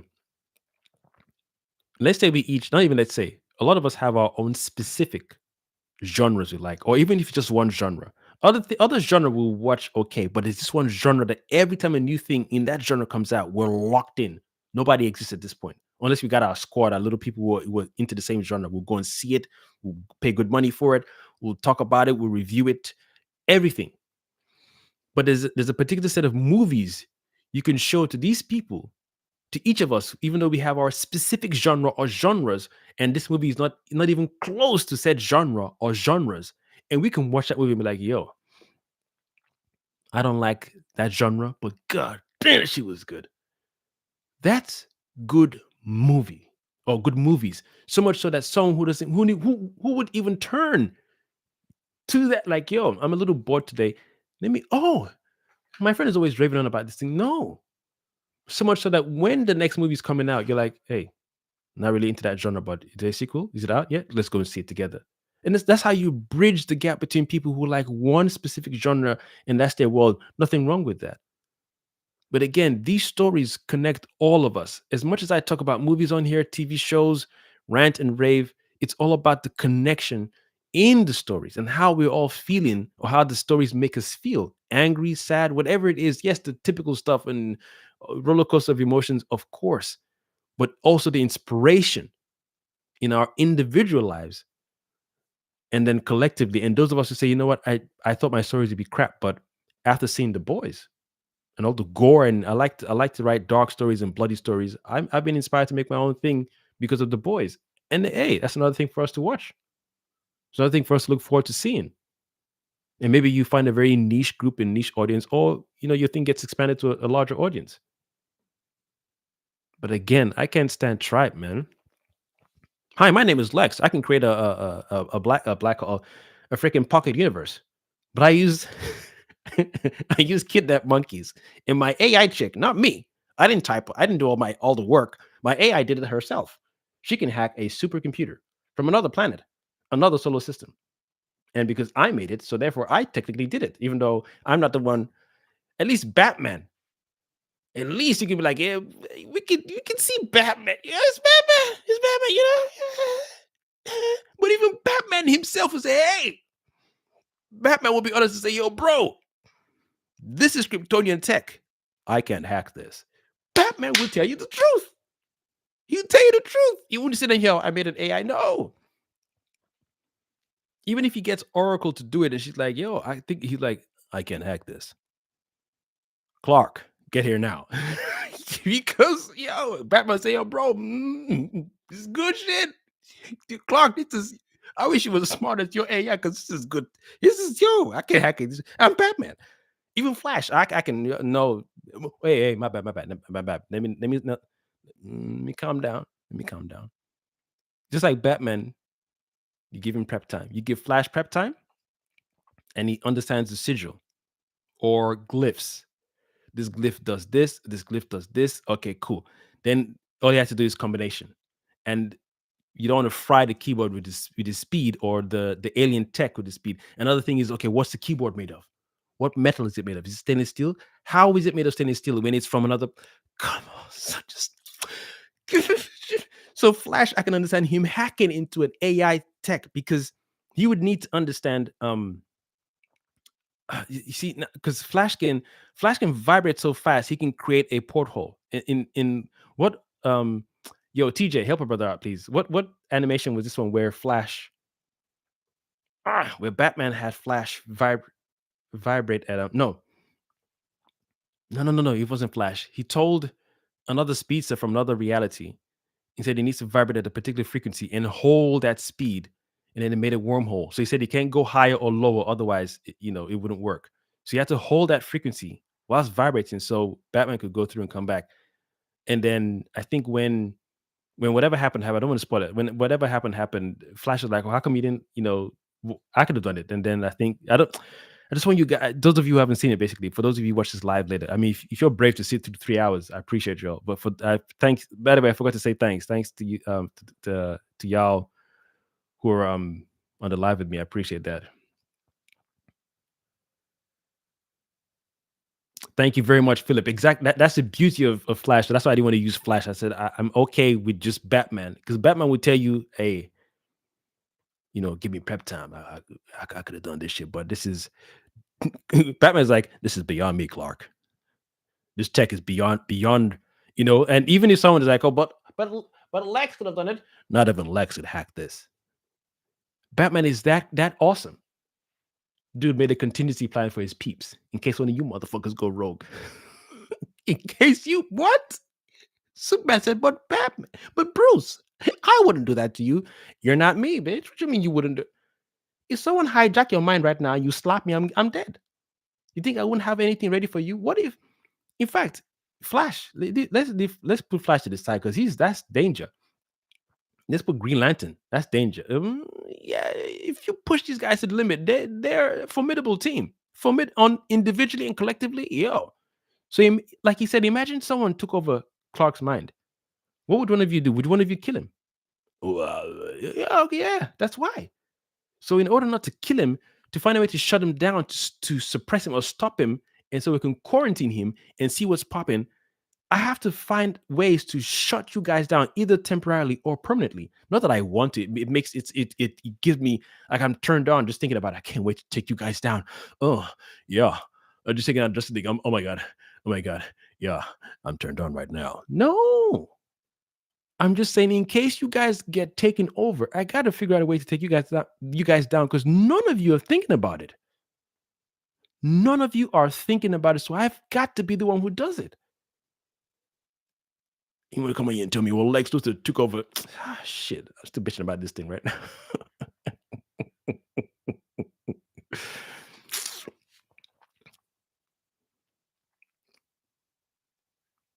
A drunk Supergirl, yeah, I pass. Yeah, dude.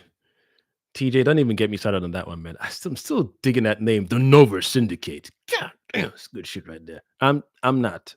Somebody tried to tell me, oh well, if you look at it this way, if you lost your parents with your planet exploding, with your planet blowing up, that's going to take you to a place where you're going to start getting drunk.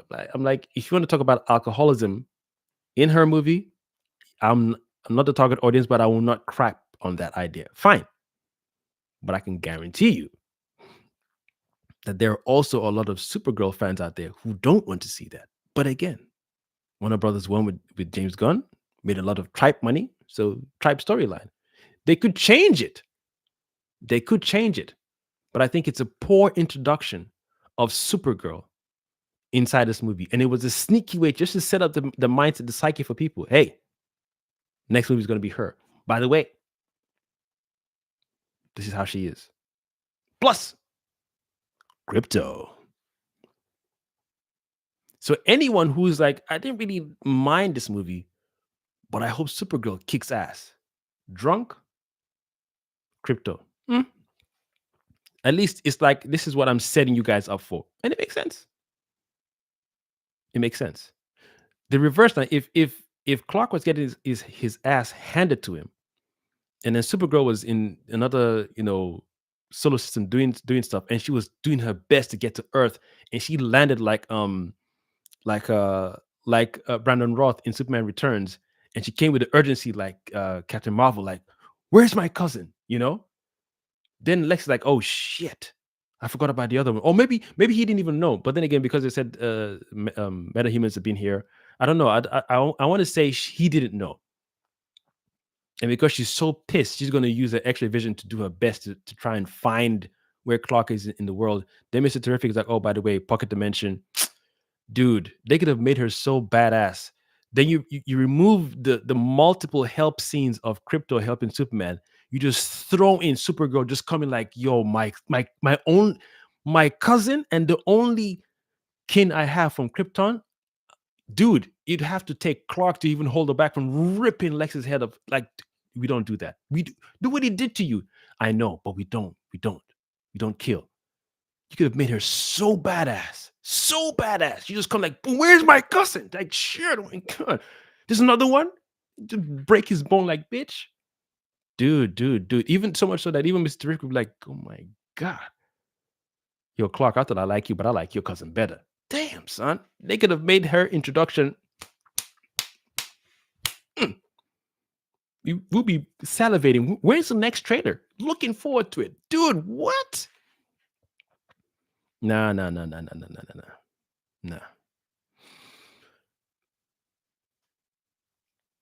Thank you, DevSkate. I'm taking so long with these comments. Again, thank you guys for your patience, by the way, with reading comments late. So yeah, Justice League Syndicate. Yeah, I love that.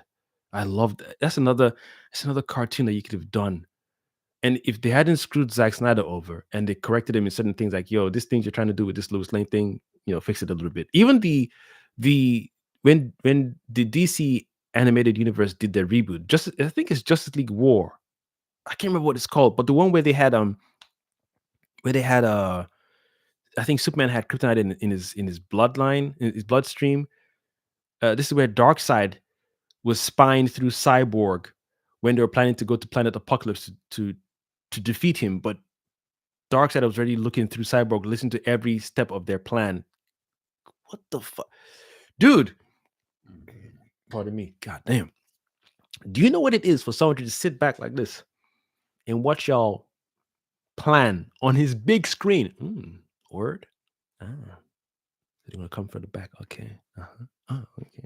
Hold on a minute. All right. Okay. Oh, okay. Laser vision. Okay. Contingency plan. All right. Batman. Okay. Flash. Oh, Flash. All right. Okay, cool. All right, peeps, do your thing. Fuck. That's going to flawed the audience. Once you've built up your audience with all these stories, all these characters, and then you present that to them on screen, you have to mislead your audience when the trailer comes out, by the way. You have to mislead the audience because you have to let them think they're going to win. But then you show Darkseid was watching their plan all along. Whatever happens next, no one knows because you don't show these parts of this movie in your trailers. None of it. Your teaser, whatever it is, your TV spot, you do not show any part of this movie after Darkseid figures out their plan. You never show not one clip in your trailer. You show everything prior. So the audience just goes and thinking, oh, I like to see how they're going to kick Darkseid's ass. Nah. Whatever we showed in the trailer is prior. After what happened now, none of you know nothing. Unless someone probably worked on set and was not happy on set, might spoil it, but none of you will know nothing. That's what we get. We paid for the experience.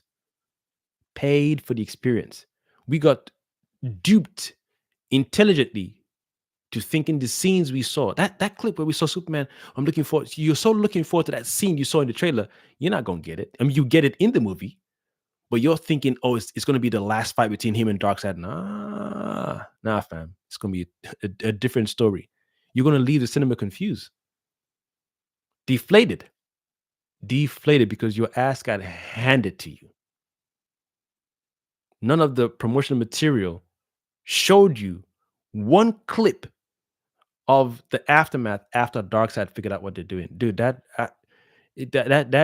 movie got me so good. I was like, I don't know where you're going from this one, boy.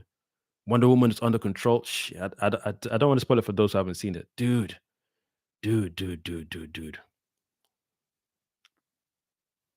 Yes, thank you, dude. TJ. Oh, dude. Then he had Batman. He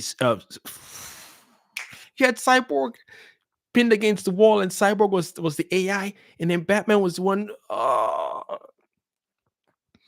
Then what was his name? Who was there again?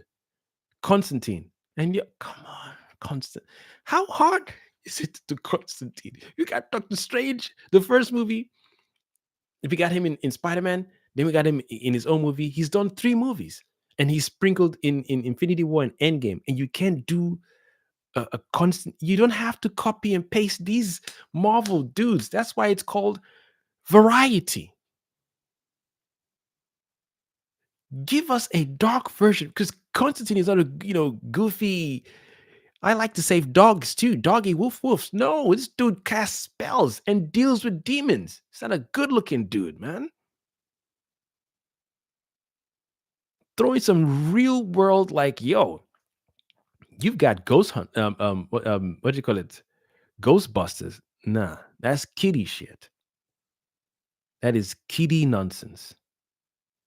You can do Constantine, either a TV show, HBO series, but they already done the TV show. So I think that's a cop out. Or if you want that same look that you got for Mr. John Wick from Keanu, you can apply that same look. You can keep that same style for a live action John Constantine, the sequel, and then finding a creative way. Don't be pussies. Find a creative way to tie it in to the Matt Reeves world. So that way we keep it on this side. I don't want it to be tampered with by this James Gunn. James Gunn isn't bullshit. Saving squirrels and shit. I want it dark. Because that Constantine movie with the first one, shit, that had me shook. It had me shook to the extent that I was shaking the matchbox one day, like, yo, what if what if the creatures right here while I shake the matchbox? Nah. Damn, man. Yeah, appreciate you, Philip. Appreciate you. Thank you for joining, man. Thank you very much for joining. Oh, they could have cooked. They definitely could have cooked. I gotta remember how to say your name. Dev Skate.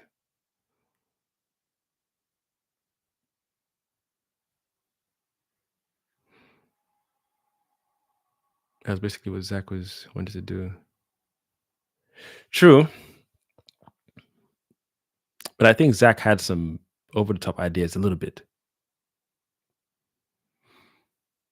But I think if you help the brother out, then yeah. I think if you just spoken to him like, hey, just tone a few things down, because I feel he gave us I gotta say it's the best so far, because no one else is. I mean, Brandon Roth was okay, but nah. And Christopher Reeves again, yeah, you gotta appreciate. But in between, I know it's the TV shows. I know it's Tyler Hoechlin. I know there was Smallville, and I know there's other guy who did the Lewis and Clark Adventures. So we got some stuff, but just not enough. That's why I still appreciate Zach, because at least Zach showed me Krypton. Zach showed me the father. Zach showed me the symbol. S means this. Even if it's not in the exact, you still find a creative way to include Krypton and make it a livable place. So much so that I was like, yo, if I had a spaceship, I would go to live in Krypton. If Krypton wasn't a place that's going to about to explode, I would live there.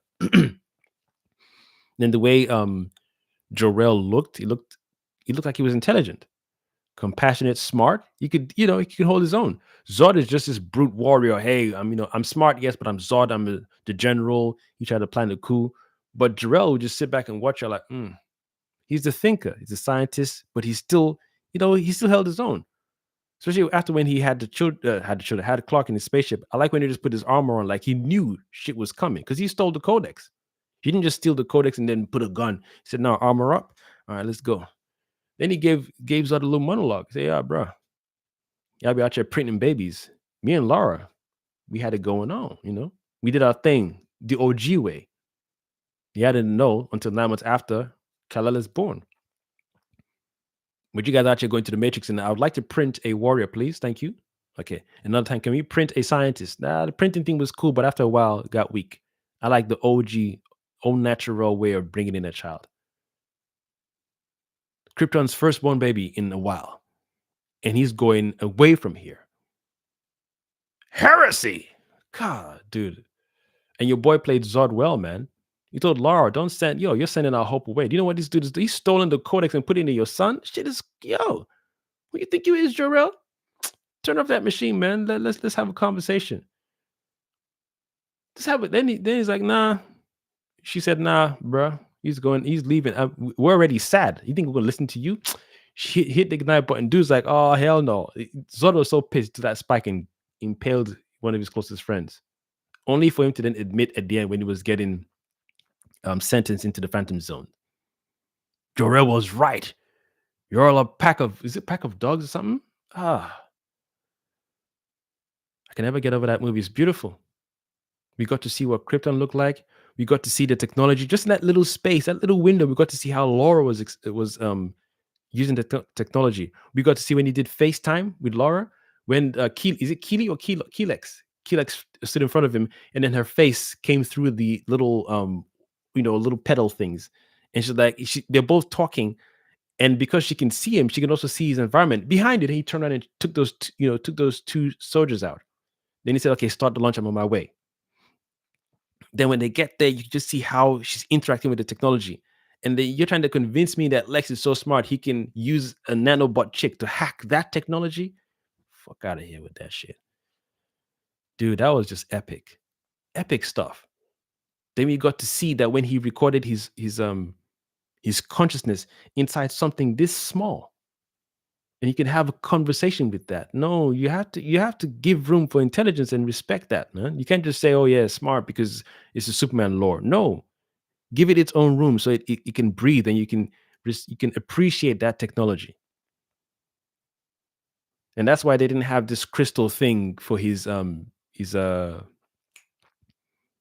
do you call it, Fortress of Solitude. It had to be the spaceship, which made more sense. But at least I can appreciate that Christopher Reeves, you throw a crystal into the ice, I can still, talk about that, how genius that culture or those species or people are, that a home can erupt from this little crystal into a particular soil or a particular environment. So both are cool. Christopher Reeves one was a crystal. Zack Snyder's one, or Henry Cavill's one, was the spaceship was the Fortress of Solitude, and it kind of made sense. This thing was here before. I'm the only one who can technically operate it now because it responds to Kryptonian DNA and, well, kind of DNA, but the key card thing. So much information in that one little key card, dude. And then if you don't put it in properly, you would. I guess because I like those kind of simple things. It works well for me. Thank you. You're a pack of fools. Jor-El was right, and he just killed him. He just killed your dude. And again, I'm not saying I would have done it, but because of how he was printed and programmed, his programming is embedded. And my duty is to carry out this program. And then you've interrupted this. You're going against my destiny, my life path. You're interrupting my zeros, my binary, my 01011. By by intercepting that, you're irritating my very essence. And you think your son is safe? I can't remember how he said it, but it's that I will find him. I will find him. I will find him. I still find it funny, but he was so pissed. He was so pissed, dude. So pissed. And then when Krypton blew up, and then it disrupted their cycle thing from the Phantom Zone. They still showed them, sad. These are it's supposed to be bad, not bad-ish people who have done some bad things, but they're the protectors of Krypton. So technically, they will do some bad things to protect their the best interest in their people, their home, their planet. So much so, Zod was willing to terraform Earth for his people to exist. So, but again, that's how he's programmed.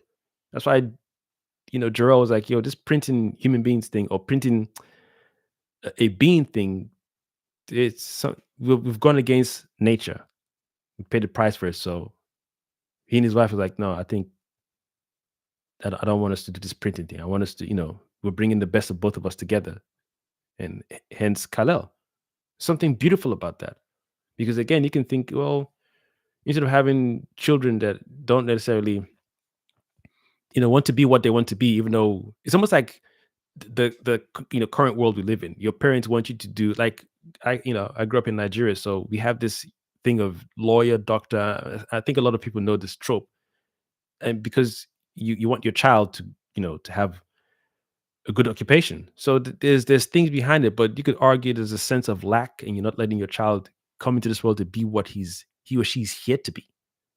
And then it's conflicting. Some people grow up and they're fine with the whole lawyer thing. Where I've heard some people say, I wanted to do this, but my parents said. So it's like, well, okay, which one is what's more supreme, the parents or the maker who sent the child into the parents with a specific spark to carry out? You're the parents, yes, but I've given you a duty or a task to whatever seed I put inside this child or children, it must flower. So it kind of works. I get it. I think we need more scientists. All right, cool. Codex, more scientists, please. So it works. So then here comes Kal-El, outcast, literally,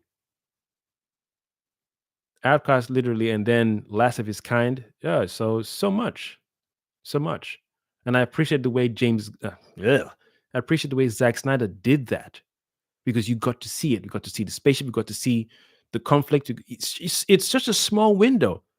But he did it in such a way that, okay, I can see that these guys were friends in the dialogue, and he fought Zod to put him down, not to kill him.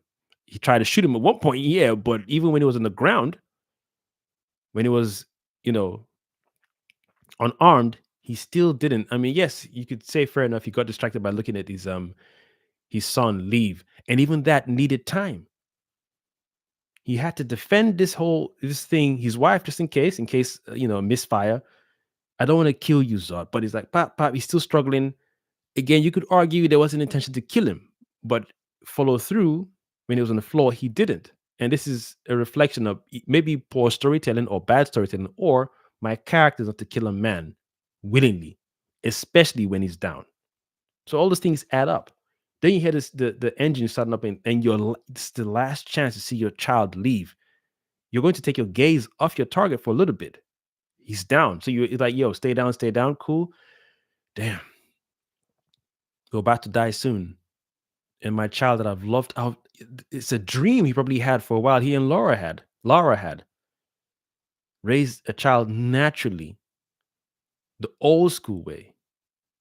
So they went away from the natural stuff, printing babies. Okay, we see where we messed up. Let's go back to the OG way. It's cool. Growth. You tried it and it worked for a while, but you're like, something's missing. Go back to the OG way. I guess you have to go down that route to learn the lesson. Fine. So to go through that, and I will never be able to run in Kryptonian grass with my son, play Kryptonian baseball with my son, hide and seek with my son, myself and my wife and my son going for a picnic on Krypton. Never be able to, or go for a vacation on a different planet. We'll never be able to do so. You see the spaceship take off. Zod gets so pissed off, impaled. It's damn near perfection, dude. Just that shock of the impalement while seeing your son, it's like it's bittersweet. I know he's going to live. It's sad that I'm seeing him go, but I know he's going to somewhere better. And then it's like, oh shit. Then he just falls down and yeah. Zack Snyder did a great job on that one. Jarrell was right. You're a pack of fools. I think I gotta go watch that this week, dude. But I'm gonna take my time so I can do the break, or not the breakdown, maybe break down certain scenes. But then again, I don't think I need to, because you're always gonna get people who make excuses and whatnot. I think that's me done for the night, man. I bled 4 hours. It was fun. It was fun. I enjoyed this. I think I'm gonna start doing this more often. I normally game. My lives are normally gaming lives, and because I haven't got my setup where you guys will see me in camera as I game. I'm trying to set that up because I got an old setup, but I'm thinking of splitting my channel to just do like have a gaming channel separate, so that way when I do these lives, it doesn't conflict with, because when I do the gaming lives, I don't know if the new audience who subscribed to my channel recently is like, this guy normally does movies. What the hell is this Uncharted? What's this space thing? So I'm just trying to visualize how some human beings' mind work. Normally, when this guy is on, or when there's a video up, he's talking about movies or TV show, Superman, Fantastic Four, and all of a sudden, there's a game thing on the screen. So I was like, you know what? I think I'll just do another channel. So for those of you who like my gaming stuff, it'd be cool if you could subscribe to that when I announce the gaming channel. The music or something. Yeah, yo, no, dude. Dude. I'm still reading TJ's comment. Is the way I can't remember his name, the actor. Heresy. And you think your son is safe from me? I will find him. I will find him, Laura. I will find him. Oh, dude, that's still dude.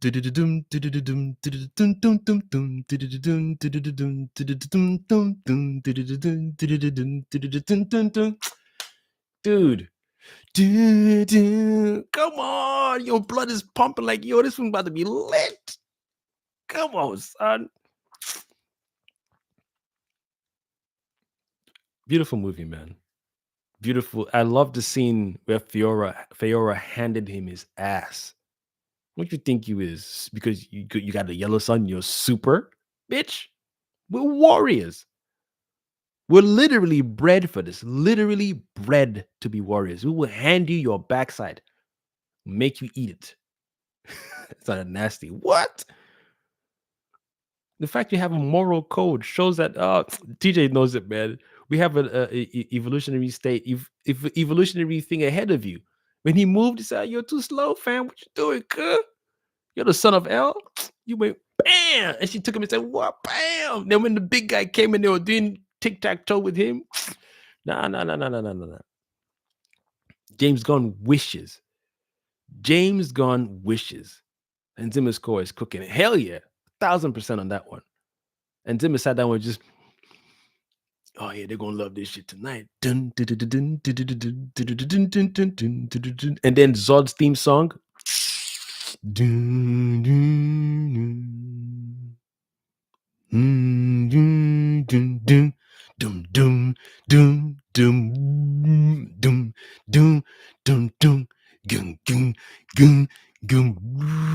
Get the fuck out of town with this shit. No one can memorize the theme song that came out of this stupid nonsense movie. You can't remember it.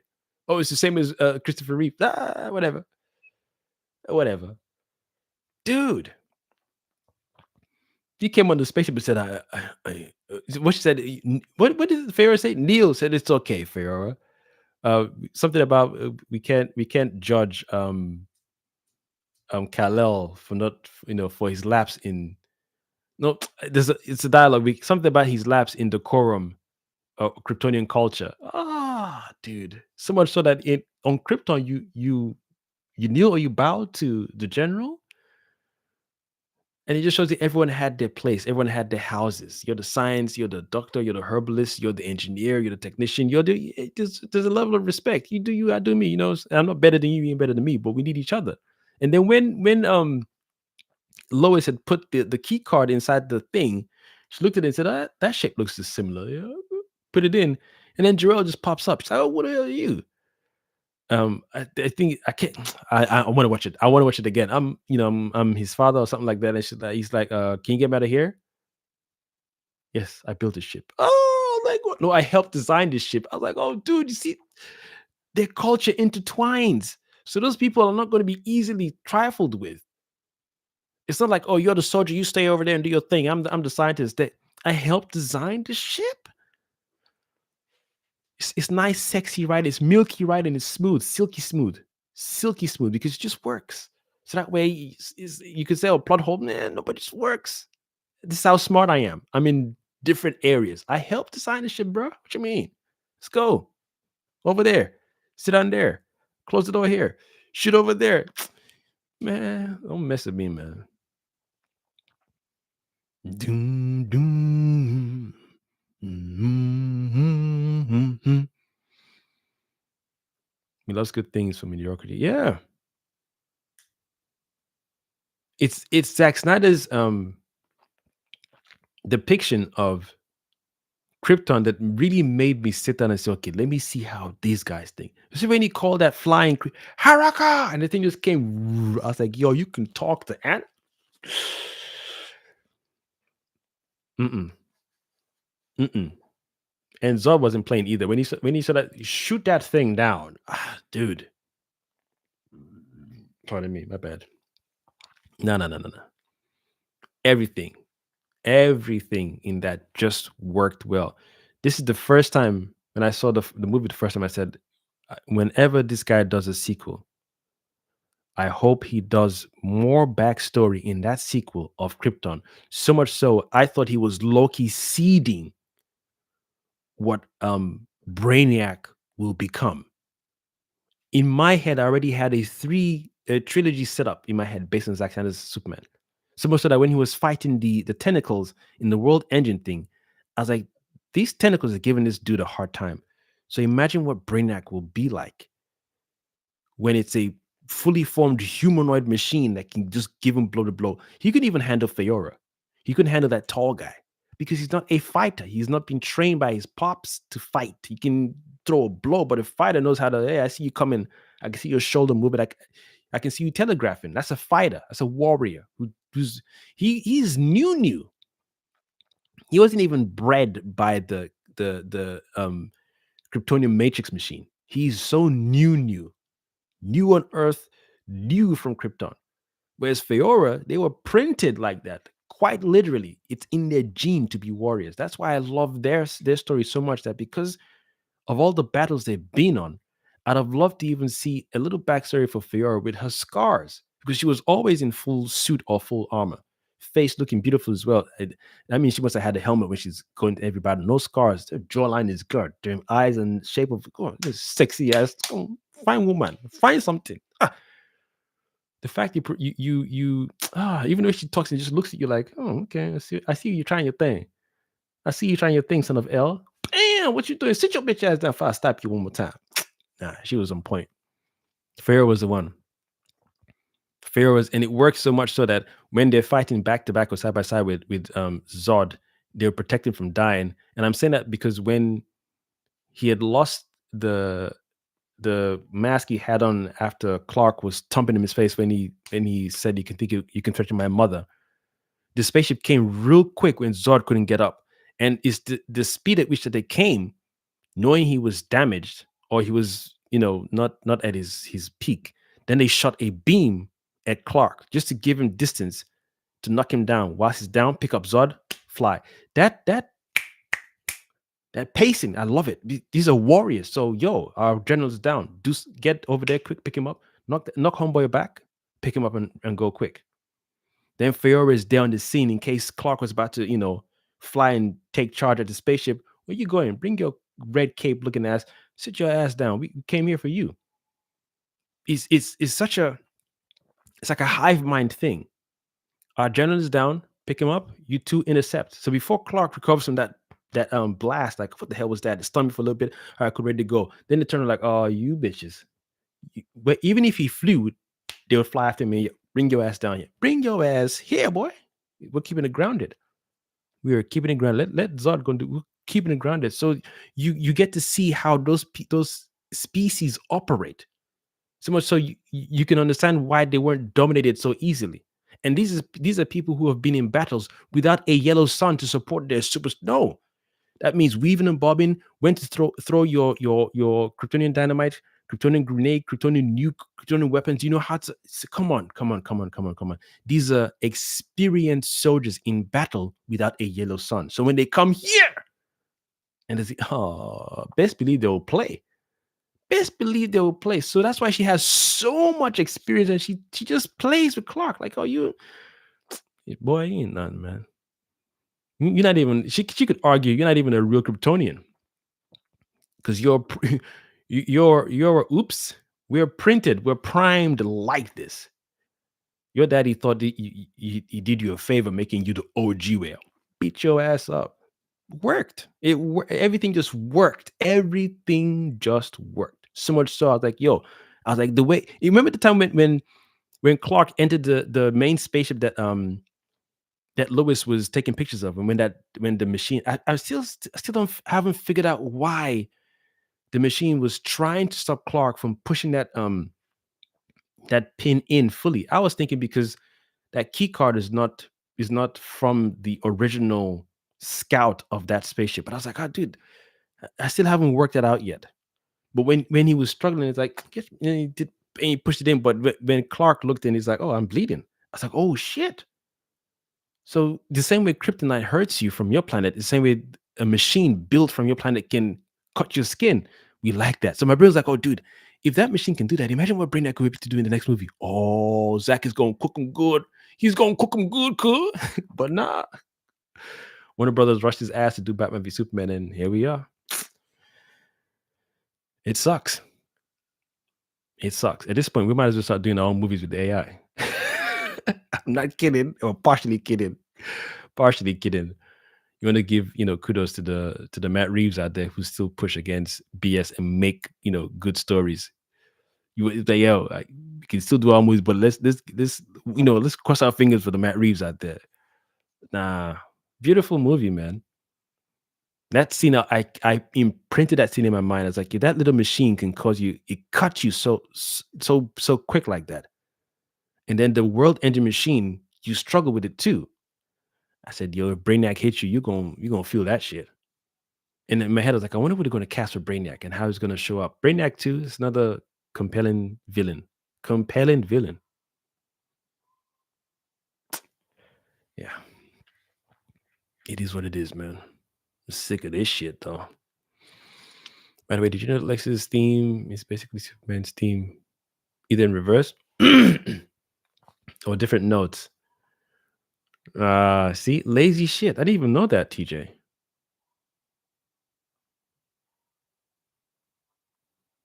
Michael Shannon, thank you, TJ. TJ on point. Yo, you're a freaking archive master right here. I mean, you be knowing this shit. I missed out an actor's name. He's on it already. Yeah, Michael Shannon. That's the one. Definitely undisputed. So much so that after seeing this 2025 Superman, I was like, yeah, I don't think you can handle Batman, bro. I think you're gonna make him too comical and goofy. And if you can't handle Superman as, you know what? Let me rephrase. If this is your take on Superman, then you're not gonna do Zod well. Zod gonna be smiling all over the place. Kal-El, I knew your father, Jor-El. It's good to see you're alive. Come here, let me give you a hug. I'm James Gunn's version of Zod. We hug out here. Nah, that's what acting does too. When you do a good story, a good character, you can't see anyone else playing. Just like what's his name? Kevin Conroy. You can't see anyone else doing the voice, even though others have. And like I said, the Dark Knight Returns animation part 1 and 2, to put RoboCop's voice, the actor who played RoboCop to voice him, dude, Yeah, it's like I'm turning myself on to go and watch these things again. I love them so much. I watch them over and over again. So I don't think dude has the balls to do a good Zod. I don't think so.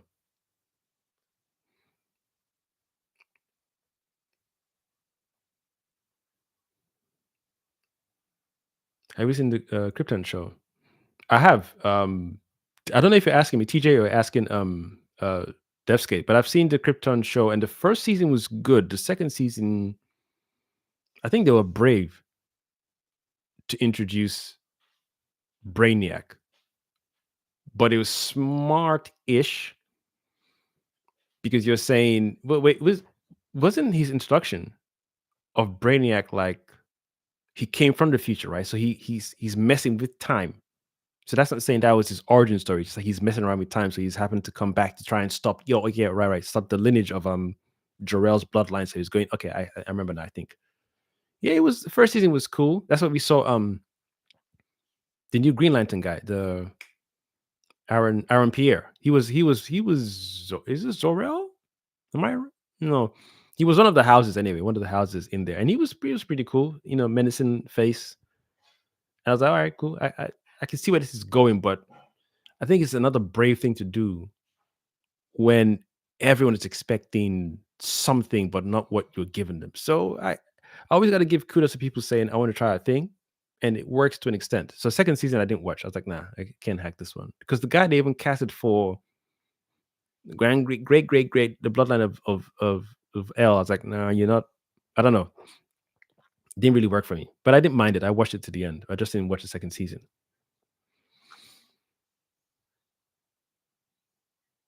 I hope I'm not spoiling it for Devscape though, because he might want to see it as well. But just be mindful when you're seeing it, I guess. Watch it with a pinch, take it with a grain of salt, as they say.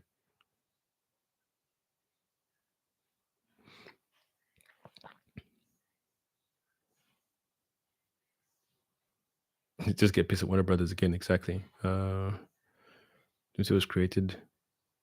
By the way, you get to see how Doomsday. Oh, so Doomsday was is that the second season or first season? I didn't know if Doomsday was in Krypton. God damn it. That was created, David. No way, David S. Goya did it.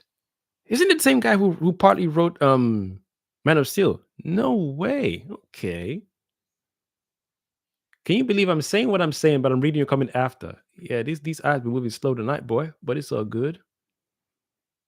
I get the nonetheless. Stargate SG-1, that was good. That was very good. So Escoya, son of a bitch. Yeah, Stargate was one of my favorite series on TV, man. I was very stubborn when I used to watch TV earlier on. I was like, I didn't watch a lot of TV. I just watched what I liked. I didn't gamble. It's like, oh, let me try this. No. Stargate was the one. Yo, and even the movie too is dope. But I used to milk that show, man.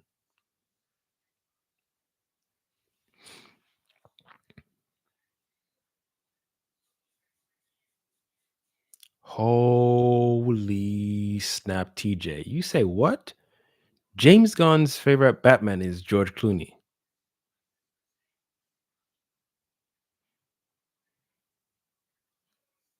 Oh, with the Flash. The recent one we got from. Let me just confirm. So you're saying the Flash movie we just got, that's James Gunn's favorite Batman in that Flash?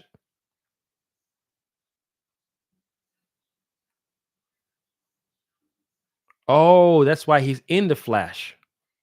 Boy, that's cold. That's actually cold.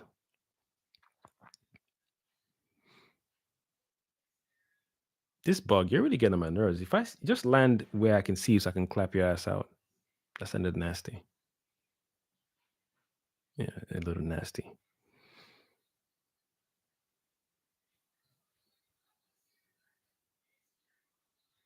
Yeah, I gotta make sure I keep up with the comments next time because TJ be fast with his fingers, man. You typed a couple and like, my bad, I missed some. And I'm glad at least you guys are keeping convo between you guys though. I gotta make sure I am on point next time. Maybe when it's a softer conversation, not talking about this tripe nonsense. Then yeah, Alien Earth is another one though. That's another one's gonna get me for this week. They got like 3 episodes left for the whole season. That's definitely going to get me. I don't even know how I'm going to manage that one because it's good.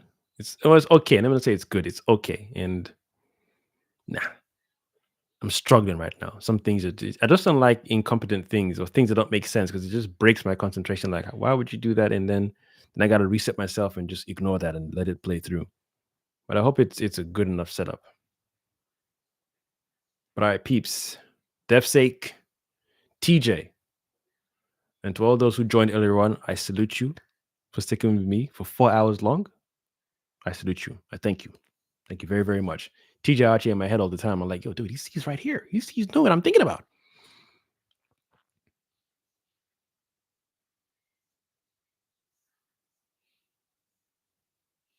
Daniel Craig. James Bond. No. Michael Shannon for Zod was an interesting gamble that worked. I think after Shannon played Zod, I don't know. You'd have to play Shannon in voice acting. But Brainiac. Have they forgotten how Brainiac sounded in the cartoons? That guy is very soft spoken but stern. Even the guy who did the voiceover for Lex, powerful voice.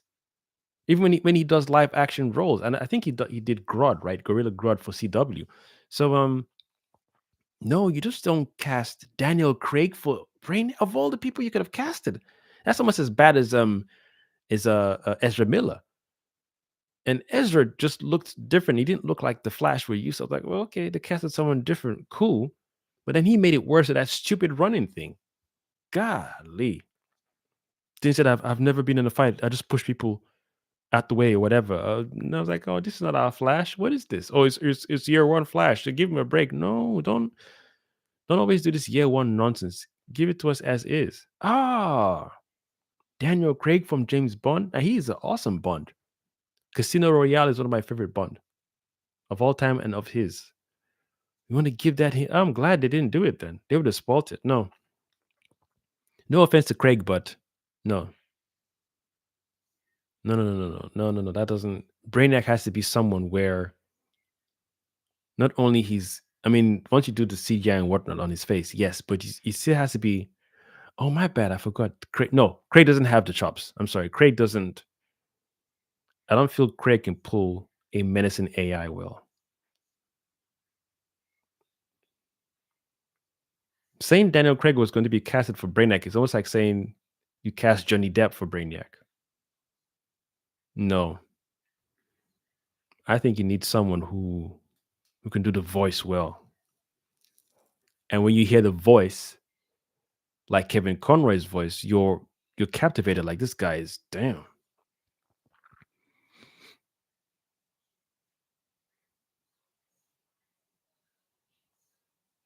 Who's Esposito? Ooh. Oh, that's how you write his name, Giancarlo. Okay, I thought it was like two names, Giancarlo Esposito. Okay, cool. Yeah. Okay. You got me there. Okay, TJ, you know how to roll them dice. That's all right. I can see that. He's the voice. People will be. I can see people saying they prefer someone else. Esposito is for some people will be like who did Last of Us and Mandalorian. What's his name again? Why am I drawing blanks today? What's going on? TJ, do your thing. Do your thing, bro. Do your thing. Hugo Weaving. Who's that? Agent Smith. Oh, perfect. Okay, you that's Pedro Pascal. Thank you. Pedro Pascal. Shit. TJ, Devskate. That's some good ones right there. Hugo and Exposito. No. That's tough. That's a good conversation. Yo, y'all don't give me an idea for a good video. Shit. Or another live. Because I'm enjoying this so far. God damn it, son. TJ. Shit. That's good ones. I can't touch them. I can't pick. I can't even add to it. Those are very good. Yeah, but people might feel the same way they do for Pedro. They might feel the same way for Esposito. It's like, oh yeah, it's he's all over the place. But Hugo Weaving, I think he's peak because he did Smith so well, then he did Megatron so well. So I think, yeah, I'll go with both. If I was to be corny, like we do like Dragon Ball Z, like different stages of Brainiac, like stage one, and then final form will be Hugo. So I'll probably go Esposito, but it's like, why do you? I'll be the guy like, why does he have two different voices? One sounds. It depends. Esposito can not hide the accent, but do it so well that you're like, is that sound like when an actor does a voice so well, they've chosen to hide aspects of themselves so you don't figure it out too quick. You're like that. It sound like then when you read you see the credits. I knew it was him. I kind of thought it was him. Yeah, but Hugo Weaving is the one. I think number one in the Esposito. But if I was just gonna be if I was doing the storytelling, I'll be weird to say he's the first voice, or because I like Esposito, I like the idea so much from TJ. He might be the scientist that made Brainiac, or the tech guy or the tech person that created the code for Brainiac. Then his voice is emulated of him. Then when he becomes his true form or true, he's now away from this whole I tell you to open the door. I am in command now. Then yeah, maybe Hugo's like, yeah, that's where you kicking Hugo. But shit, that's good. That's good. I ain't been stuck in the wild like that for a character or voice acting because I'm picky these days. But that's a good one. Yeah, it wasn't Hugo for Mega. Yeah, Hugo was Megatron. Yeah, he did a great job. Did a great job. Esposito is good though. Shit, because there's that the cleanness to Brainiac. Brainiac doesn't shout. My, how the mighty have fallen. Yeah, this he does this smooth. It's like he will insult your soul, but smooth. You apes are so incompetent.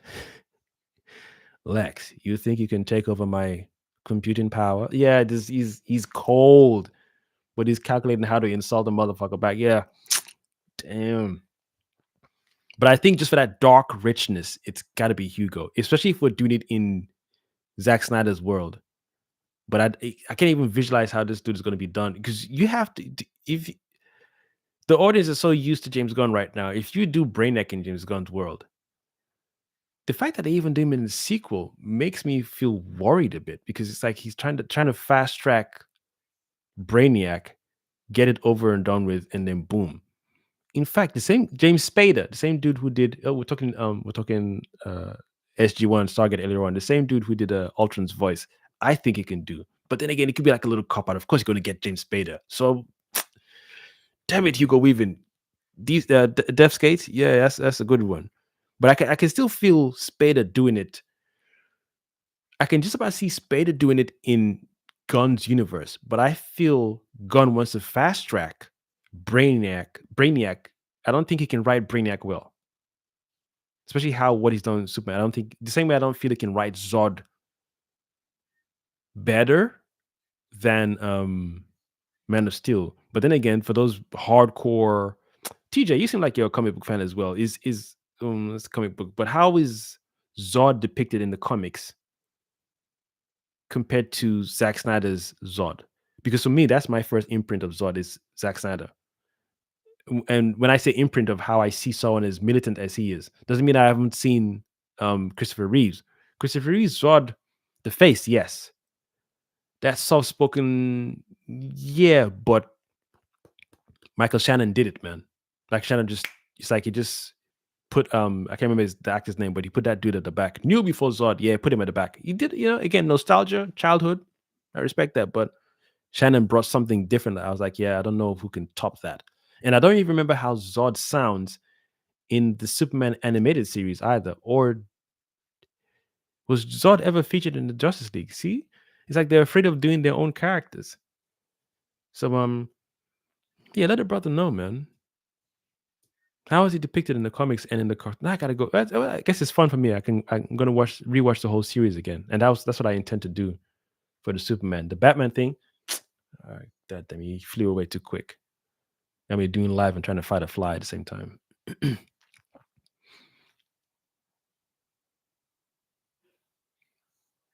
Oh, I'm glad I caught this question real quick. I didn't want to feel like I was being rude. Devskate, yes. Grant again. if- for those Grant for the Flash, yes. Any day, anytime, easily. And this whole back and forth. Let me answer it this way. That would be the only thing or movie I'll be excited to see in this James Gunn's new universe if they cast Grant Gustin as his Flash. That would be the only thing I'll be like, yep, I'll see that one hands down. If you don't mess it up, though, here's why I say that. As much as I'm a fan of the CW show, they dropped the ball a couple of times. But overall, again, as a whole package, well done. So if they can learn from what they did right and make sure they don't do the same mistake that they didn't do right, it's a win-win. What did you guys do well? Let's improve on that. What didn't you guys do too well? Let's not repeat that, but fix where they failed and then add that to what we're doing well and improve upon. It's a win-win. You see where they fucked up, you see where they did well, stick with that. What if we read, okay, we rejig it here, improve it here, and then add to it. So you're adding the little spice that didn't work there, but you're tweaking it to add it here. It's a win-win. So Grant, that's the only thing I'll look forward to watching in James Gunn's universe. Anything else, I don't want to see what his Batman will look like, because we're a particular kind of people or species. We're used to certain things after a long period of time. So who you cast for your Batman, we're going to be looking at this guy's face, jawline when the cowl is on. So it's like Judge Dredd. You want that, shit to look, whether or not it's superficial or that's not nice. You don't have to have someone look good. We're not doing no. We're just saying we're going to be sat for 2 hours or an hour and a half or 2 hours and a half watching this person. He or she's got to carry a particular character a particular way, especially since we've come from a legacy or a long line of certain things we're used to. It's just how this game works when you're telling these stories. And we can talk about body image of we can, and we want to fix that and change that, of course. But a Batman is 2 layers. Are you doing full Batman, semi Bruce, or a lot of Bruce, some Batman, or half and half? Either one. When the cowl is on, not only is the jawline, everything's set. Are we doing the white eyes like Deadpool or regular eyes? And then when he speaks, Luthor. I get turned on when I hear Conroy's voice because he just does it. I lied. He just does it. Clark, Diana. He just does it. It's just, just does it. Even Mark Hamill for Joker. So it depends. I don't want to touch at all. There's no joy at zero for Batman because I don't trust Gunn at all. After what he did, not only with the trunks costume thing on Superman, I don't. There's zero shit, zero trust, zero trust. So to answer Devskate's question, yes, if Grant was fully officially casted, I'm on board. And if they did a sly shit with Grant, saying before we bring him into the DC full universe, we're gonna tease him. Full teaser reveal on Peacemaker. I'll watch that episode. Then we're gonna give him his own HBO series. Maybe they could do a multiverse. Something happened. Flashpoint. Weird combo amalgamation thing that brought him into this current James Gunn's universe. I'm ready. I'm. You're gonna give me a teaser scene on Peacemaker, then HBO, then introduction into full DC. Yes, let's go. Yes, if otherwise, no. And just like Batman, whoever you cast for Flash again, we're looking at this guy all the time. We hear him talk all the time, and then how he processes information all the time. Just like I bet TJ has seen this as well. The Justice Society World War II, epic, epic, epic, epic. That's how you show Flash's power in full display. Somebody who's trying to figure out how to do a thing when there's danger right now. Okay, and then this is somebody, like I said, who can vibrate into a freaking porthole. Nah, you got me with that one, Dev Skates. You got me good. You got me good.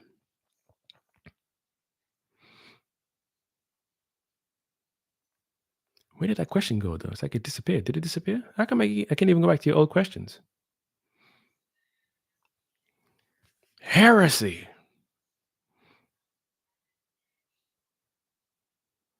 And the fact that we all want Grant for Flash, that's like a saving grace for some of us who don't like this James Gunn's universe. It's a saving grace. Like, yo, you want to get those peeps on board. Like Warner Brothers wants money, right? You got money from these people who just like simple stuff. Hey, to each their own. But them guys, those guys are hardcore. Them boys are still Zack Snyder fans till the end. They buying that shit on 4K, 8K, 10K, or Mega K. When they get into their pockets, you better bring Homeboy on board. Otherwise, whatever. Whoever you cast for Batman is crucial. Anyone else, Green Lantern, you can get away with it. You can even when they did this is one thing that pissed me off so much that could have really worked. And I thought Zach was, god damn, I'm crossing wires now. I thought Gunn was sharp enough to have thought about this. TJ, help me out again in the comment section. This dude, the boy who played Guy Gardner, his name. I'm drawing massive blanks tonight, man. It's like it's coming and going. I think because I haven't drank water yet.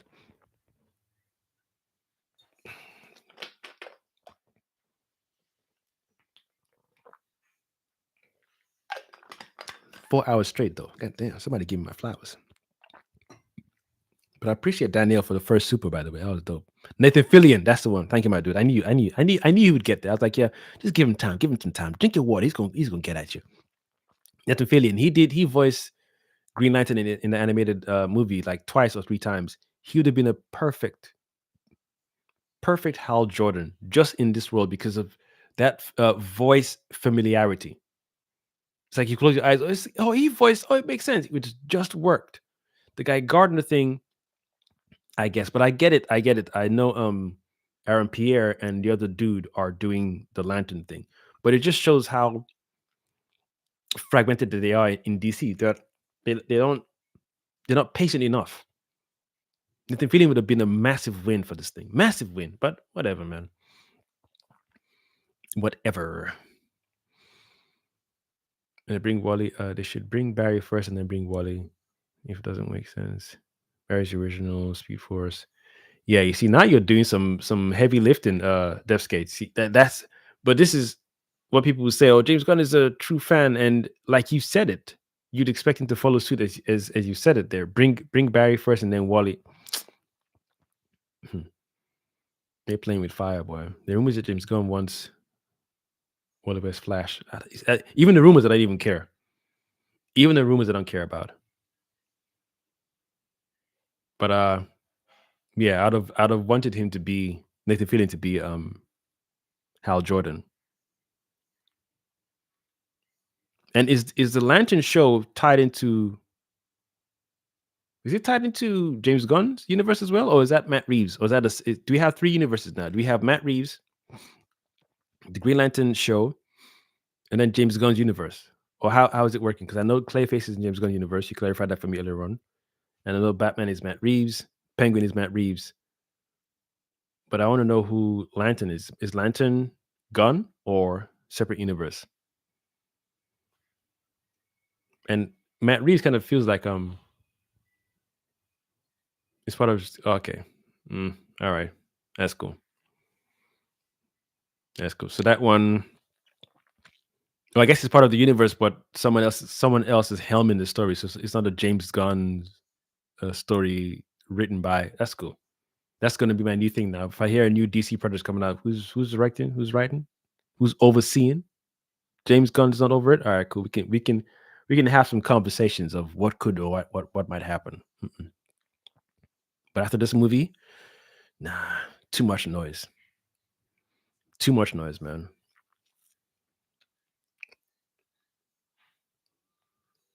Yeah, I'm serious, dude. I'm serious. Now it's like nobody's like, oh, new movie from DC Universe.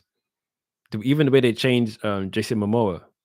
Aquaman is now Lobo, I guess. I never thought to myself, I can't wait to see a Lobo in live action. I don't mind, but I'm not clamoring for it. I'm not looking for it. So when they announced it, I was like, Why? I mean, I think Jason fits the role well. He does, but no, it's just too. I don't know. It just feels too soon, or it's like one of those things where they're just trying to get away with it. I mean, I guess, but still. Ah, oh well. I've always got Justice League and Justice League Unlimited to watch. Means I can chill and watch that with my son. It's just something that can keep me entertained for a while, man. And just appreciating the way they tell the stories in that world. Beautiful shit. Beautiful shit. Marriage is currently the only Elseworld project until they merge into DCU. I don't even know if I want them to merge. Because if they do, they better kill the Batman and Matt Reeves. I don't. It'd be cool though, just for the sake of contrast, to have Robert Pattinson's Batman in Gun, because it's like we're getting this Boy Scout baby squirrel saving nonsense. Cool, but at least you got this dark, you know, contingency plan having as Batman. Like if you slip up, I shut your shit down. So if they do it, like that, cool. If not, no. Young Justice, yo, see, yes, god damn. God damn, TJ and Deathscape, we are right here. We're right here. Season 1 and 2. Mhm, mhm. That's how we do back home. It's just gorgeous stuff. Season 1 knocked me on my tail. I was like, yo, what is this? Y'all can still do, yo. Season 1 was the 1 and 2. But they messed up, man. They messed up. All over the place with nonsense. They messed up. I don't even know if we can ever get like a dope ass series. I don't know. Just like Justice League Unlimited. That was a close call too. I was like, oh, this is not better than Justice League Unlimited, but it's close enough. It's close enough. But anyway, it is what it is. Yeah, 3 was definitely okay. 3,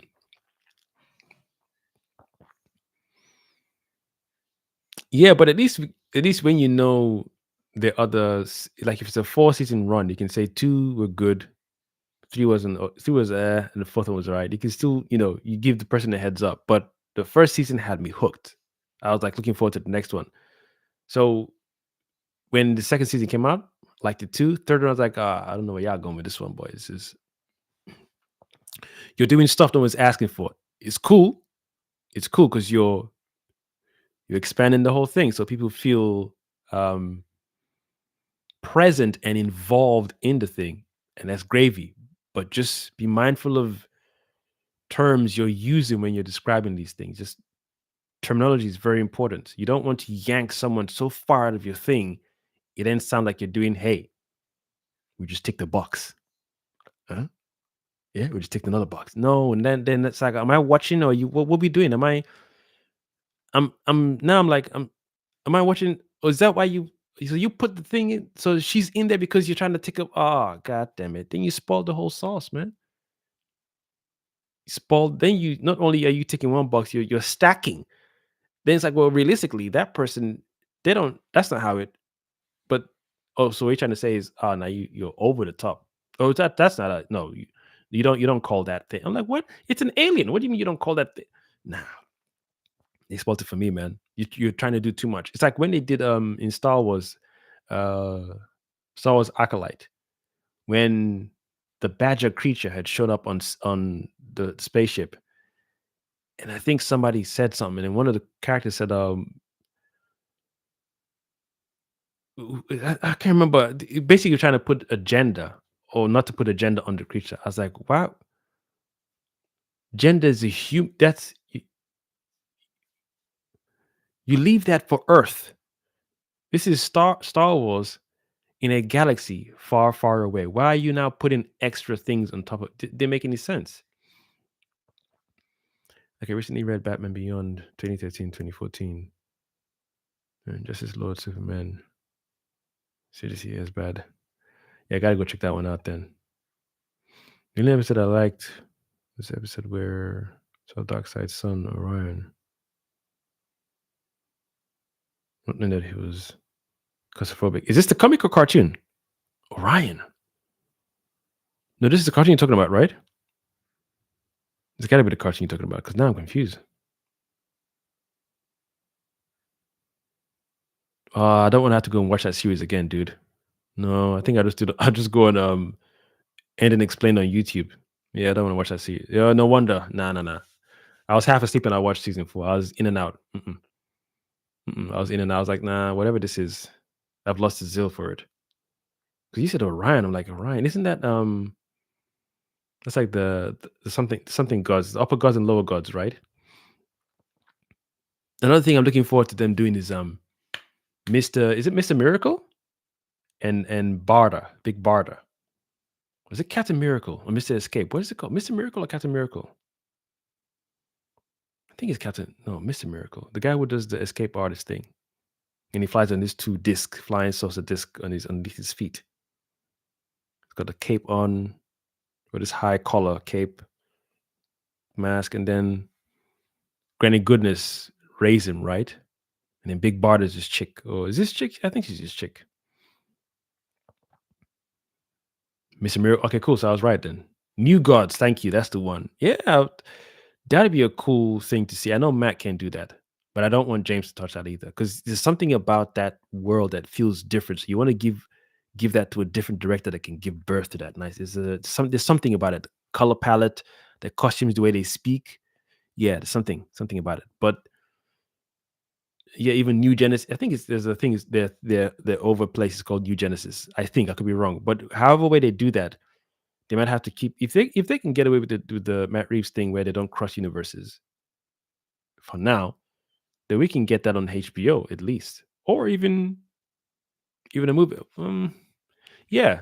You see, I think Gunn can get away with giving them their traits and their personality, but writing and directing, no, just do the character outline and get the fuck out of Dodge. Because anything James Gunn is touch on, I don't want no one to eat that shit.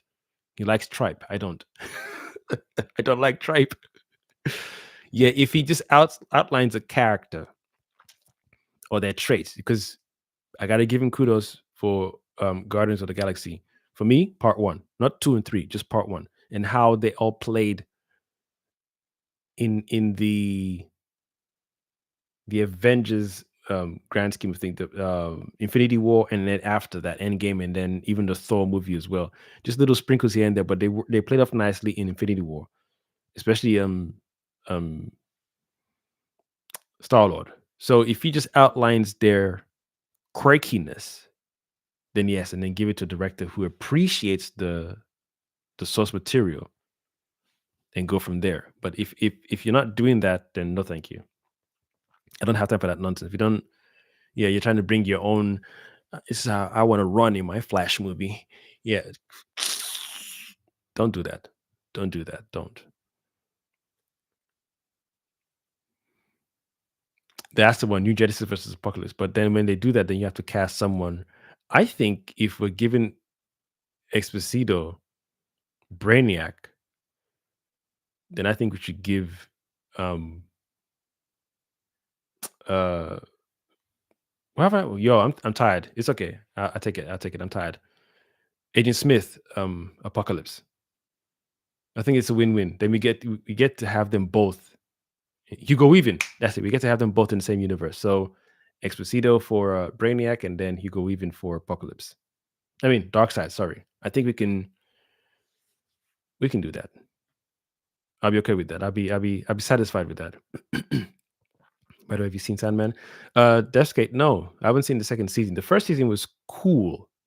Little drawn out though. It was too long for me, but I was like, it's okay. It's okay. But second season, I haven't touched it yet. I might give it a shot, like watch one or two episodes. I'm trying to catch up to Wednesday, so I can do a review for that. Wednesday season 1 was cool, but I want to see Wednesday season 2.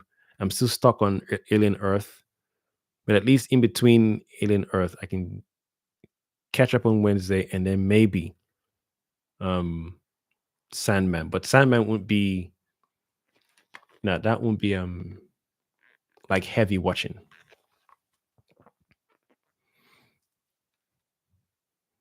That's just probably going to be like, let me just see what they got this time, because the first season was intriguing, just didn't hit me the way I wanted it to hit me. So I said, you know what, this is not for me. Nicole Perman was responsible for the first part. On spots.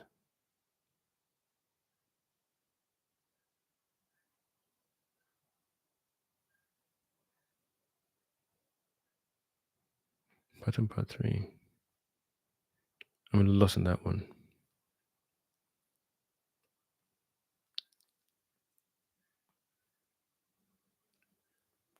Oh,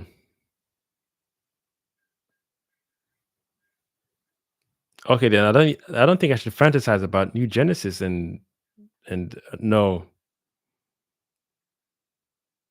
no. You know what? I'm gonna stop. Yeah, it's cool to do this, but no, it's now it's giving me a little headache because it's what we've been doing since. We've all been, um,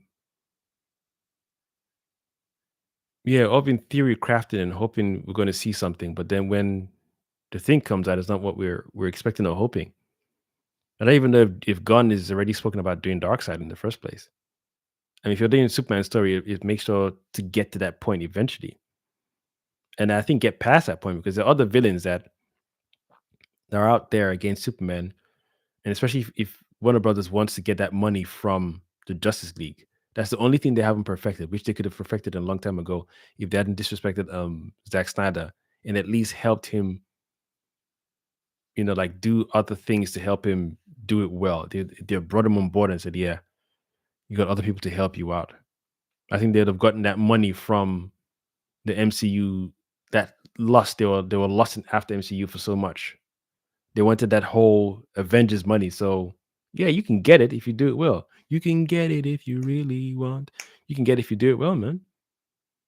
You have your archives. Again, I keep saying it. Go back to the Justice League and Justice League Unlimited series. Go back to the feature-length animated movies and draw from the best bits and make your thing. So yeah, it sounds like you're trying to fast track to get there.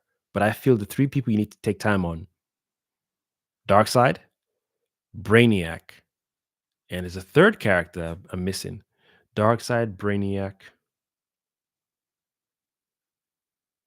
I was gonna say Mongol, but Mongol is the low level villain. Metallo is dangerous, but Metallo is just like Lex Luthor, but with upgrades to his body and whatnot. So that's a mild villain, not a major baddie. Darkseid, I knew it. Darkseid, Brainiac, and freaking Doomsday. Yeah, my bad, TJ. Where you beat me to it. TJ, yo. Did he say you taking too long, bro? I got you. I got you, son. I got you. I got you, bro. Yeah. Yeah, you wanna, if I was like, yo, let me just close out this whole cinematic universe, the final touch. I'm about to give you all a 6-hour movie, 3 hours like Lord of the Rings cliffhanger, and 3 hours again, final. They'd be like, oh, really? Word? Yeah. What's gonna happen? Brainiac's gonna be the one to unleash Doomsday on Earth. Oh, really? Yeah. Yeah, yeah. Brainiac is like, nah, I can't toy with Kal-El. Nah, no, no, no, no, no, no, no, no, no. I'm gonna go to that planet where they made this homeboy. I got him in my archive. I'm gonna send him down there. Boom. Then Darkseid is just watching from the back, like, okay, this Brainiac did is formidable, but he a pussy bitch. He got little mommy issues or whatever, or daddy, mommy, Kryptonian issues. That that that Doomsday thing over there is cool, but let me just sit down and see who's going to win this fight. But Superman is going to be laid out. Your Fortress of Solitude is going to be in fact, my bad. Brainiac is going to take over his Fortress of Solitude and just chill there. That's going to be the way I tell the story. So now Clark ain't got nowhere else to go except Park Kent and Mark Kent. And then maybe Park Kent gets a heart attack, something, or Brainiac is like, yo, they're sedated, fam.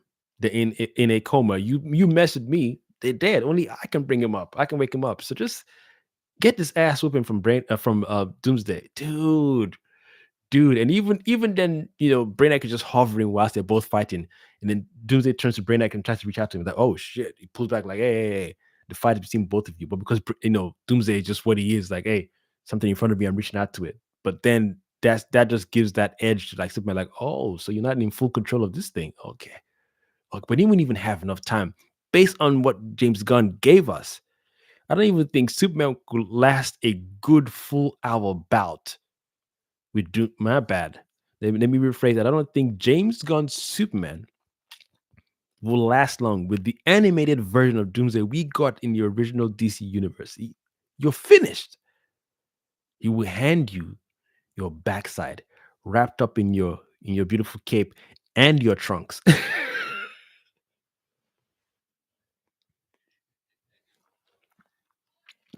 He's gonna put it on a platter with your cape at the bottom. Then your trunk's gonna be over your butt cheeks. Like, here you go. Here's your ass handed to you.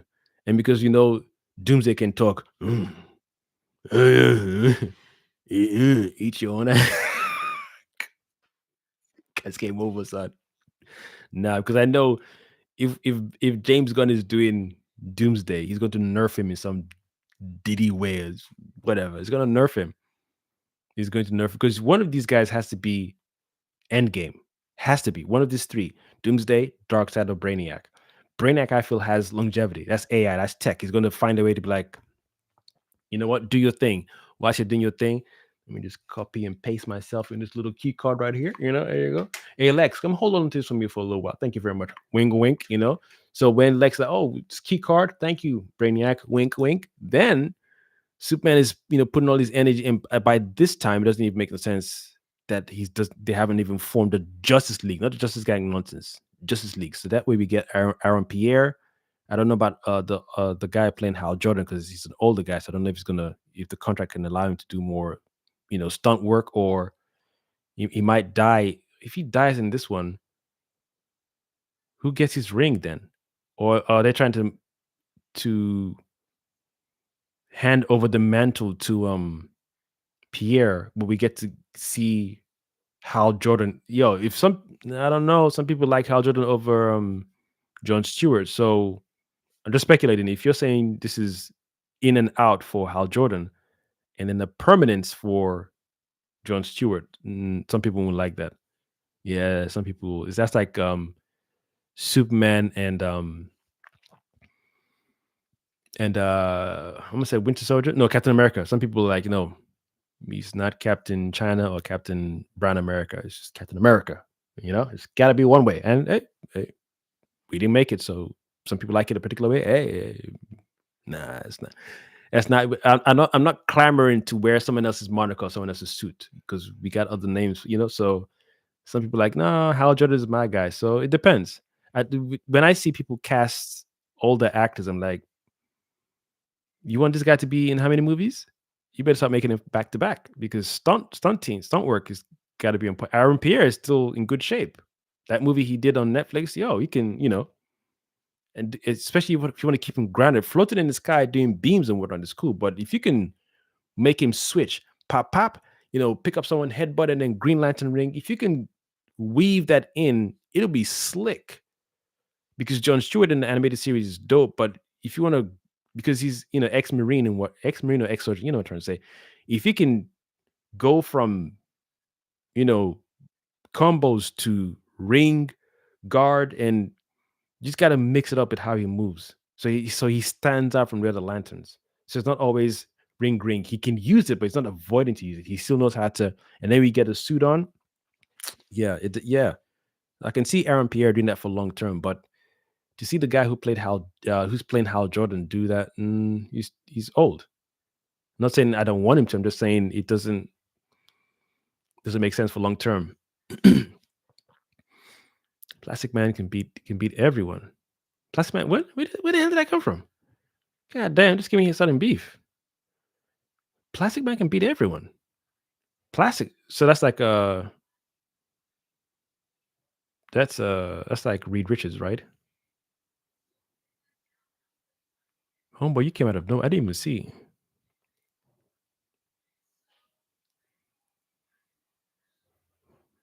Well, that's a good point. Devskin, I didn't even see that one. Sinestro, yeah. He that's another casting you got to do seriously because these guys are like main characters, and again, we're gonna be seeing them for a long time on screen. I agree.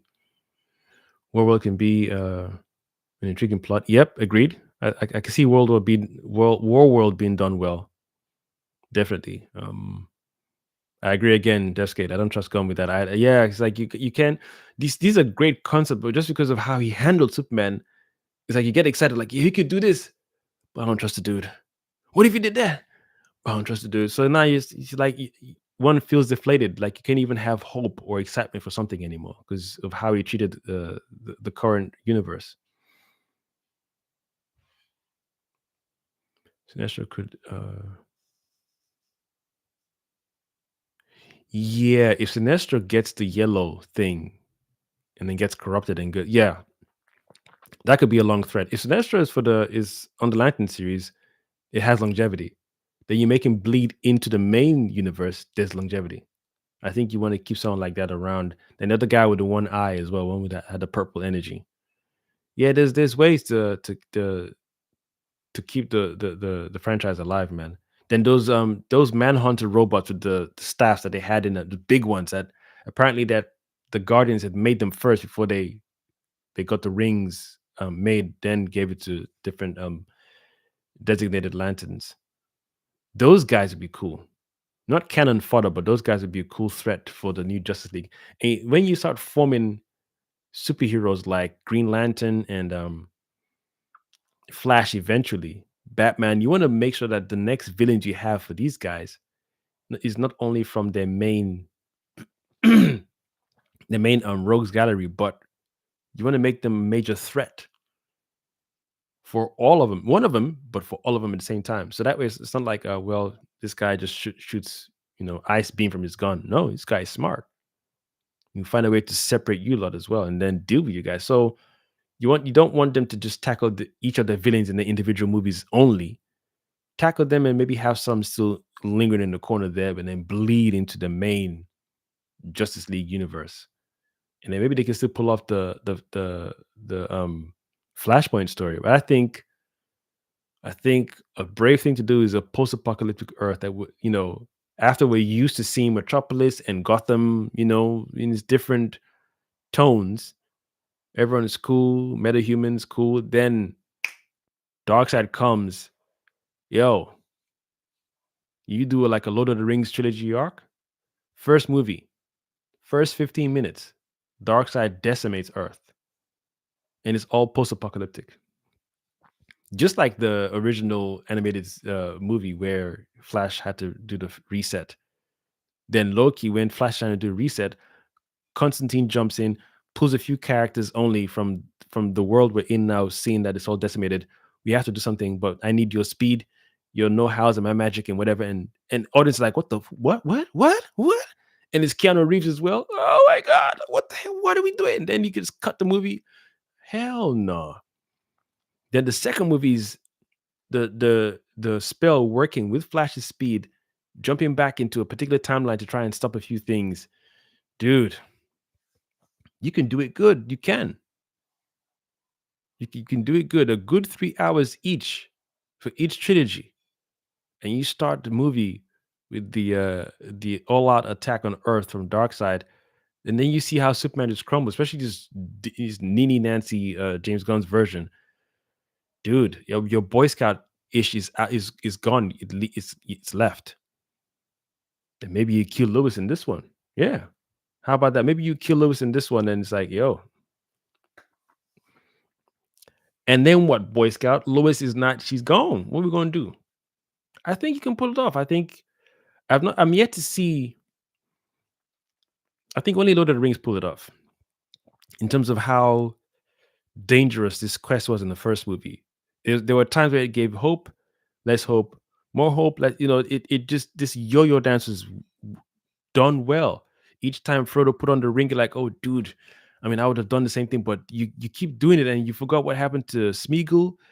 And the more you keep putting on, the more the eye keeps getting close. Frodo, what are you doing? Put that ring away. So, then Strider, and then finding the Fellowship of the Ring. Oh, so it's going to be easier now. So I can put the ring down. No, you got to be the one who takes it, bro. It is what it is, but we'll help you along your way. And even that movie, there's some people who have broken it down and said, hey, if you want to really strip this movie apart and avoid the second and third one, all you had to do was da da da da da da da da. And I get that, which is true. But because I love it so much, I'm like, I can accept both. Yeah, that's a good point. There'll be no point for part two and part three, but it's a dope movie. No super AI being taken over, or no super computer being taken over by some nano chick. So I can accept that. That's a very good point, but put that to the side, bro. Let's enjoy the whole trilogy. So that works. It's the first time we're seeing it. Remember when I went to the cinema the first time, they told me at the lady told me at the till when I bought my ticket. Oh, by the way, if you're getting popcorn, we say and drinks, we try to advise people little sips. I'm like, what? It says it's gonna be a 3-hour movie, could no interlude. I mean, no intermission. I was like, wait, there's no pause. She said, pause. This is DVD. I said, God damn. So she goes, if you're gonna buy a drink, I say small. So you're just taking little sips and don't gulp too much. Popcorn, we're making money, but she's like they're losing out on the drinks, but you can get a large popcorn because it's gonna be 3 hours, so at least you're getting your sugar and you're staying. But she said the drink thing, we try and get everybody to keep it at the small or medium, not large, because you know some people were leaving the movie and missing shit. At the same time, that part I missed. I can come back tomorrow and watch it again with my girlfriend or boyfriend or whatever, and it's a win-win for the cinema because you're watching the movie again, and plus the movie is so good. Yeah, I don't mind watching it again back to back. I watch that shit on Friday, come back on Saturday. So so I was like, and she was like, oh, by the way, it cuts. I was like, every movie cuts. She goes, no, because it's a trilogy, and I don't think I had the concept of trilogy then in my head. I know part one, part two, part three, but in terms of what that is called as a bundle, is called a trilogy. It wasn't part of my vocab. So I was like, okay, the movie cuts. She goes, no, it cuts abrupt. I said abruptly. She goes, no, that it just stops, but the story doesn't finish. I was like, oh, cool. So I got it, but I didn't get it. I was like, okay, I don't know why she gave me this long spiel. I mean, every movie, whoa, shit. Every movie, I thought I almost jumped off the glass. Every movie cuts. So when she's cut, I was like, so I'm walking into the room, cut. It doesn't, cool, whatever. So I sit down and the whole cinema is full. Everybody's there and set. I'm like, okay, cool. We sat there watching the movie. And when he got to the scene, I was like, oh, cool. I low-key was checking my watch, like, she said 3 hours. I think it's over 3 hours right now. What was she talking about? Next scene, whap! Oh, God! Damn, everybody in the cinema.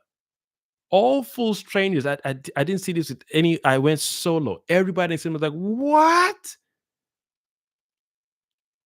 Really? And people were laughing. It's like we did the Mexican wave. We all reacted one way. When that guy peaked with the what? Mexican wave laughter. We came out of the cinema just dumbfounded, like, yo, this is epic. I went back to the lady at the till. What time is the next one showing? She goes, oh, bruh, it's annually. I said, huh? What you mean? Like, she goes, no, yearly. I said, what? Part two next year? She goes, yeah, bruh. We're going to have to wait. I said, you seen that shit? She said, yeah. Shit is epic. I have to wait for that. I said, damn, it's good and bad. I said, what if we forget? And then she goes, nah, trust me, it's so good. You're going. I said, I don't know if that's a smart decision in the studio. She goes, bruh, if they can do it with books, they can get away with it with movies. And dude, like magic, second movie came out. I said, I'm ready for your ass this time. Yeah, I'm even looking like, are you going back to cut now? You about to cut now? You about to I saw it coming, bitch. But it was still good. That's the first time I looked forward to a sequel in a year. Normally, when I watch movies and the sequel is going to come out, it comes out. Especially growing up, we'd go to blockbusters, and there's a movie that I liked.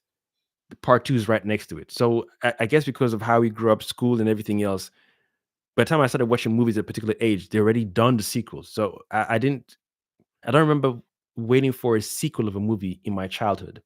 Terminator 1 and 2 was already there. One we watched, I was too young for that, but I still got it. I was like, okay, cool. When 2 came out, I wasn't even sure. I think I remember seeing some trailer clips on TV, I think. But when 2 came out, I was like, I don't know if I want to see 2 because 1 was scary, man. I think my dad was like, no, 2 is good. I'm like, yeah, 1 was good, but nah. I had a phobia for that robot. I had a phobia for the T-1000. Like, nah, that dude is real. And that movie gave me a phobia for trucks. gave me a phobia for big trucks. When a big truck would go by, I'd be like that, like, nah, that shit start chasing me. So when two came out, like, oh, dude, I don't know. Then when I saw it, I was like, yo, two is better. How can two be? You know what it is for one to be so good, but two is better than one? Yeah. I was like, yo, okay, this part one, two shit is good. Robocop one, Robocop two, like, yo. So fast forward to Lord of the Rings. I said, you bitches got me good. I ain't never waited for a movie like this. Never. Because I didn't experience it like that in that level as a child. A full year in my teenage years, nah. Especially my childhood. No, no, no. It's like, what, a full year for a movie? There's so much other shit going on in my life as a child. Parents, family life, everything else. And other cartoons and movies I was watching. Time just flies. School, dude. When the third movie came out, I was like, yo, you can't top this shit. Fast forward, Harry Potter. Damn, son. Injustice is a fantastic story, and people need to stop hating. Injustice. Is that the one? It's not the reverse one, right? Injustice is where Superman goes dark, right? He kills Lex, I think, or it's like he's tired of all this back and forth thing. Rush Hour 2 is better than 1. Agreed. Johnny Dome. God damn. Yeah, got me going for 5 hours. 5 hours straight. 5 hours straight. I can't respect that. I can respect the person you dislike. The Man of Steel. I have many problems. Fine if you like it. See, that's another thing as well. When you see somebody who doesn't like Man of Steel, it's cool to kind of like have the conversation. But it's cool to see how people like and don't like certain things. But boy, there's certain things that it's like, yeah, we can all agree that this is BS. But some people, I don't know. Everyone has what they like and why they like certain things, I guess.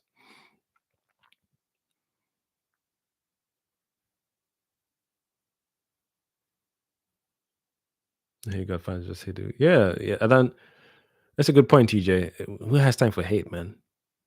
Hate fans. It's a powerful word. We're at work and kill. I just dislike nonsense.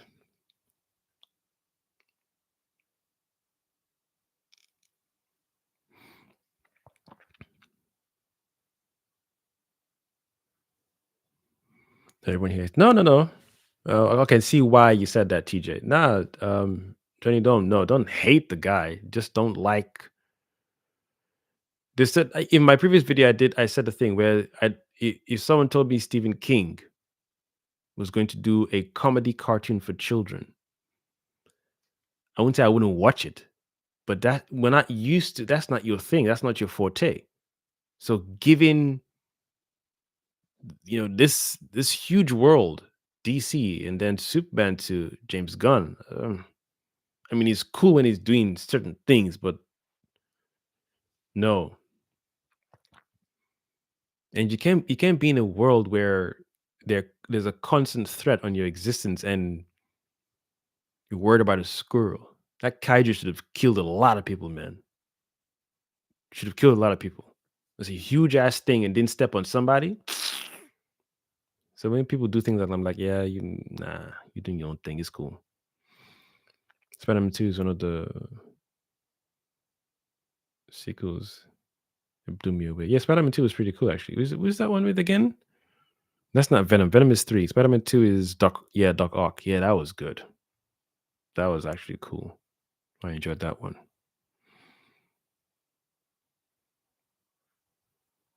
If I miss any more comments, glad you don't hate him.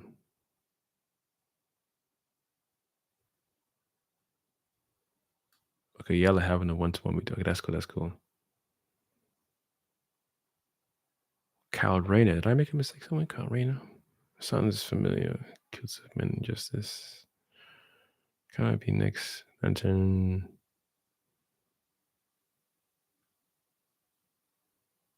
Okay, cool. This is cool that you guys are having a combo with yourselves so that way I'm not missing the comments and it's still y'all having a conversation amongst each other.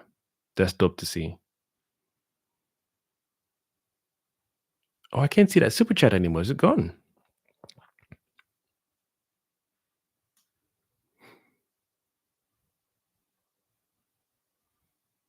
I didn't know the super chat just disappear. I thought it stayed, but yeah, it's pretty dope of him. Daniel, by the way, that's pretty cool. Guess I should do more then. All right, peeps. Let me sign out. Y'all got me held here for 5 hours. First of all, thank you. Thank you very much for joining me. Truly, truly appreciate it. Anybody who's taking their time out of their day to watch me waffle on for 5 hours. Truly appreciate it. Truly, truly appreciate it. And shout out to TJ, Devskate, and homie Johnny Dome. Daniel came earlier on. There's another person who joined. Daniel joined. Zion Ward joined. Damn, I did miss out. This is when I was waffling crazy. Zion Ward joined, and Rob Rodriguez. Appreciate you guys for joining, man. Thank you for your time. Thank you for your patience. And Philip joined earlier on, and Ultima Mage joined as well. Yeah, I gotta write your names down so I remember to give you all your props. I have, of course, been your one and only Multipotentialite, Neurodivergent host. After 5 hours long and only a sip of water here and there, the Kosmic Jedi. Yo, you about to send me messages if I jump? McGramble, dude, you are, bruh. No, you're not going to keep me here for 6 hours. You are not. I'm hungry. I need a snack. It's 3 a.m. over here. But I got that juice like that, so I can handle it. But yeah, I think I'll do another one tomorrow. Maybe early in the day, but it depends. I don't know what time zone you guys are at right now. And I'm a night owl, so I'm cool with late stuff. But yeah, Dev Skates, good night. Appreciate you guys. Truly appreciate you guys. McGramble, I got a dip, bro. You probably catch me streaming tomorrow, gaming, and then I'll talk during stream. But this on camera stream, I'm digging it. 5 hours. I don't even know how I'm managing right now. I probably crash out when I turn off the camera. All right, peeps. Deuces. Let me go find the off switch and shut this shit down. No, for real, where's the off switch? Gotta find the off switch. There it is. McGramble, we'll holler tomorrow. And I'll see y'all. There it is. Dark side is coming.